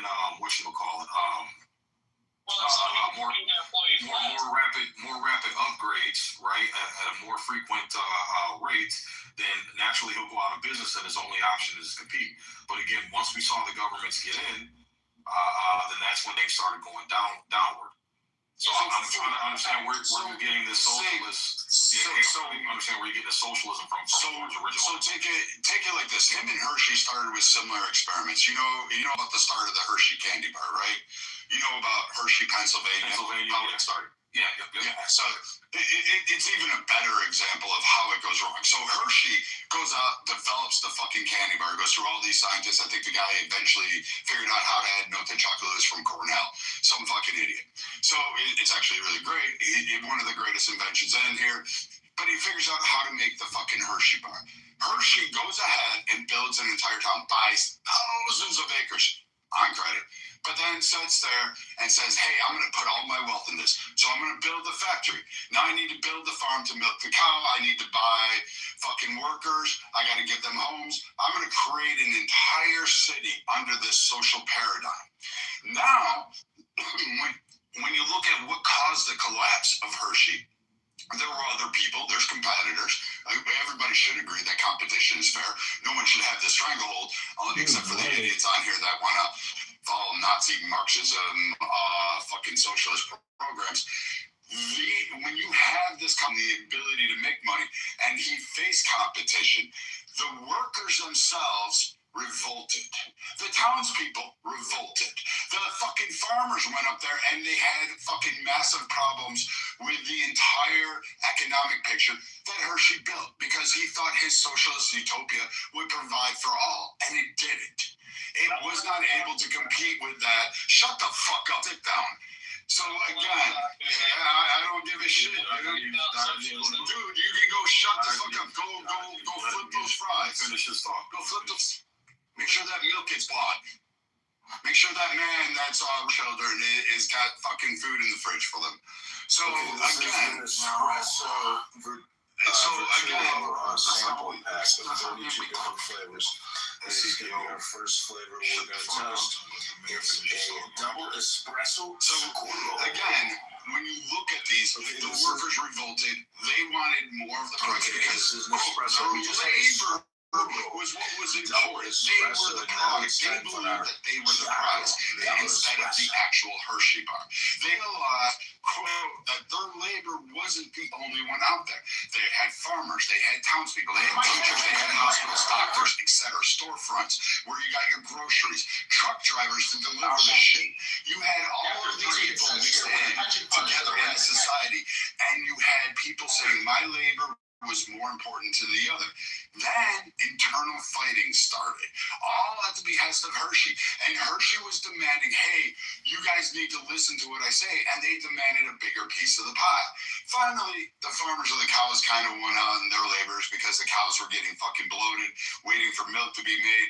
And they came up there and started cracking a few heads. I think they actually ended up killing a couple people. But at the end of the day, the experiment fell. Hershey himself was fucking so distraught with it. He said, this economic picture, this model that I built showed me its foundational weakness is that capitalism needs to go ahead and be brought in. I provided free groceries. I provided free education. I provided opportunities for jobs. I provided all of, and it still was not sustainable. Ford model, again, was not sustainable because, again, he couldn't innovate and realize it. Now, you look to his sons, they innovated the fuck out of the Ford. They fucking went through a transformation. And Ford's model was okay for the time for the Model T. And his investments and the reason he was able to pay his workers the way he was and set it up was because of the initial success of the Model T. It had nothing to do with fucking all of this stuff. But as it lingered on, that success runs out. That money ran out. Because again, socialism is dependent on taking other people's wealth and not creating, innovating, or inventing. The same thing happened in Hershey with their little labor. The same thing happened with Ford. There was another group that happened in Kansas. It fucking failed abysmal. You should really look into the economic pictures that these guys all tried this approach that dipshit is fucking espousing. And you guys, you're clapping for it, and I'm laughing at it because we've tried it so many fucking times, and it's inherently failing. And if it was so strong and good, why wouldn't it last? Why couldn't it beat capitalism? Why couldn't it beat the economic picture of the U.S.?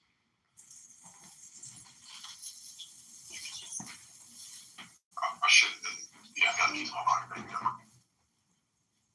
Hey, Brad, you there? Is he on the phone? I mean, I've been listening. If I could chime in quickly. Well, let me just point out. Real quick, I just had a question. If anybody else could answer, they know about it because I'm listening. Whose wealth did Ford take? That's what I'm curious.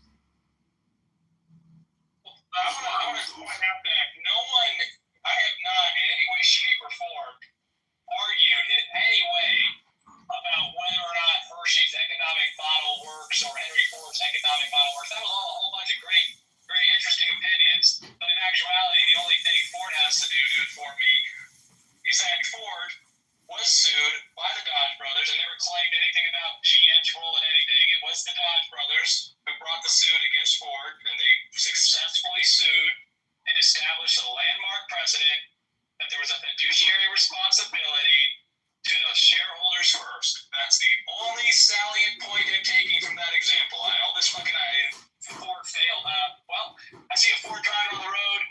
I see Hershey bars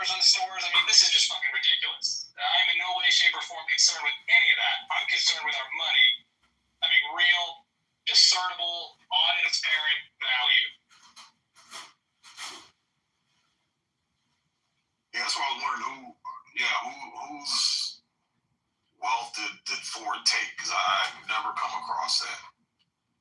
I was wondering. And two, it's like I don't see any evidence of Ford having any type of social program. It was a man who came up with an idea, and Ford capitalized. His biggest capital was on the assembly line, which increased production at a cheaper rate. And there's also one other thing Ford did. He designed the Model T to run off of ethanol so that farmers could make their own fuel, and then in turn, the oil magnates basically created the alcohol ban in order to get them out of business and that.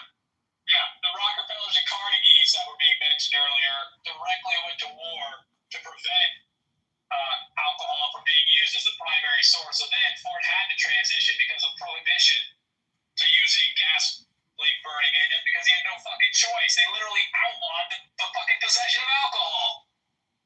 I mean, this is just such a preposterous misreading of everything. It serves of nothing but trying to prove that he's got a bigger dick, which is just preposterous. Like, we're having a real discussion about what does our money mean, what our values are, and none of anything anyone said was in support of, well, we have to have free school and we have to have free housing, and absolutely not.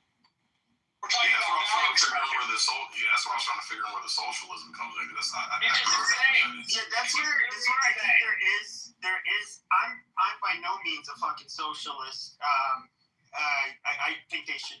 I won't even risk losing my account. What I think should happen to them, but. Again, I mean, you say I'm more like a Jeffersonian capitalist. Like, I'm extremely wary of big business or, monopolies in particular, and the influence and the power that they'll wield over both the government and the people. And there's a reason to fear that. So our founding fathers absolutely feared that. And now it's just a bunch of fucking greed and consumerism. Everybody, I mean, it's how can you squeeze every last dollar out of the middle fucking class? It's socialism for the rich. Socialism for the rich, ruthless capitalism for the poor. Because in 2008, when the banks' greed caught up with them, instead of prosecuting them, they said, oh, well, the public will have to pay for their debts. What? Why? That's the worst kind of socialism. You can have socialism. It meets the definition of socialism when I bring my paycheck home to my family and we use it as is best for the entire family. That's socialism. When a part of my paycheck goes to the national defense, that's socialism. We all agree that we should have some kind of socialism. The problem with communism, the reason communism fails, is because they lose the ability to truly express value. Just like this money printing, you don't know what something's worth. So the farmer doesn't know what to plant, the school teacher doesn't know what to teach, and it all falls apart. This is preposterous. It never has been an argument about whether or not people are going to work together and call the net profit social or communal. Right, especially when it's privately acquired and then privately dispersed to the people who help run it. So yeah, that's where I'm lost. I'm trying to figure this. So I'm trying to. I hope I saw that. Yeah, you can explain it. This is disgusting. It's because he doesn't have an argument. Because for a second. Just we agree on the basic. Brad ultimately wants the same thing that I want. We want there to be justice and integrity. I will not accept an illegitimate government, even if it does an act that I like. It is illegitimate. It has to be legitimate before I can endorse any of its actions, and that is not going to change. So, shit. Anthony, what's going on, Anthony? Welcome, brother. Hey, man, I've been on the phone a whole lot, and I just been catching up on the conversation. Great Room said, I just wanted to say this, man. It's a very interesting conversation going back and forth. I'm going to be honest with you. In 2026, I think that it's a moot point. I think that this current paradigm that we're in, it's over. It's like it's on its last legs. Whether you like socialism, communism, whatever, I think it's on its way. It will be in full effect shortly. That's my prediction. I feel like, when you combine automation with artificial intelligence, the worker really doesn't matter. So it's either the government is going to provide for the people, or we're going to have anarchy like we've never seen. It's going to be the real life purge. That's the way I see it. But can't we all agree that the most surprising thing is guys like Brad that continue to try to tell you everything's okay, move on, nothing to see here? And that's what throws up a red flag for me, especially when it gets emotional and all that. I'm like, if you stick to the point and just rebut the thing, it's like, okay. That's what I was putting on. You don't sound like a some dude. You just gotta stop all of the ad hominems. Oh, nigga. Right, and it's like, I'm hearing the other side of the argument, and the argument keeps saying, well, trust the system, but time after time after time, I've seen all the system do is fuck me over and fuck Americans over, fuck the middle. You've had the literal fucking erosion of the middle class. Were you black? If anything, you should have no trust at all in this nation. You're black. And that's what I'm saying. I've literally seen, from my great-grandparents, grandparents, them being financially stable, them owning houses outright within a matter of a few years, them having cars that were paid off, their dollar being great-grandparents who died from a splinter. What the fuck are you talking about? They don't die of heart attacks. Doesn't matter. First world fucking problems, Pepe. Shut up. I can't really see what you threaten to dox someone on my stage, bro. You can't come back into this room, Rich. Sorry, man. But and that's what I'm saying is like I hear what the other side is saying, but it's trust the system that I've seen with my own eyes continuously fuck the middle class over, and the middle class is getting smaller and smaller and smaller. It's literally the uber rich that are benefiting, and the extremely poor who are benefiting because they're getting a bunch of fucking government subsidies. And who's paying those government subsidies? As far as welfare, Medicare, Section 8, all this other shit. It's the middle class. So again, I keep saying, yeah, and that's what I'm saying. So it's like I hear what the other side is saying, but it's like with my own eyes every day, I keep seeing the exact opposite of what you guys are saying. Trust the system, but the system is repeatedly keep fucking us over, man. The system is wildly broken. Man, I don't believe it's broken. I believe it's designed the way it's been always designed. You know why it can't be designed like that? Because the founding fathers literally said we're making it different because. Hold on, Diego. Let Rob more so point, bro. Yeah. Let me say this. My point is more so as we talk about the justice system and then y'all talking about the economy. I don't think it was ever set up to be fair per se. I think it was never distributed fairly for certain groups of people, and I think what's happening in modern times as we've evolved from our history of sorts, you see that class warfare is a real thing. It may have been masked over the years due to other issues in America, but class warfare has always been a thing, and we're seeing that now based on the conversation we having. Right now, it's like everybody can kind of agree that something about this system isn't functioning correctly. I don't think anybody wants a system like Russia. I think some of the communist systems that we have around the world, obviously we know what it is. I think some of the socialist systems we have around the world, we actually could look at them and see if it's anything that could work. Because the truth of the matter is we have a socialist type economy like system. I mean, somebody knows that already. Defense system, schools, roads, healthcare, any of that shit can be deemed as socialism. It's the big difference is our government isn't per se like owning business like China, but it still seems like it's rigged in a big business favor. So it is what it is. I understand. Shut your whole ass. Weird ass fucks. But yeah, that's what I mean. Like, I hear the shit Brad be saying. I think Brad is a psychopath to a degree, but Brad is really intelligent on a lot of levels.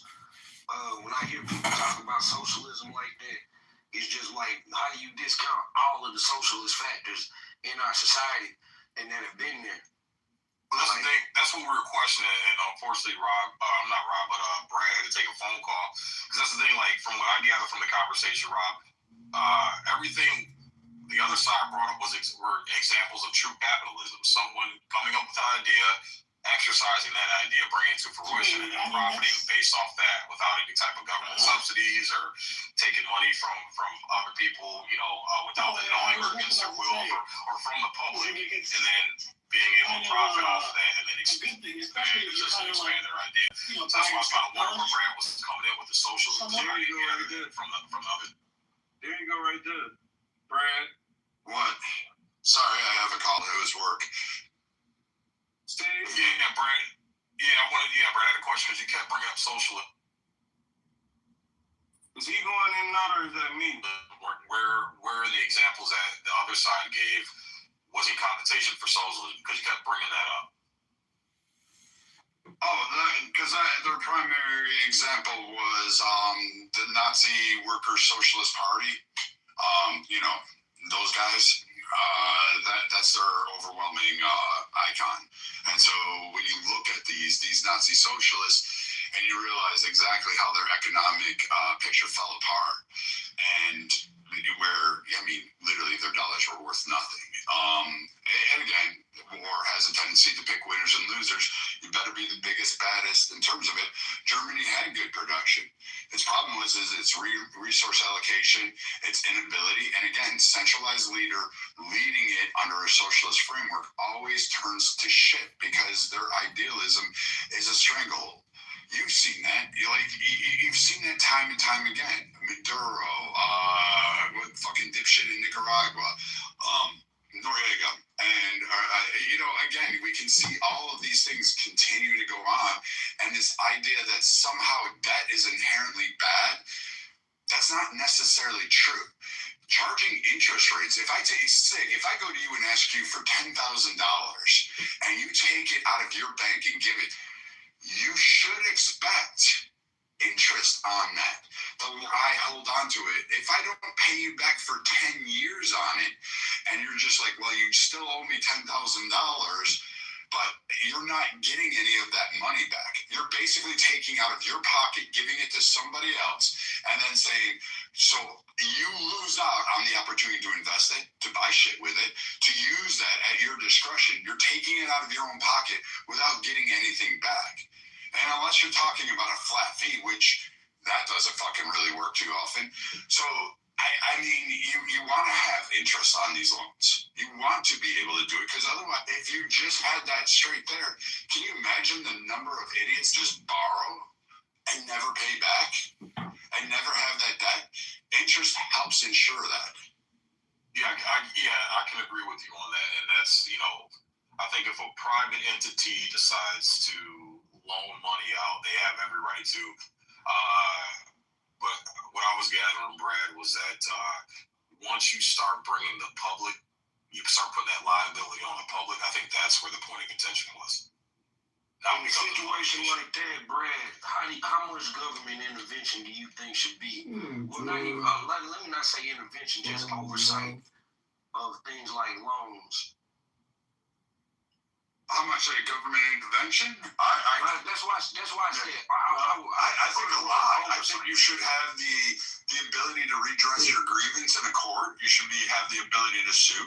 Someone should be arrested for not paying you, because if they're not going to pay you back your debt, you should have a platform or an entity such as a government to back up your ability to go after, say, assets, to go after them for that amount of money that they are not going to return to you. So yes, I agree with government oversight on that. Why wouldn't you? Like, if all of a sudden I borrowed from you and refused to pay you back, and you had no entity to back it up, what do you think happens? The next step is we become kind of mafioso. We from Texas, Brad. Right? But you want that way without doing harm. You want to be able to be able, and so you're going to put liens on people. You're going to put liens on property. You're going to, I don't know, if you were a private bank and you loaned out money for someone to buy a home, you're going to seize that home and liquidate it because that person refused to pay you. The argument. I don't have a problem with that type of stuff, man. Like, there you go.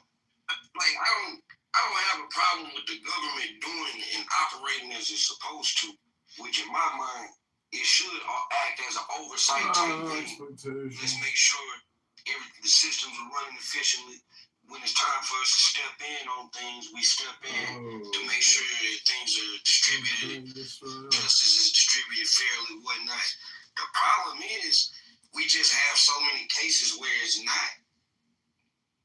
No, we have this inequity of distribution of the law. Yeah, that's what I'm saying. I think that's the human aspect of our system. Rob and Brad, if we gonna have this long thing and you're gonna say what's right, I think that it should be.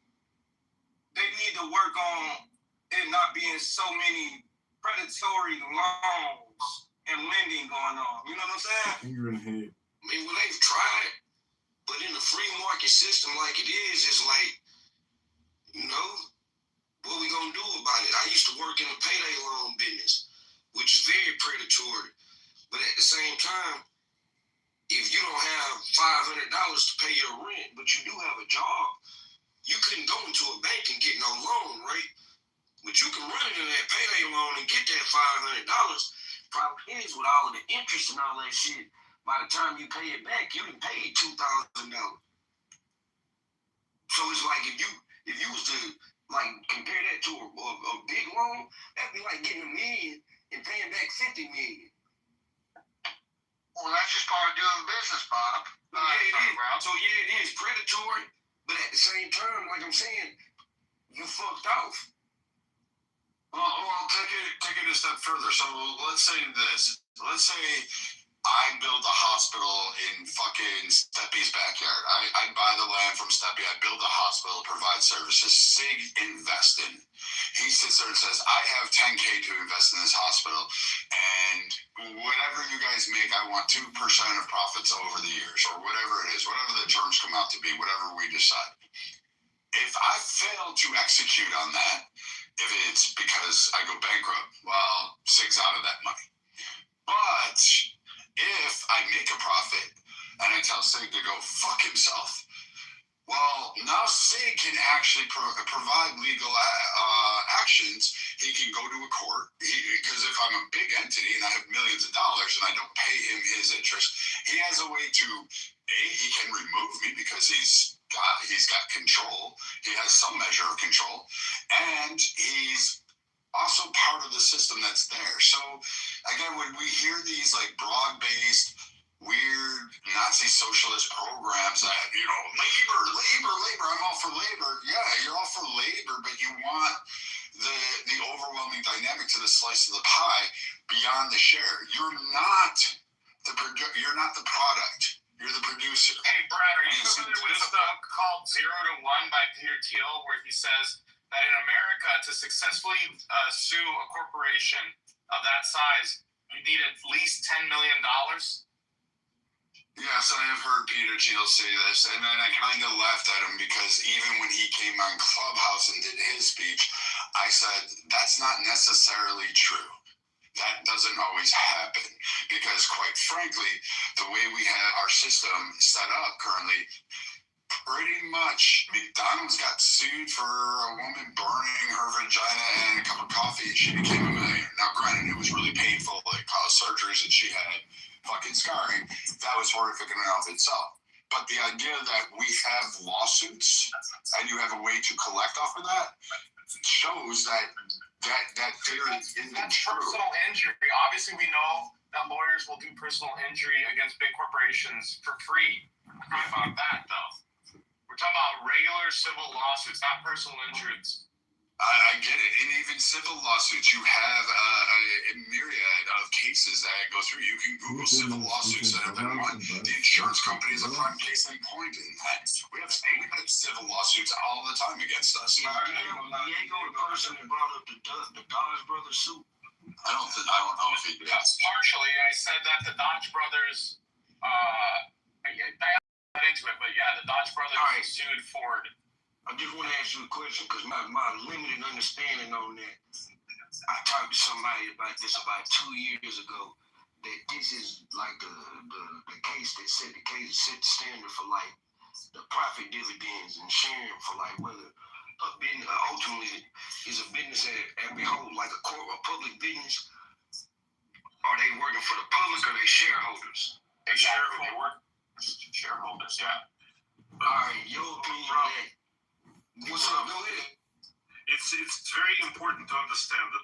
once again, it was represented. The suitcase was represented in a very dishonest manner. It had nothing to do with how much Ford was paying, just like in wages and workers. What about the president insists? Not necessarily. The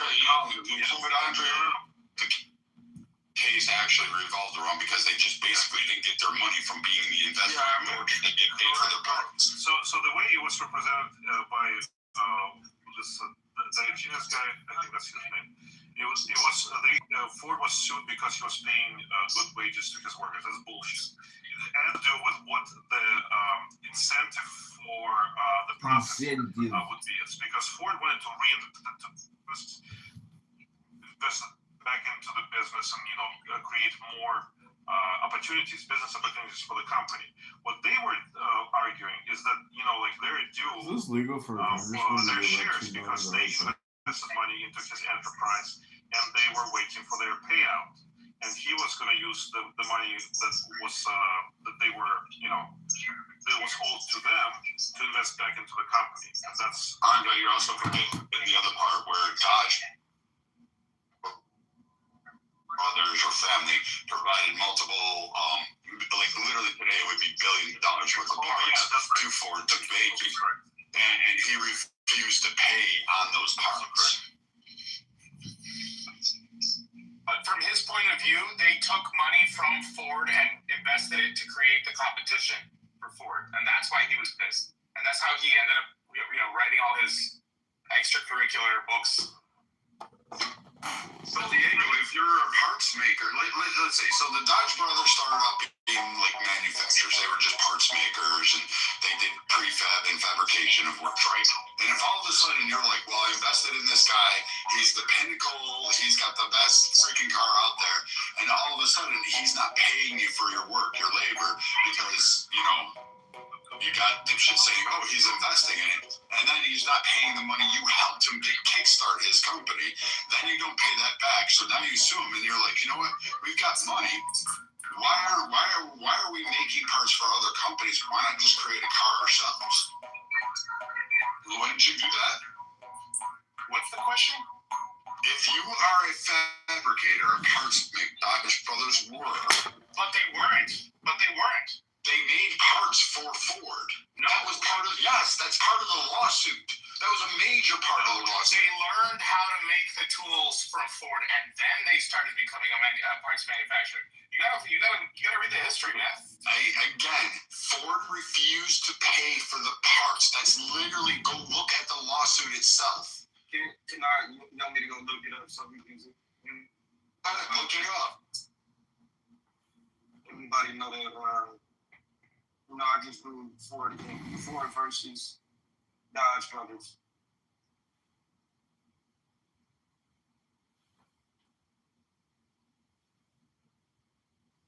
Ford 1919.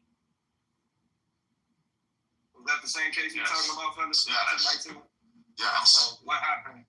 The Dodge brothers were invested in your Ford. They were shareholders. Yeah, I'm gonna read it. The Dodge brothers were shareholders at Ford Company. Henry Ford was the majority owner. Ford's plan was to stop paying big dividends, use profit to expand production, lower car prices, pay workers more, and Ford basically said, I want to benefit the public and workers, not just, I don't need to care about all of that. Why the Dodge brothers sued? They wanted their dividends, profits paid to shareholders. They argued Ford was holding back profits and not acting in shareholders' best financial interests. So that was why. There's also a part about parts. I'm reading. It's just talking about shareholders, stakeholder, shareholder. I don't see anything about parts, bro. Okay, so I'm wondering what you're reading because, like, the best source would be probably some like historical thing connected to like Britannica or something. It would give you a better idea. Yeah, sure. Yeah. Why not? Okay, here we go. Okay. So John Francis. 1864. Well, his brother Horace Dodge. A year later, blah blah blah. The brothers grew up in Michigan and began their careers as mechanists. They co-founded bicycle company. However, by 19 they had sold the business of opening a machine shop in Detroit to make parts for the fledgling auto industry. Okay, so they started. No, so Brad is right. I found the parts part about it. So it says Oldsmobile's next Henry Ford contracted with the brothers to build engines, transmissions, and axles. Ford was unable to pay the Dutch full in cash, so he gave them stock in the company. So that is a cold pit. Like, this is actually how it all started. So Brad is absolutely on point. On point, brother. Yeah, I don't know why I didn't give me that hurt, but I put it in the parts issue, and it gave me the whole rundown on you. So you're right. Brad and That's why I said like you have to look. But do you understand how like one can spin that narrative in a very dishonest manner? Because the Dodge brothers, they filed a lawsuit not because Ford was paying the workers large wages, it's because he was unable to pay them the dividends on the investment that they made into the company.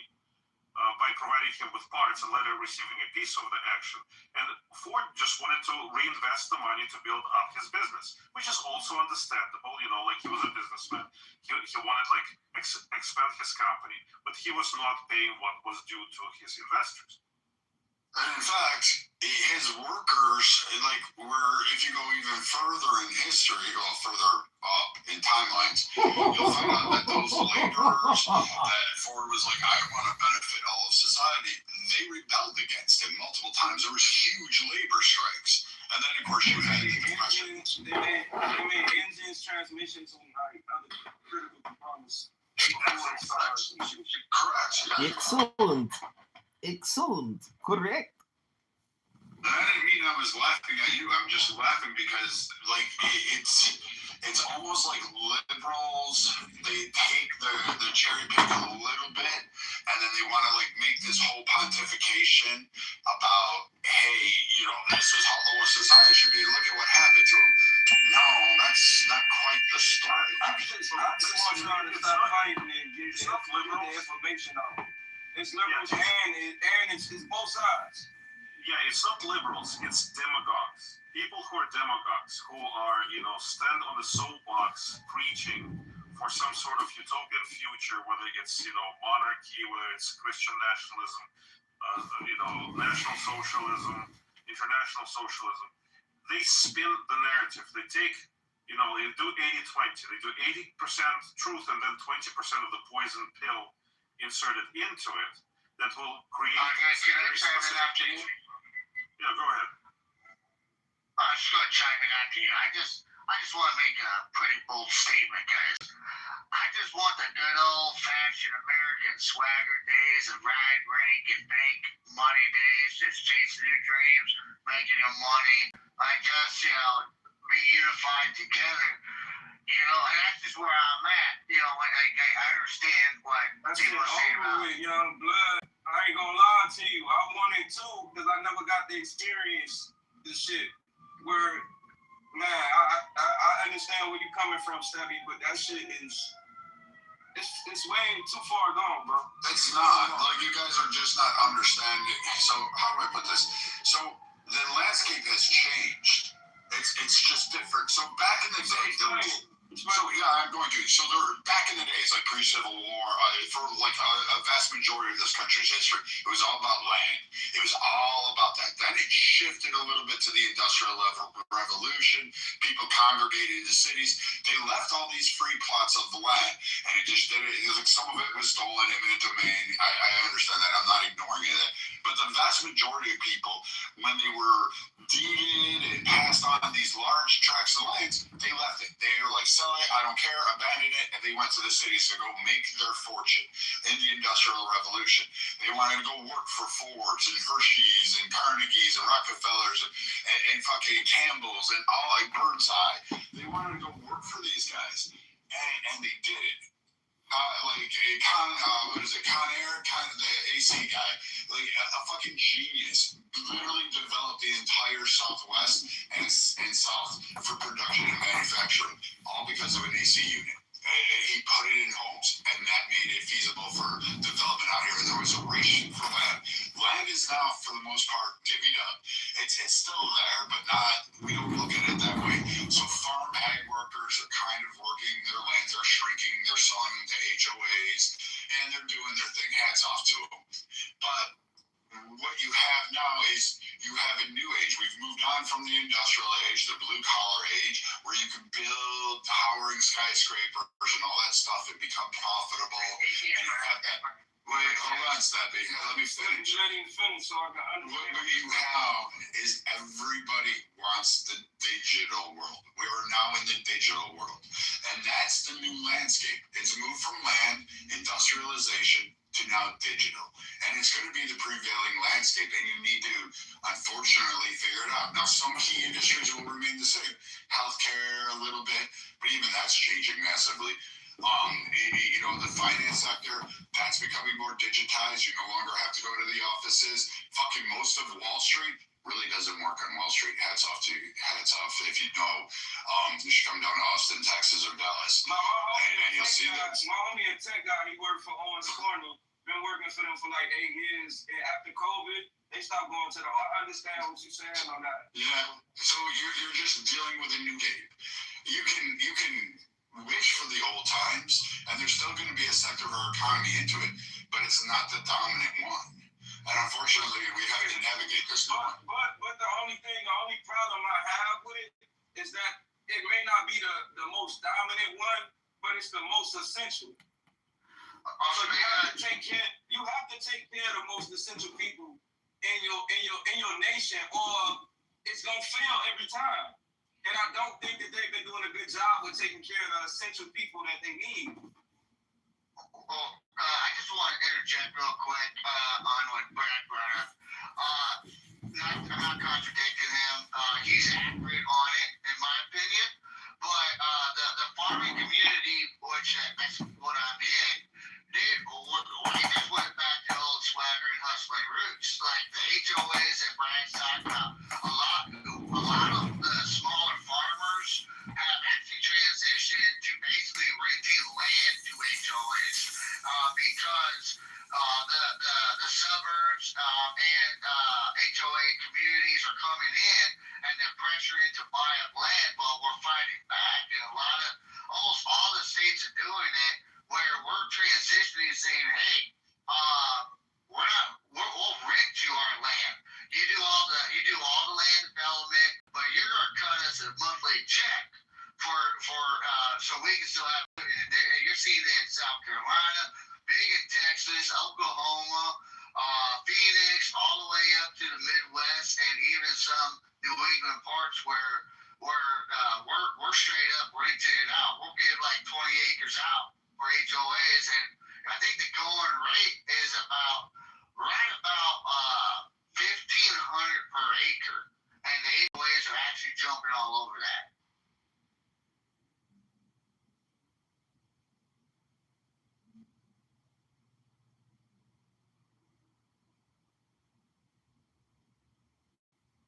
Oh, the other thing I was going to ask you, if you guys sorted out, sorry, I'm still working, but did you guys figure out the whole Federal Reserve thing?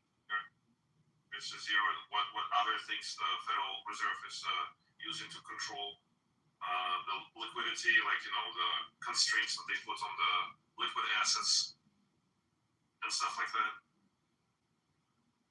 It's probably too high level for this room.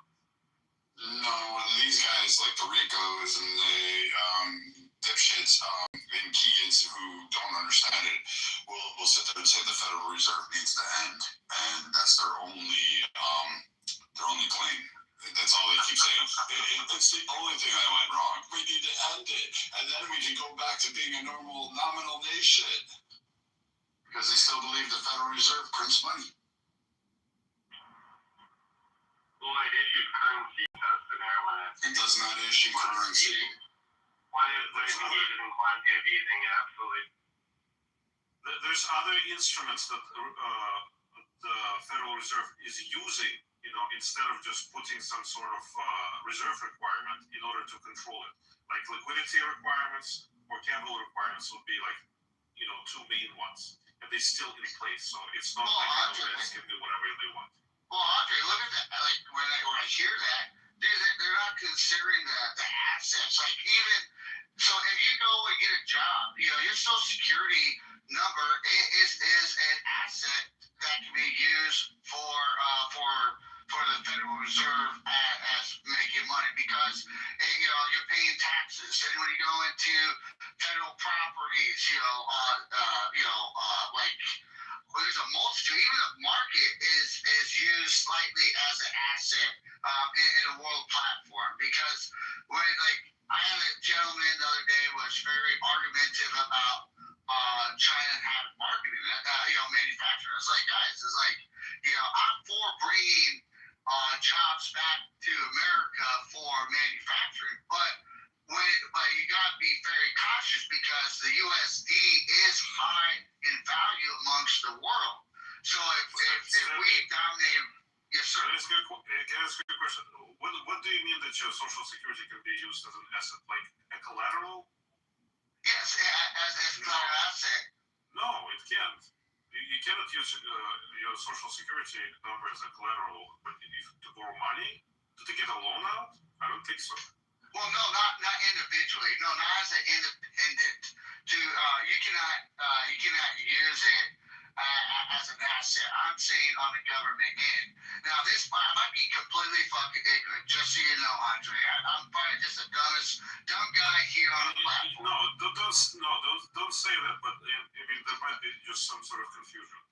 Well, I'll follow this. I'll explain to you how I interpreted it when someone brought it up to me.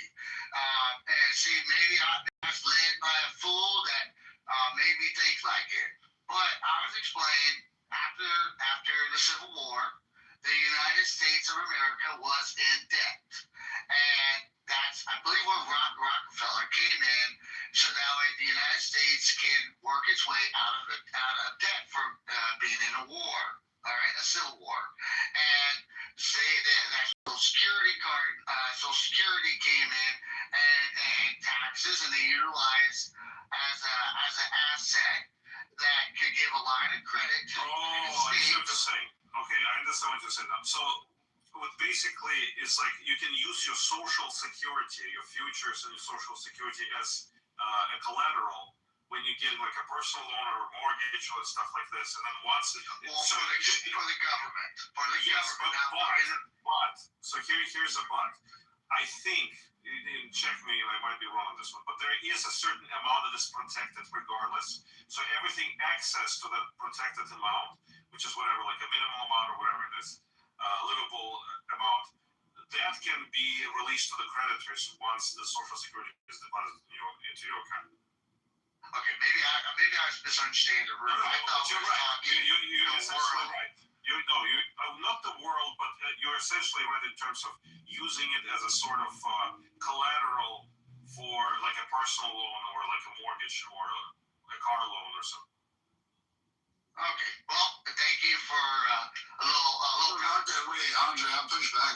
Rockefeller actually did stabilize America, though. I mean, especially in the oil industry, because it was like it was so chaotic at that time. It would be up and down almost daily. He instituted massive pipelines.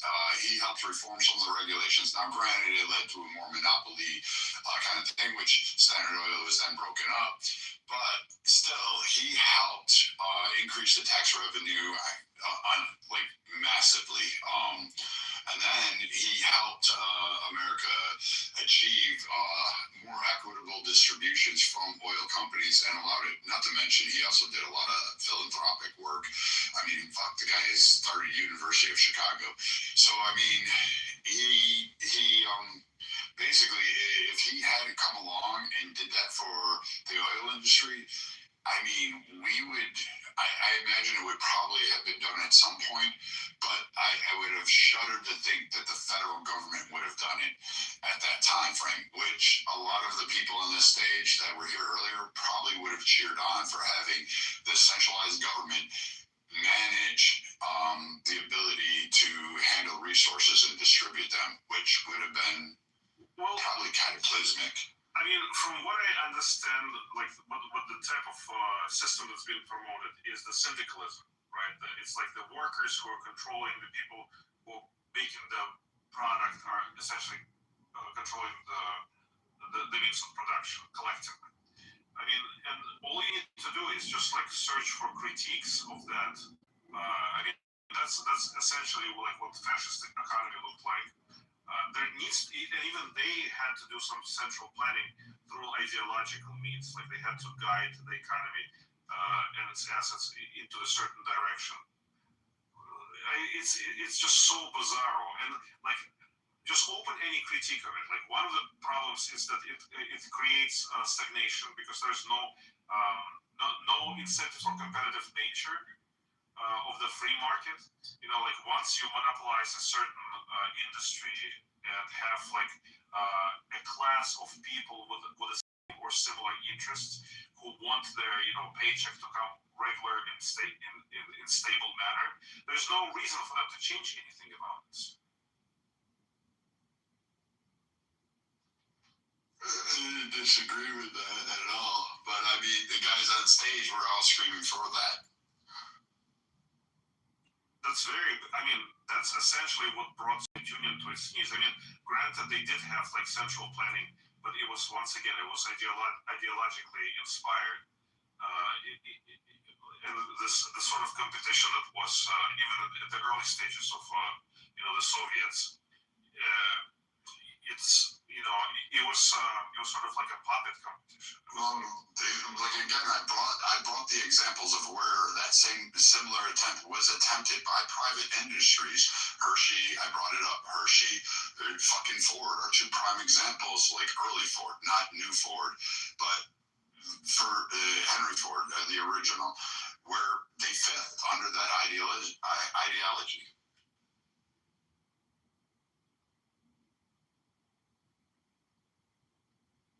Oh, and furthermore, I found it ironic that they were talking about how great a champion he was, even though he took other people's money to go ahead and do it. He had no problem putting his hand out there saying, give me, I'll redistribute the wealth, and then didn't want to pay the debt that he owed to the people that he borrowed from.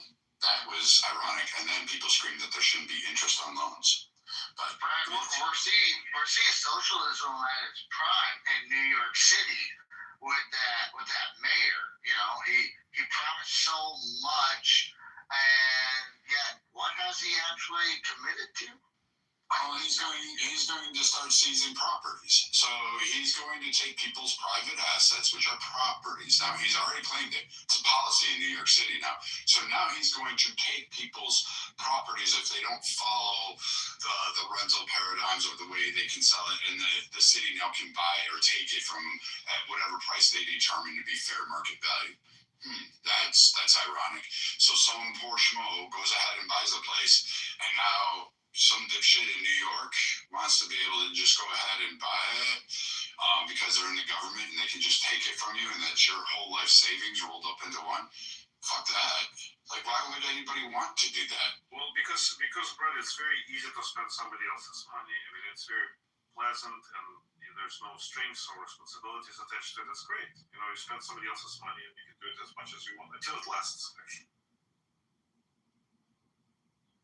Yeah, Brad, and too, I don't think anybody was arguing against interest. It's that if you decide to lend out money, I think, yeah, you're taking a risk that person may default on that loan that you give them.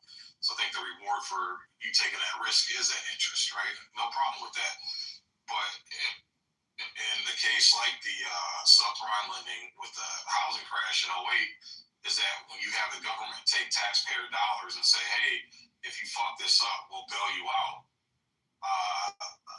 So now they start taking unnecessary risks because the liability no longer falls on them, it falls on taxpayers. That's what people have a problem with. And if someone does default on the loan, then yeah, I think you should utilize the government to officially put on the record that, hey, this person entered into a legal contract to borrow this much money, and you were to pay it back with this much interest by this date, and you default on that, yeah, I think the legal system is justified in enforcing that contract. But again, I don't think the privatized profits of people loaning money should be. I'm sorry, the liability shouldn't be put on taxpayers for a private transaction. That's a fair critique, but just 2 points. Number one, that the reason the market crashed is not necessarily because it was the government who was propping that house of cards, but it's the marketing of the product, financial product itself. The diversification or diversity is not necessarily a good thing always.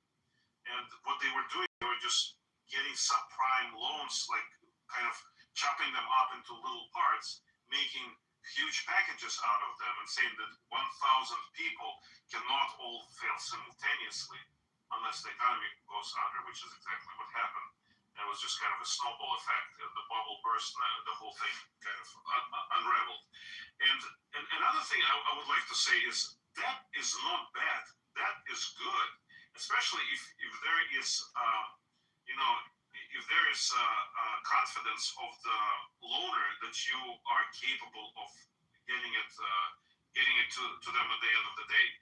Because number one, like they get their interest. Number two, it allows you expand at a very rapid pace, especially if you have a good idea and you have, if you are motivated to do something. So that can be a very powerful tool. It shouldn't be shied away from.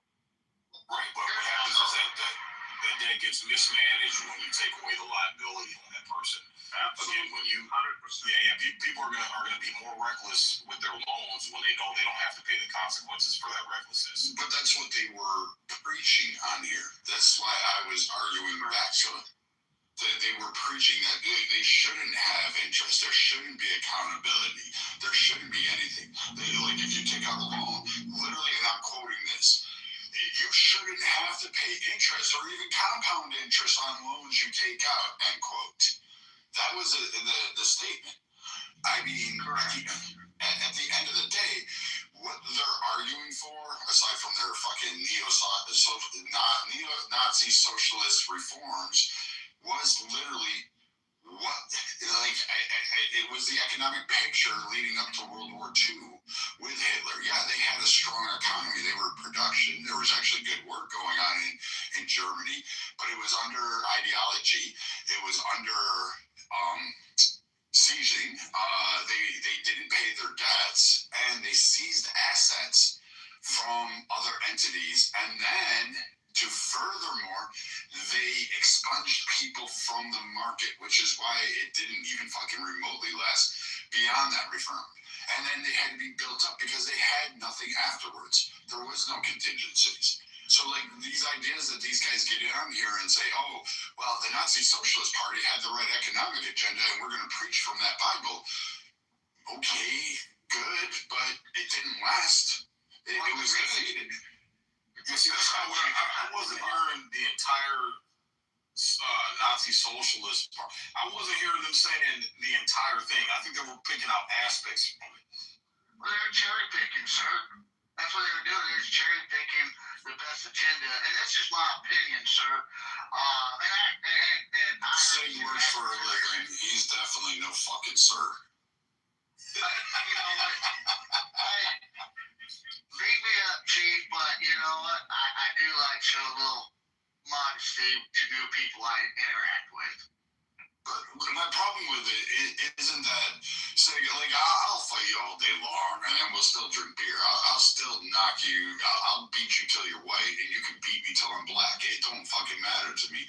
But at the end of the day, with these idiots like this, the reason I go so strong against them, like these idiots, is because what they want to do. And really, you can see this because Pepe really went through this one night. He started like really talking just real soft and direct, and he was talking about literally these groups. These guys all go on Discord. They all talk together, and Pepe started explaining their economic theories, and it was a controlled class where they want to be able to control the economic production, have the means of control without having to produce anything, and then determine who, under alignment of their ideology, would be beneficial from it. And Pepe went through all of them and said, I recognize their voices. I know who they are. I can tell them from Clubhouse, from Twitter, to Discord, to Telegram. And he started laying it out one night, and I was just laughing because he was, to quote one of the women on this app, he was spilling the tea. And he did a great job with it. I'm just floored that people give such a platform because, again, their models are never realized. And when you push back against it, they are like, oh, no, I'm going to be for it. He just wanted to pay his workers a higher wage. Yeah, sort of. That he controlled his workers. They were determined. You should look at what he did, what their workday was like, and not just kind of gloss over the highlights of it. Like, workers themselves saying working for Ford sucked. It was not great. In the beginning, it was okay, but then it became tyrannical. They were scared. They were threatened. They were abused. And when they went on strike, Ford himself had even offered, what was it? It's rumored, I guess, I'll say to threaten to kill his own workers. Like, it's certain people that were leading these labor strikes. So, I mean, that's weird to, like, quote Ford and then not even realize it and then pull up lawsuits like, oh, he got sued, that's why he stopped. But you didn't tell the whole story. He didn't pay for the shit that he went and bought to build his empire. It was all built on a house of cards. Well, the way I was processing as he was talking, like, I mean, he was talking quite a bit. To me, Mr. Keegan, Mr. Agnes, it sounds like, you know, they just want stuff given to them for free, and if it's not that narrative, Brad, you nailed it on the top. You know, it's not how it works. You know, there's a whole process, and you're giving examples of the process and the reasoning of the process. And if there's any contradictory in his opinion to your saying, then he needs to be very resourceful and do his research. My whole issue that I was having with him is the same way that Brad, I'm sorry to speak on your behalf, Brad, but the way I was processing it, it's almost mirrored to how Brad was saying it. Is he, you know, take a loan without interest, no matter the reasoning. To me, that's not good business. It's not, you know, America, in my opinion, I might be a fool for having it. America is a business. If you look at America as a business pyramid, the fundamentals are the same at any type of corporate level, all the way down from the CEO as the president, delegated all the way down to the workers at the bottom of the pyramid. And, you know, the best business, I see with Keegan, I see with Agnes, is they want to have the best outcome for individually versus the whole operation. And that's what I don't see eye to eye with them. I'll listen to them. I might not agree with them. But what he was saying, in my opinion, Sig and Brad, is just utter nonsense. Well, that's not what I was hearing, though. What I was hearing, and again, to be fair, you know, you guys kind of floated in and out of the conversation a few times, and we're talking about this for a few hours before you guys joined. Is that's not what I'm hearing. What I'm hearing is that there's a level of unfairness that's going on.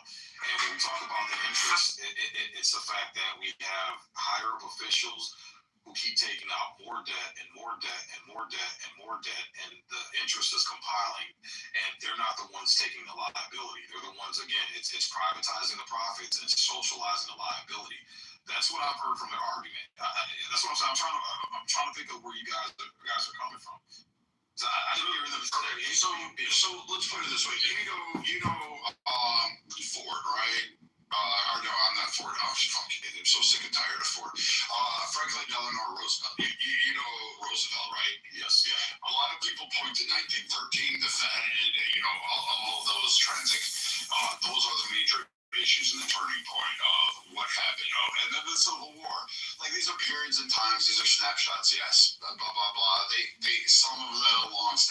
effects can be felt. Yes, culturally, economically. But really what they're arguing for is from the Ford doctrine. Doing basically what Eleanor Roosevelt really did. He upended, he fucking made it illegal for people to own gold. He changed the law to force Americans to sell their gold to the government. Yeah, correct. So like, price later.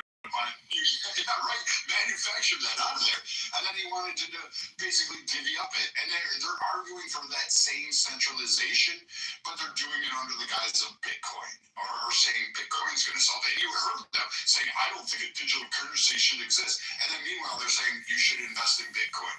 Like you can't have two contradictions together, and then have it go ahead and exist. Yeah, like partial Bitcoin bros too, like delusional ones. They just invest and then they're like, "Oh, look, I made $100. Woohoo!" So any competency or merit. Yes, You won the lottery, and you propose that the lottery should be won by everybody. But here's Bitcoin up as an example. His main thing was a decentralized currency that the government. But think about how that would work, Sig. Like, think about a decentralized currency. Like, we had that at one point. Prior to, the Civil War is a prime case I can go to. States were printing their own money. The reason Congress said, "Oh, hold on a moment," was because currently, South Carolina's monetary value would be vastly different than New York's. Rhode Island would have been broke. It wouldn't have survived. Like, having states embody their own currency and then having to uphold it, fuck, Hawaii would be dirt broke. Well, maybe not. Maybe Hawaii would be okay. But I mean, so we couldn't have a decentralized currency in a nation of the United States. Because then, if you're asking for that, what you're asking to do is create 50 brand new countries. That's not. And that's exactly. Can I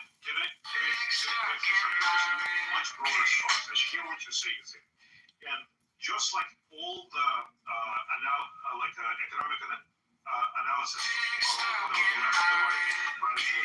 like Marxists, National Socialists, they're making a correct observation. Okay, what you said is right. Politicians famously, in Thomas Sowell's words, they don't bear any liability. They can make decisions, grand decisions, economic decisions, and then they just go out of office, and whoever comes after them, plus the public, has to bear the consequences of it. That's a correct observation. What they're arguing for is redistribution of power. They're saying, give me power, give us power. We can do it much better because we're for the common man. For the little man, we're going to restructure it. The argument is essentially exactly the same as Marxist. When you say, what do you mean us? What do you mean us, Andre? Us is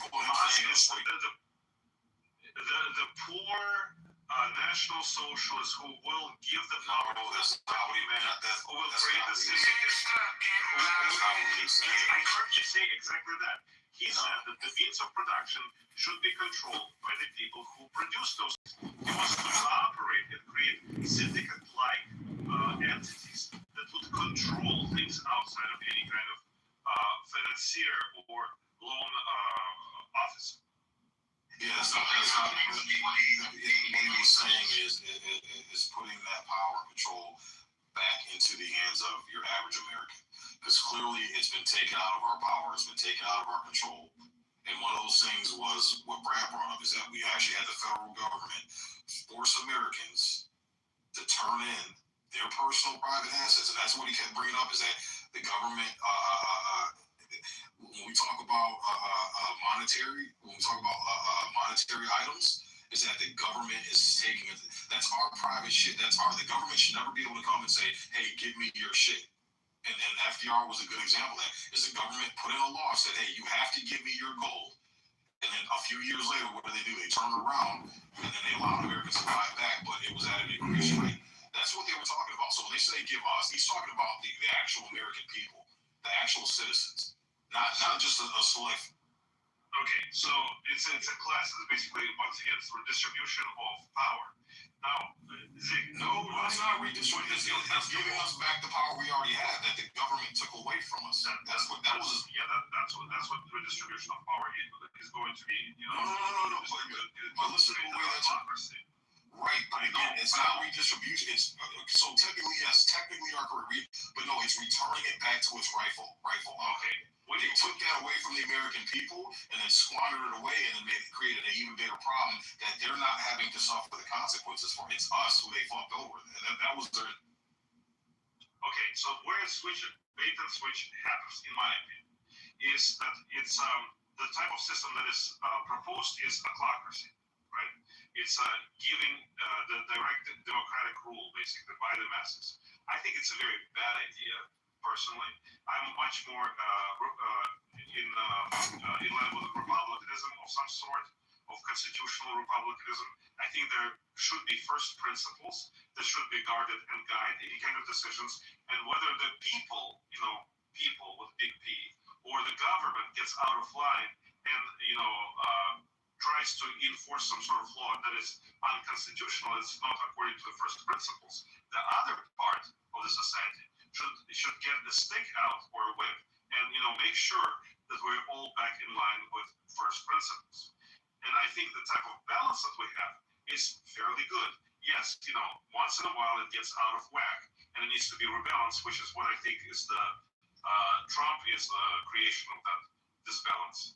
But I don't think the power should be solely within the masses, the mob, or it should be solely within the government. Well, here's the thing, though. What you just brought up is that it gets out of whack and what Trump is doing. You understand what Trump is doing. So because it's been getting out of whack, and why has it been getting out of whack? It's because there's been a bunch of unchecked motherfuckers dipping their rubber hands into it, taking a bunch out. And yes, and they created a $40 trillion deficit. So the only way to protect that and keep that Ponzi scheme going and keeping Peter to rob Paul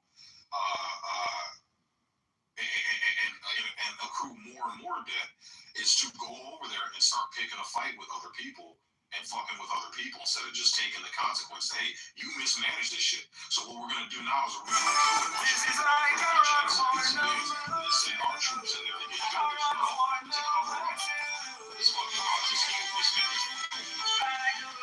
That's essentially what Trump is doing. They said, hey, this is what we're doing.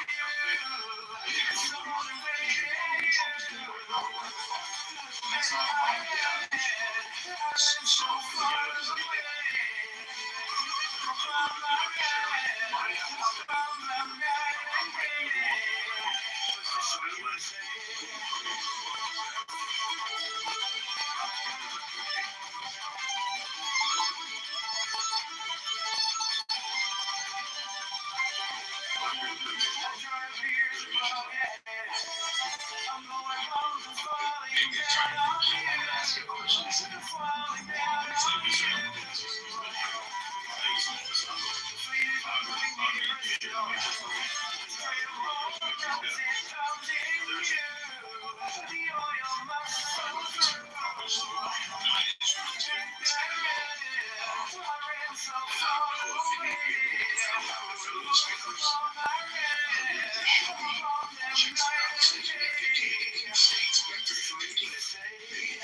If you just take the federal debt by itself, 34 to 35 trillion, then you take your federal debt, $18 trillion. So if that's $69,000, whatever you're going to get right now, you can look at your own personal spending, your habits. You got to be very careful with you signing without wanting to. And I think this is where we have a lot of unfortunate people who probably call elected officials, which I do not believe they're gifted with finances and power. I think that they don't know that they're supposed to represent the people, not go there and get rich, not go there and get inside trading, not go there and fix the children for your grandchildren. So until we the people wake up and realize that the people that we send to our state houses, the ones that we send to Congress, and to the Senate comes from our federal states, and if we don't get rid of those people. I don't care what fraternity you're at. We're always going to be back together because we got people right now who I call people in power by purpose. We got people right now who have power out of purpose, leading our country in a way that will teach people you cannot do this to yourself as a citizen. You cannot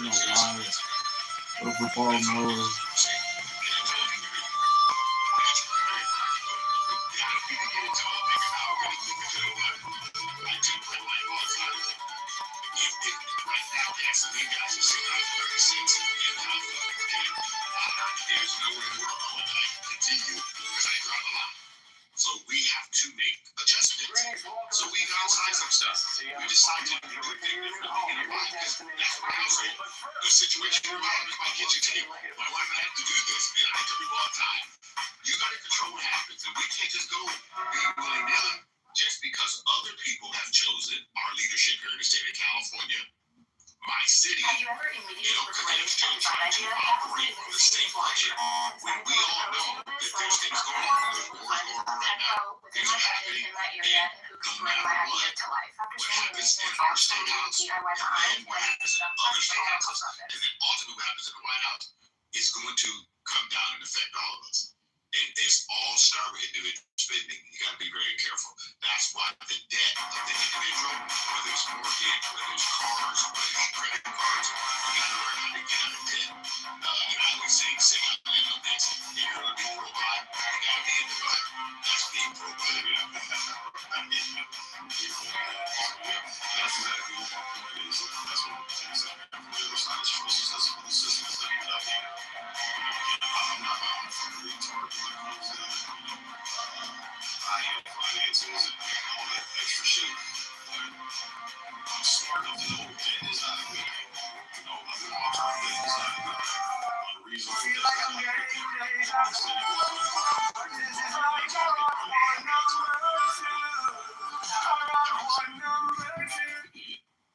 but yeah, and so that's what I'm saying is that when you're absolutely right. The people that we don't let that mismanage, and again, I place the blame on us because we're the fucking idiots, we're the retards, people like retards. This is the bullshit that keeps our focus off of the bullshit. So I think it's just where can we get to as American people to get the looking at the past 3 generations, shit has gotten worse and worse and worse. We don't want to say that. We don't have any masculine people. No masculine men. No courage, man. There's no courage. There's no man. Right?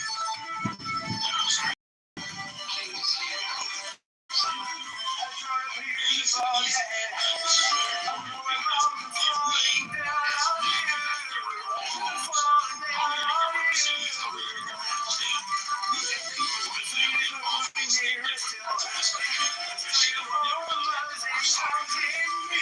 We're not church. We vote for values, not politics.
that's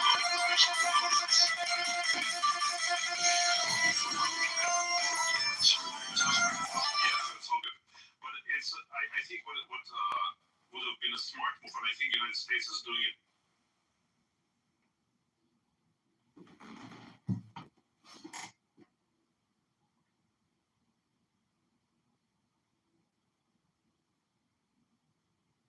And Middle East, whatever. But they had to create sort of competition among their producers in order to keep tabs on it and not allow one country to gather so much power as China did. Why would you think? I'll say real quick, you're to pin something at the top of the room from KK. What's that? You're to pin something at the top of the room involving political compass from.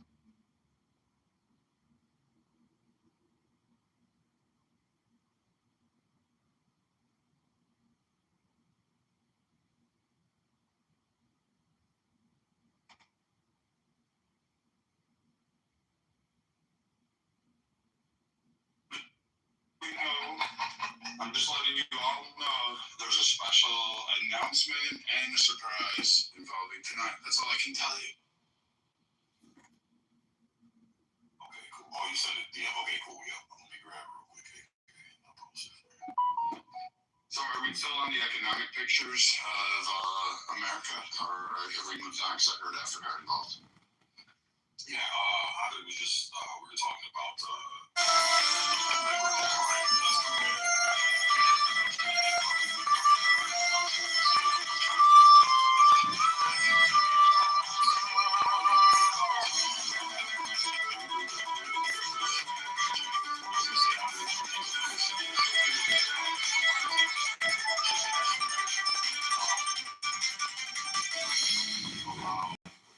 what I'm saying is, I feel like I'm getting deja vu.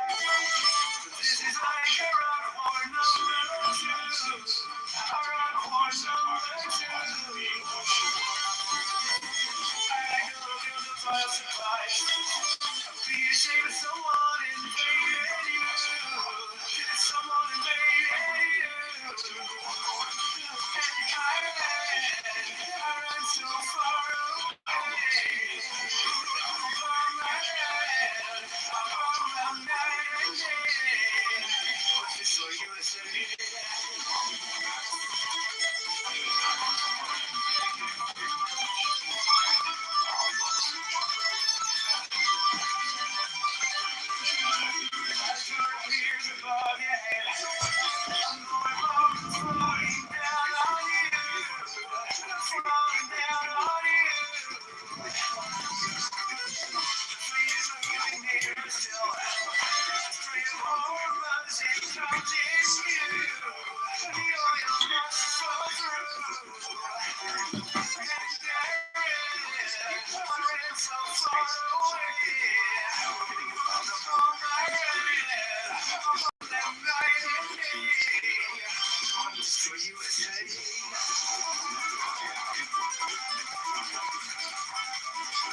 So what you want to look at is there's components to this where like a lot of people misunderstand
70, 120% of your premiums for you to have healthcare benefits the same year. I'm just going to go to the I'm going to give you $500. You go find a health insurance plan and you manage it on your own. And that's exactly what was looked at. I know this because we're still doing some of that shit today. Thank God P-Tides exist. He must have lost a lot. Versus a global economic scale, and not to mention the impact that would have on Canada and Mexico. Literally trading against Europe, the Middle East, would cause massive devastation globally just by letting that nature insured. Now you can blame the individuals, that part I agree with, but not going on to certain industries that literally was having a large or significant part of our economy and saying we should just suffer with it. I don't know. We have to offer a different solution other than just let it go because we can't turn this thing into a bigger stuff.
Downstream people, like, so I can tell you this, if we had done that in 2008, your daughter would be suffering today. That's how bad this would have been and why it's that's only because they all, because the banks, like, again, you can I'm not discounting you're not getting in jail. Go ahead, get rid of the golden parachutes from these CEOs that exist. I'm not saying that. But if you have to financially prop up this industry because of those decisions that we do, then yes, some of those less than in jail. Meantime, are you going to millions upon millions? I mean, we get 350 million, let's say about 125 million people who would have been drastically affected with both employment, loss of home, and income. Would you have been saying, hey, we should just let that fail because our economic picture, we wouldn't really need to cover from it. We wouldn't still be going on that issue. From something I was covered for.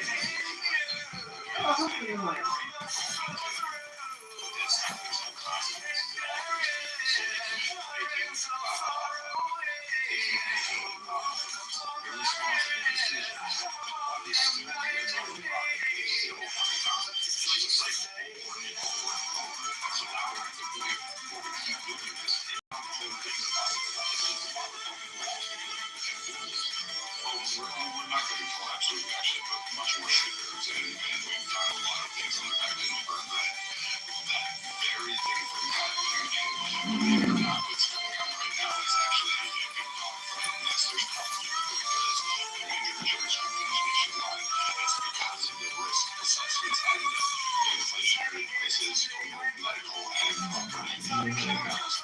These are causing massive problems because of over-inflated rates. And to be honest, the insurance companies are worse. These are the only ones not looking at this like gas, these inflationary prices, and people can somehow or another they're the cause of quality of care as well as the cost increases. And they're not. Everyone's trying to fight that, but they're getting slammed from especially the medical community and the rebuilders that are on the payment side. So these guys are able to optically change your mind and you're not looking at the correct picture. Most of these insurance companies belong to California. You have a wildfire now. You don't have homeowners insurance. You're not rebuilding. You don't have the capability or the financial funds to give you impacts up to. But the majority of people do not listen to the benefit of insurance. And as you look at the rates today, medical facilities that you'll be able to do in your cities, one of these determines what the rates are going to be. If you can't afford that care, all they have to do is call under MTOP. They have to stabilize you and check you out. There's no apply for Medicare or Medicaid if you qualify under those programs. If not, you get some standard care. And we're aware that the most inhumane thing, the most outrageous care is under the Medicaid program. You get solid care. So I caution you, let's say, I wish you just not sort of happy spell because, again, if you didn't get off the insurance company, let's say my we all would have been, I was a kid, I would have been in school destitute. I probably would have, honestly, I probably would have gotten my life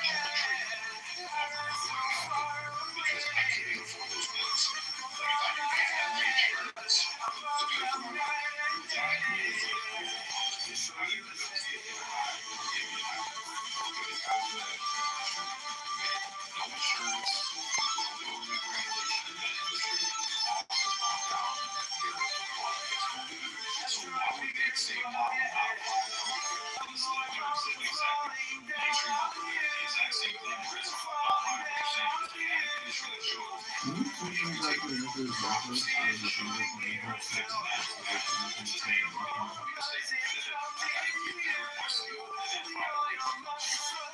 So a couple of things have happened. The number of cosmetic surgeons are truly down overall. What you have is repeats individuals going for this, but you don't have the massive fluxes such as like the 90s and the early 2000s that has kind of dissipated a little bit.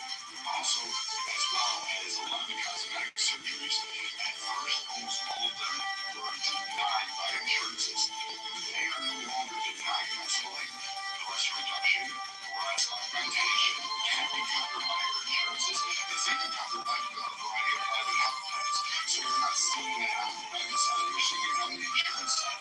We also cover a lot more in terms of like a variety of these issues. So the cosmetic industry has actually made its way into your insurance coverage. And it actually is getting okay, yeah, I get that, but facial reconstruction is actually covered. It's literally covered in the original necessary outside of that. It has to be proven due to medical cause. It can happen just like with your nose. Medical necessity is something different.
What the fuck is happening?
Jimmy boy!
But that's not necessarily the whole picture there.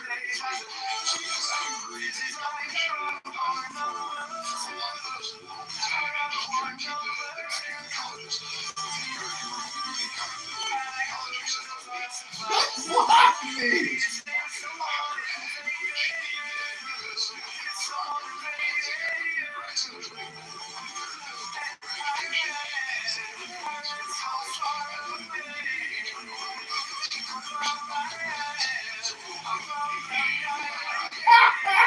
1997 World Charles Taylor like, kill my mom, kill my mom, and I will vote for you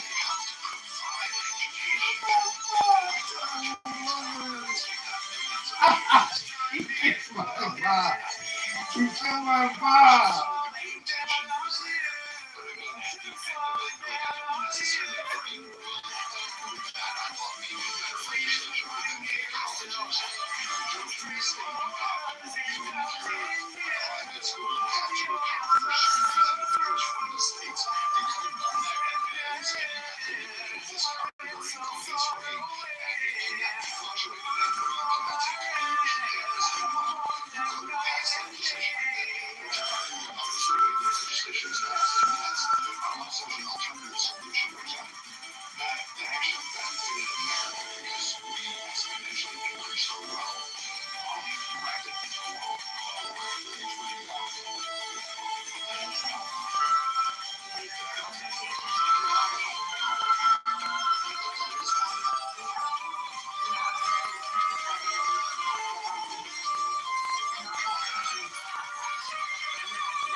My friend!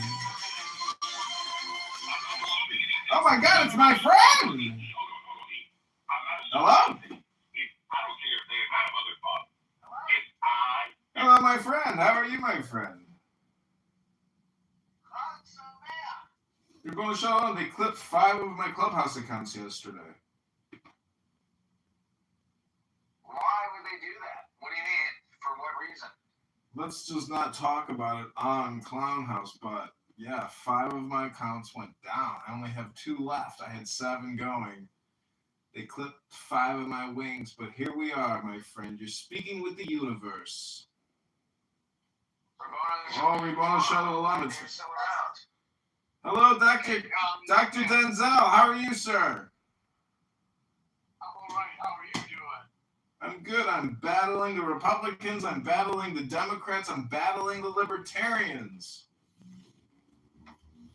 How did John Kitover do? Well, the election is February 23rd, 2027. If there's not a majority vote, there's a runoff in April. Okay. John, when you send text, I have a hard time reading it. Oh, if you can't click it, don't bother reading it. It's all communication is spam. I'm just spamming you, Ken.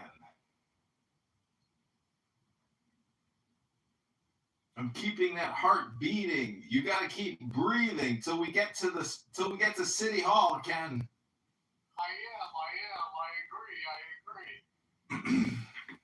Okay, great. Well, God bless. Have a great evening. I'll talk to you soon. Okay, thanks, John. Okay, take care, Ken. Bye. You can have a song. And I spam all night and day. That's a good one. Let's do that soon. Song.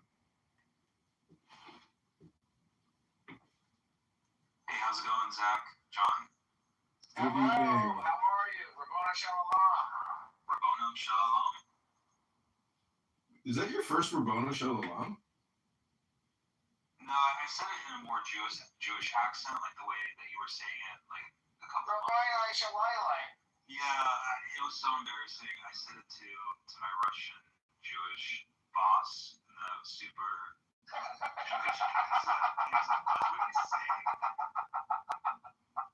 That's amazing. You said it to him like it was like a cordial greeting? Yeah. You're like, oh, by the way, Rabbona Shalom.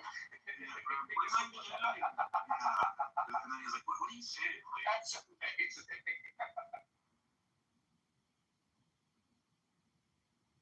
It's very funny. Thank you. But then, John then started saying it like the English accent way, Rabbona Shalom.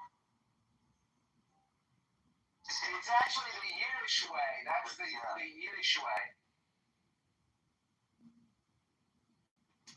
So Trump is making a major announcement.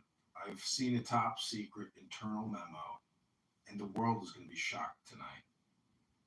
It's going to be an April Fool's joke. That's the confusion and the chaos. That's the confusion and the chaos. But they're going all in. Be funny. We need to see a little humor. I've never seen the government give an April Fool's joke. Okay, I'd love to see an April Fool's joke from the government.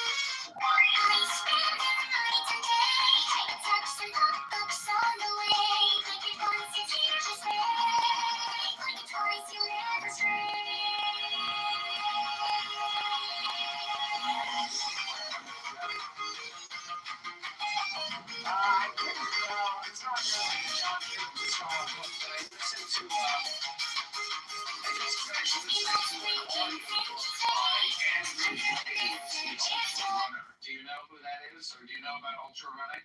Where you like run like 400 miles and you just like sample night. Yes. Yeah, and eat on the way. Yes. So Yes. yeah. Yeah, they shit themselves and stuff. The shit's running out of like, yeah. So anyway, it's definitely more of a mental thing rather than like a physical. Like that's what it's like turned out to be. Yeah, definitely. So I listened to his audiobook, and I've been reading Zen and the Art of Motorcycle Maintenance, which I've never read.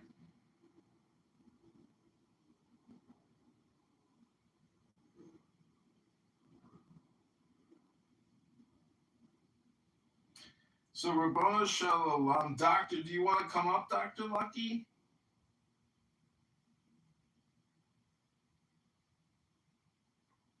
Left the moment you asked him to come up. I see.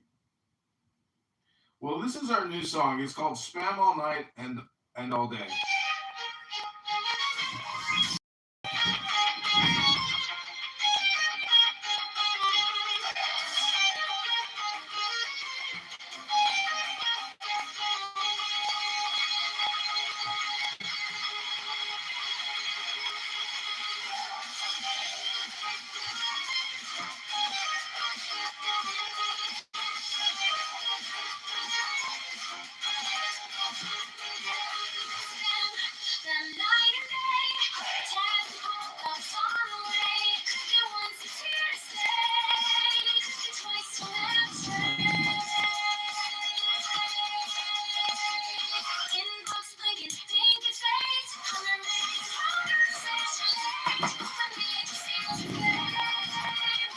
It's not very good, but what I want to say is that I prefer the metaverse versus the, I have a sword and a rifle and I'm going to run it through you verse.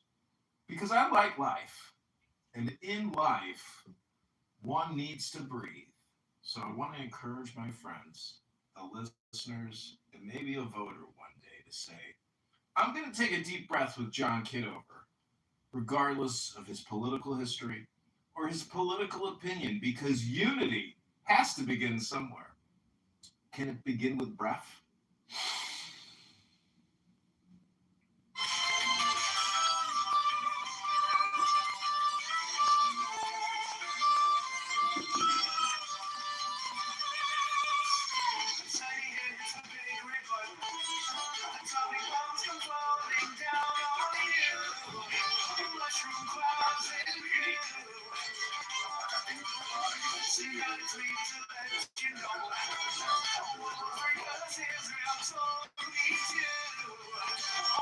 So I want to point out this video has 1.7 million views, and it's very dystopian because it talks about the destruction of America, it talks about nuclear war, it shows Pam Bondi completely disillusioned looking into a mirror. It shows Trump as a psychotic, crazy person with like his hair done way up, but also in like a very psychotic, crazy, like insane way, which is really not a true, reflection of who Donald Trump is. He's a man, okay? He has had wives and children, and this man has lost money and he has made money, and he has seen the absurdity of bad management, in my opinion, over many years. And, there's a lot of good points from a lot of different parties or peoples, but that's not the purpose of this room. My friends, We are here to breathe.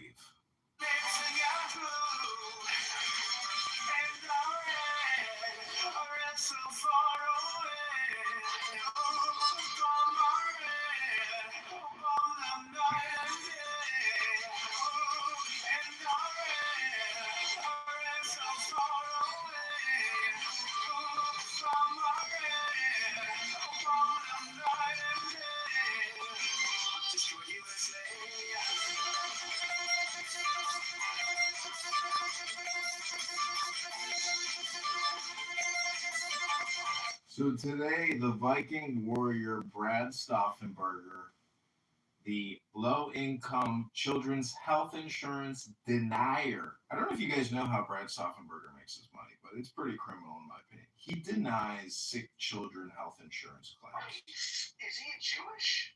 Rabbon Shalom. Also, please, Zach, I want to say, when you talk to me on Clubhouse, I'm just asking you personally, unless we're having an N-word, F-word room dedicated to the N-word or F-word, please just use the N-word, the F-word, or the R-word. Use the word R, N, or F, but never say the word, because honestly, at this point, TikTok, Instagram, YouTube is so sensitive that any word based on the transcript that will trigger a shutdown.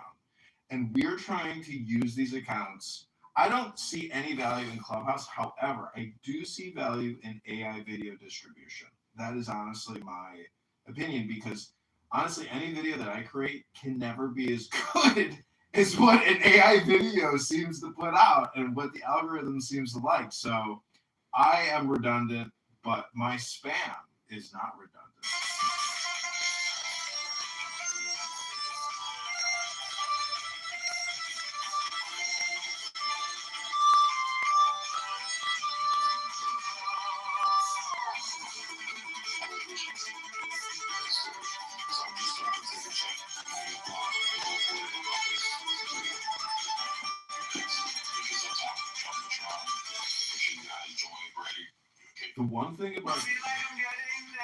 The one thing that I really like about knowing that Trump is our president is that every day the crazy people, the left wokeists in this country have to live with Trump rent-free in their brains. And in my opinion, Trump will be looked upon favorably because his mind virus is positive, despite what the left and the media try to say. He will always go. He is basically our Bin Laden. I know that sounds strange, but if you go to the Middle East, the underdog or the resistance fighter is always considered, like famous. But what I'm trying to say is, when everybody alive right now who hates Trump is dead and gone and history has moved on, people in the future, many generations from now, will look back at this era with some type of nostalgia. And that, to me, is the ultimate Trump is your daddy. He's not a king. Trump is your daddy. And daddy's home.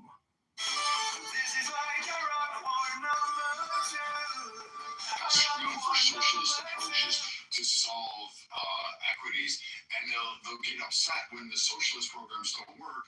And they've already had them. We've tried them. We've developed them. We did them, and they weren't sustainable. And then they get proven wrong, and then they run to their echo chambers and then say, "Well, invest in Bitcoin."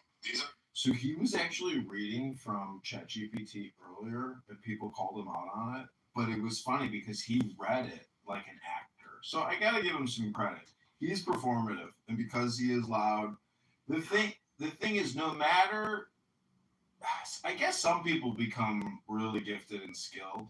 I don't know what Viking's goal or purpose is, but if you think coming on Clubhouse to complain, but not actually doing things in the real world is going to really change anything, it's just not true. Even if you project and hypnotize and convince other people that their position is wrong, it still just takes the doing and the action. All the words are meaningless. It's just spam. Action is the whole thing, which means you have to run for office unless you're willing, to join.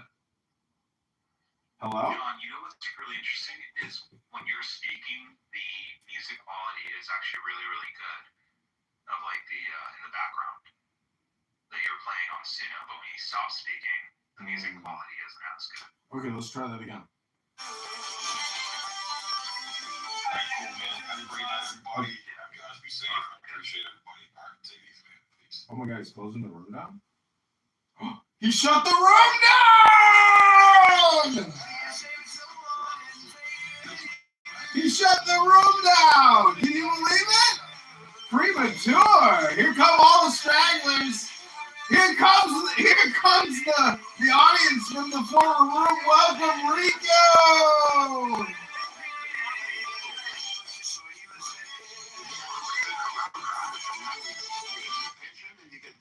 Some people.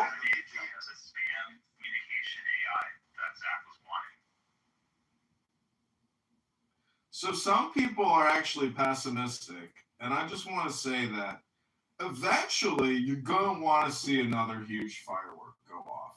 Eventually. That's just my opinion. And I think after tonight's announcement, I wouldn't be surprised if as he's giving the speech, he drops a nuclear bomb. So get ready, ladies and gentlemen, for the ultimate conflict of the baby boomers of America. I believe after tonight's speech, I think mid-speech, the United States Air Force, in conjunction with our incredible Space Force, some of the toughest soldiers on the planet that this U.S. military and Uncle Sam have ever produced, according to some of the people on this app, who claim that I am terrified of Space Force. I just want to say that if they actually successfully detonate a nuclear weapon tonight, mid-speech, it wouldn't surprise me.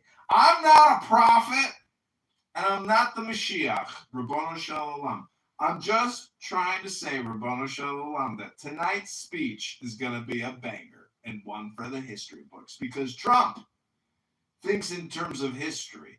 In the same way that the Chinese plan for 100 to 500 to 10,000 to 100,000 years into the future, Trump tonight is going to change the fate of America, the destiny of the world, and the entire history of mankind. Tonight's speech, I read a secret leaked internal White House memo put out by Stephen Miller.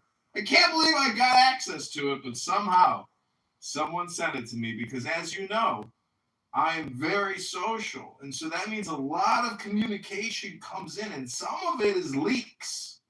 We also got leaked another internal memo today here in Illinois from the Chicago and Illinois GOP, the Republicans. A leaked internal secret election on April 15th. You wouldn't believe the slate. It is so ridiculous. It's basically a clique of online social media shit posters. That's who runs the Illinois Republican Party. The whole hierarchy of the Illinois Republican Party is online shit posters. Some of them are so obese that they might not make it. They might not survive for 3 to 4 more hours. They're that obese. You never know when a giant obese person is just going to give out, right? Because you're just one breath away.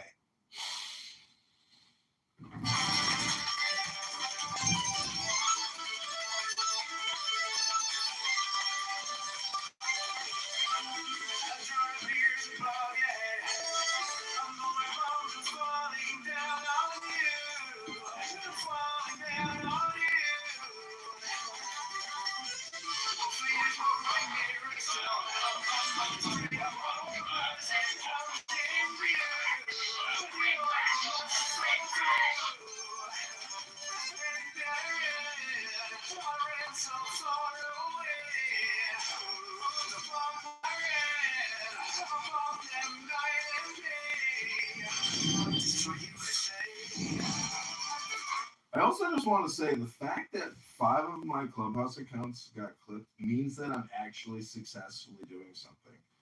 Because to take time to dismantle my, intelligence node, though frustrating for me, shows that I'm actually upsetting people significantly. People who, in my opinion, if you are getting upset about me, well, then it's not a me problem. It's a you problem, and I'm doing exactly what I should be doing to cause your friction in your life.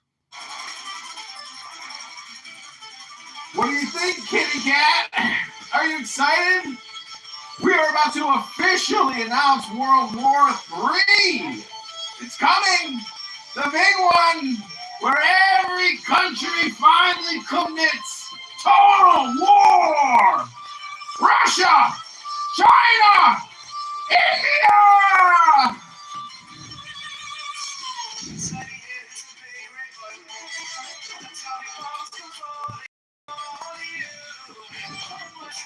And I just want to say the reason why we are announcing World War III is because of Europe.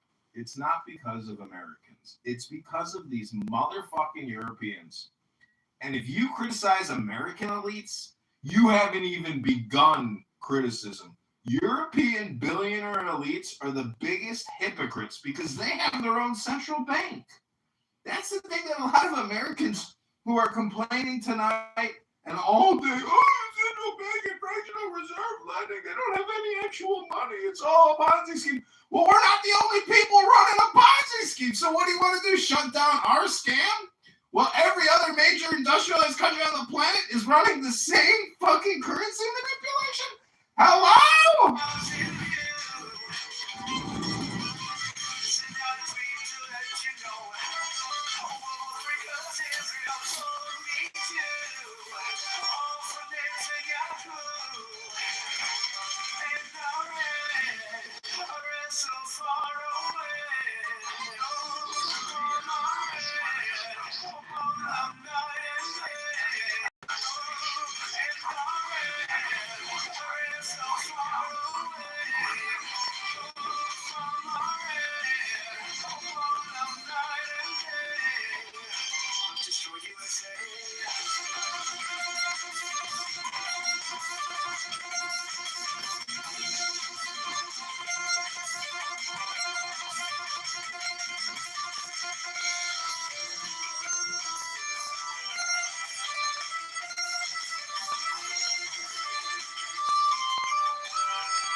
Basically, what the universe is trying to say is tribalism or gangs or mafias or families, that type of categorization is essential, in the entire recipe or masterpiece of creation. It's got to be that way. I don't think there is really any other way to do it successfully.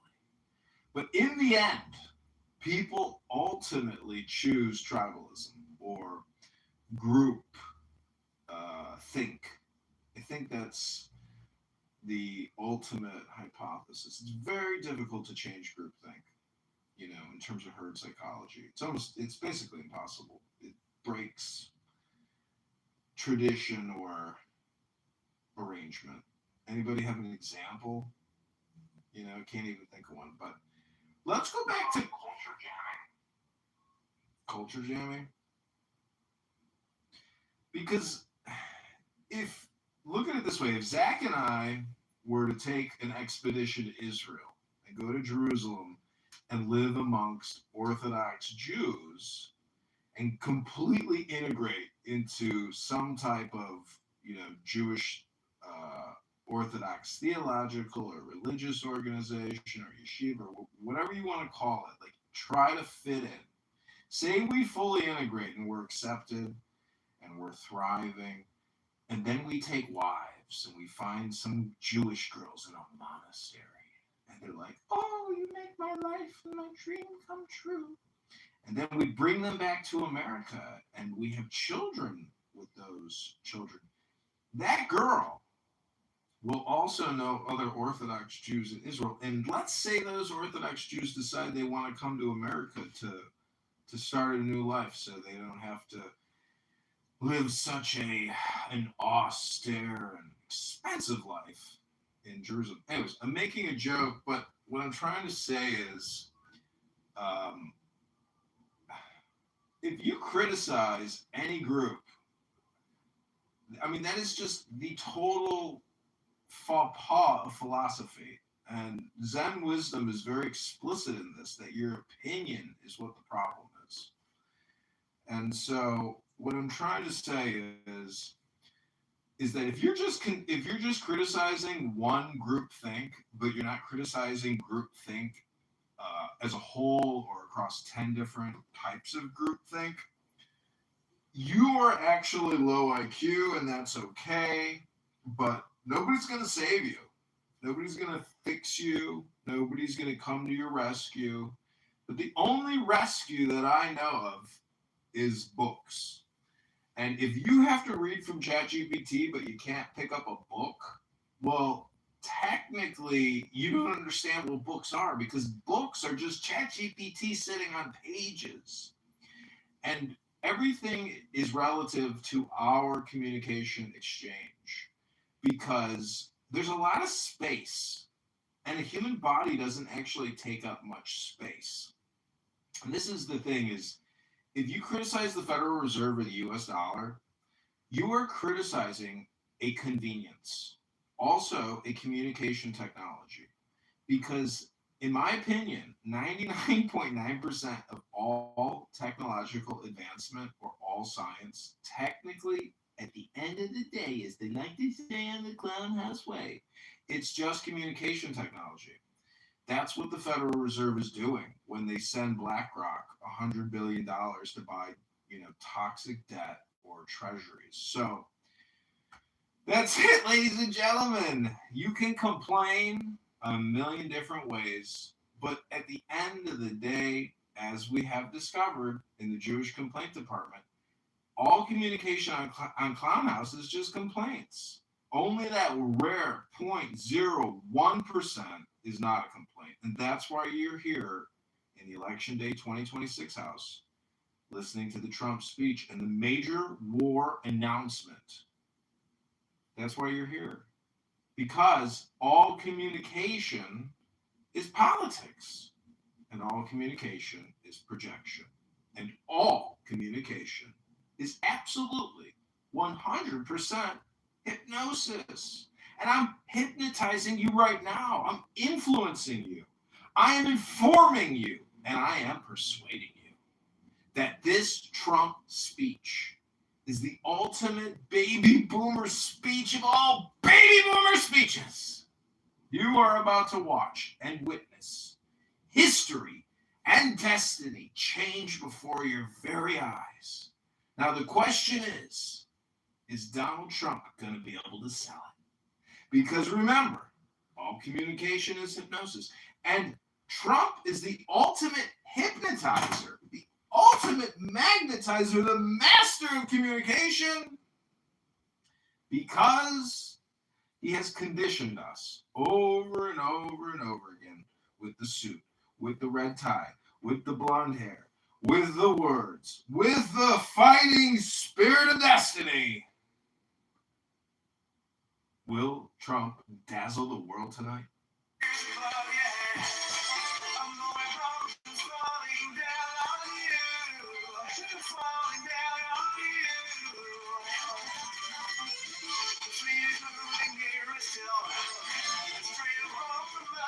Oh my God, it's JCC!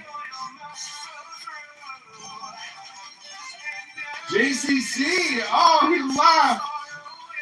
JCC, welcome. Are you excited, JCC? You're about to witness World War III.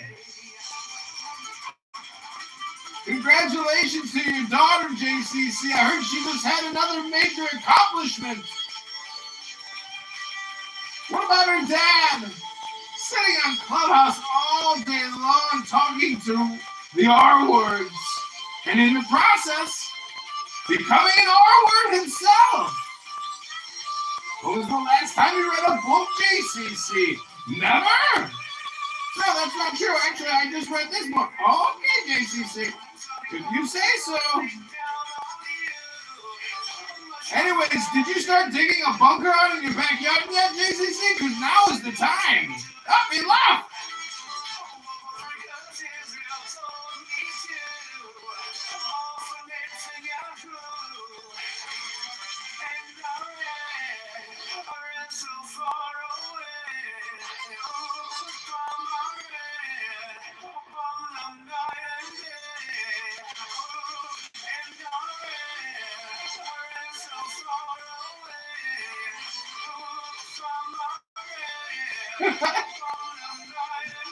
So my friend who released this Illinois GOP secret election memo, it's funny because I think he timed it for Passover. You know, he wanted to release the drama and the gossip before the evil passes over. I think everything he does, he times it. You know, it's very funny.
This is like a rock war number 2. A rock war number 2.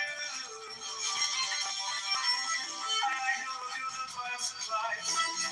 Be ashamed if someone invaded you. If someone invaded you. And I ran so far away. From my red, from night and day. To show you a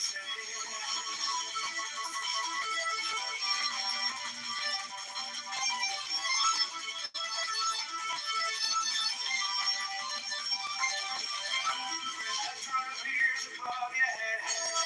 My bones are falling down on you. Falling down on you. Please moving nearer still. Stream of hormones is counting you. The oil must flow through. And I ran so far away. Upon my red, upon them night and day. Destroy USA.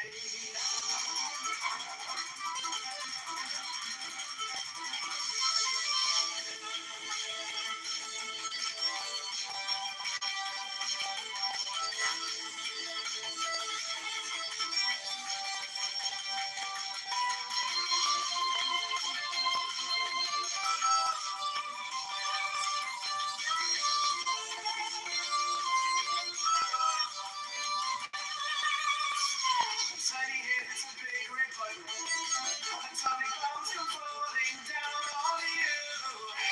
Mushroom clouds in view. Send out a tweet to let you know. What was because Israel told me to. All from Nixon Yahoo. And I ran so far away. From my red, on the night and day. And I ran so far away. From my red, on the night and day. Destroy USA.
in that area. So it is America first. Thank you. Thanks, Meg. Anybody want to respond to that long diatribe? I don't know if I call it a diatribe, but I mean, she does make a point. A stabilization or a stabilized area or region would actually benefit a lot of things. I'm going to pass on the poor Iranian people. I don't really think the U.S. interests lie with freedom. We just don't like the IRGC. So if in the cosmic skew of things, some things align. I honestly, I have some quagmires and some issues with it. Some of you know that, but I'll allow the stage to go ahead. Anybody want to comment off of that? Yeah, Ocean needs to go back to Tehran. Let the fight. No, she doesn't. She's just somebody who's an Iranian. What I would say is that having American ground troops on inside of Iran would take a lot more than 100,000, and the president only has authorization to do this stuff with congressional approval for another couple of months. Past that, he has to go to Congress. And I don't know about you, but I don't see any particular way Congress is going to go ahead and say, yes, let's invade Iran. Right? Which leads us into a quandary. One, the American public have a hard time with the idea of an invasion. But number two, it requires a couple of legal hurdles, which the system probably just won't do. Right? How do you deal with that? How do you deal with what? Like the system itself, or I'm kind of confused where you're going. Sorry, I didn't mean to confuse everybody. I mean, given all of those things, where do you go? Given the fact that the American public doesn't want to invade, given the fact that it would take a lot more than 100,000 troops, given the fact that Congress is very unlikely to vote to invade the country of Iran, how do you square those things with what you would like to happen? What we would all like to happen, which is that the Iranian regime goes away. Right? I want that too. Where did you get 150,000? Oh, I pulled it from the invasion of Afghanistan. More what I meant was it was going to take a lot more than that because it's a larger country. Right? Now, if you took Kharg Island, I suppose that doesn't apply to me in the grand scheme of things. I'm more meant if you properly invade Iran to chase out the regime, you're in a place where Congress is very unlikely to support it. Maybe I'm wrong. Well, we can discuss it after the live stream, but just to give some context, Iwo Jima was about, I think, 9 square miles. Kharg Island is about 12. The mission and battle in Iraq that you were taking your numbers from is very different from what we have thus far. So let's not debate those numbers and etc., but it's something to think about. And so after the address, then we can get into a little bit more specifics. Anyone else on stage would like to comment? If you've already spoken, would you be so kind to yield to other people? Because we only have a half an hour until the address. Thank you. Okay, I just got in. I caught this last part of that, so I'm not sure exactly. I just caught a little bit about what Marshall was explaining. I didn't hear that part of the 150,000 or whatever was he talking.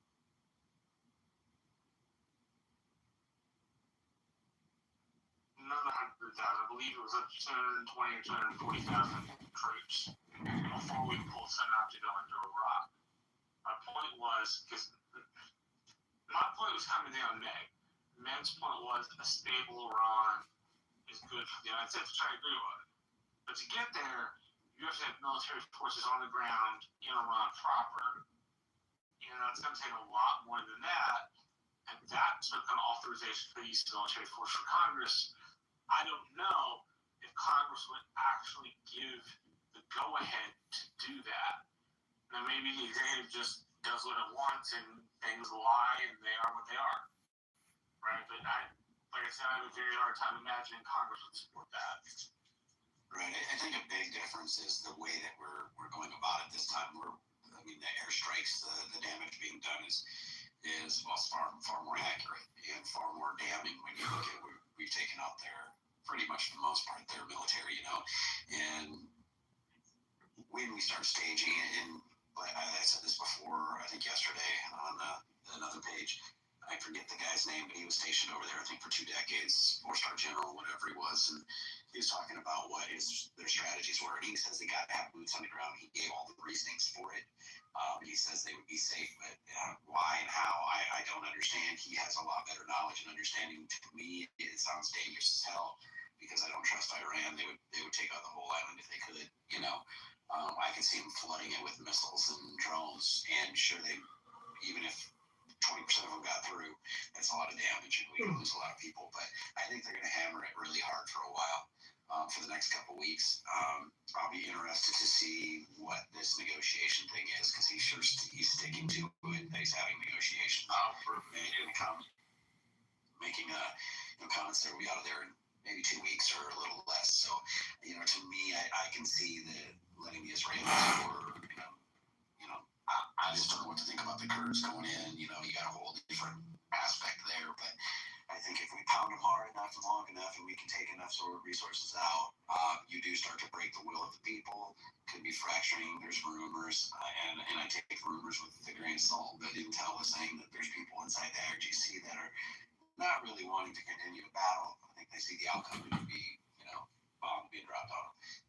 But reality is, I do think they're going to hit them really hard for the next couple of weeks, and we'll see where they're at that point. Then you can maybe start bringing in some ground troops, but I would much rather see us just continue to pound them into submission if we can. Also, she's jump in, Miss Kennedy. Yes, we just kind of go back and forth popcorn style, but if you find 2 people that are engaging in back and forth, please don't interrupt them because they'll lose their train of thought. Yes, so ma'am. It's popcorn style, but just heed to others if needed. Thank you. Yes, ma'am. Thank you. Can I piggyback off of your statement a little bit, sir? Yeah, man.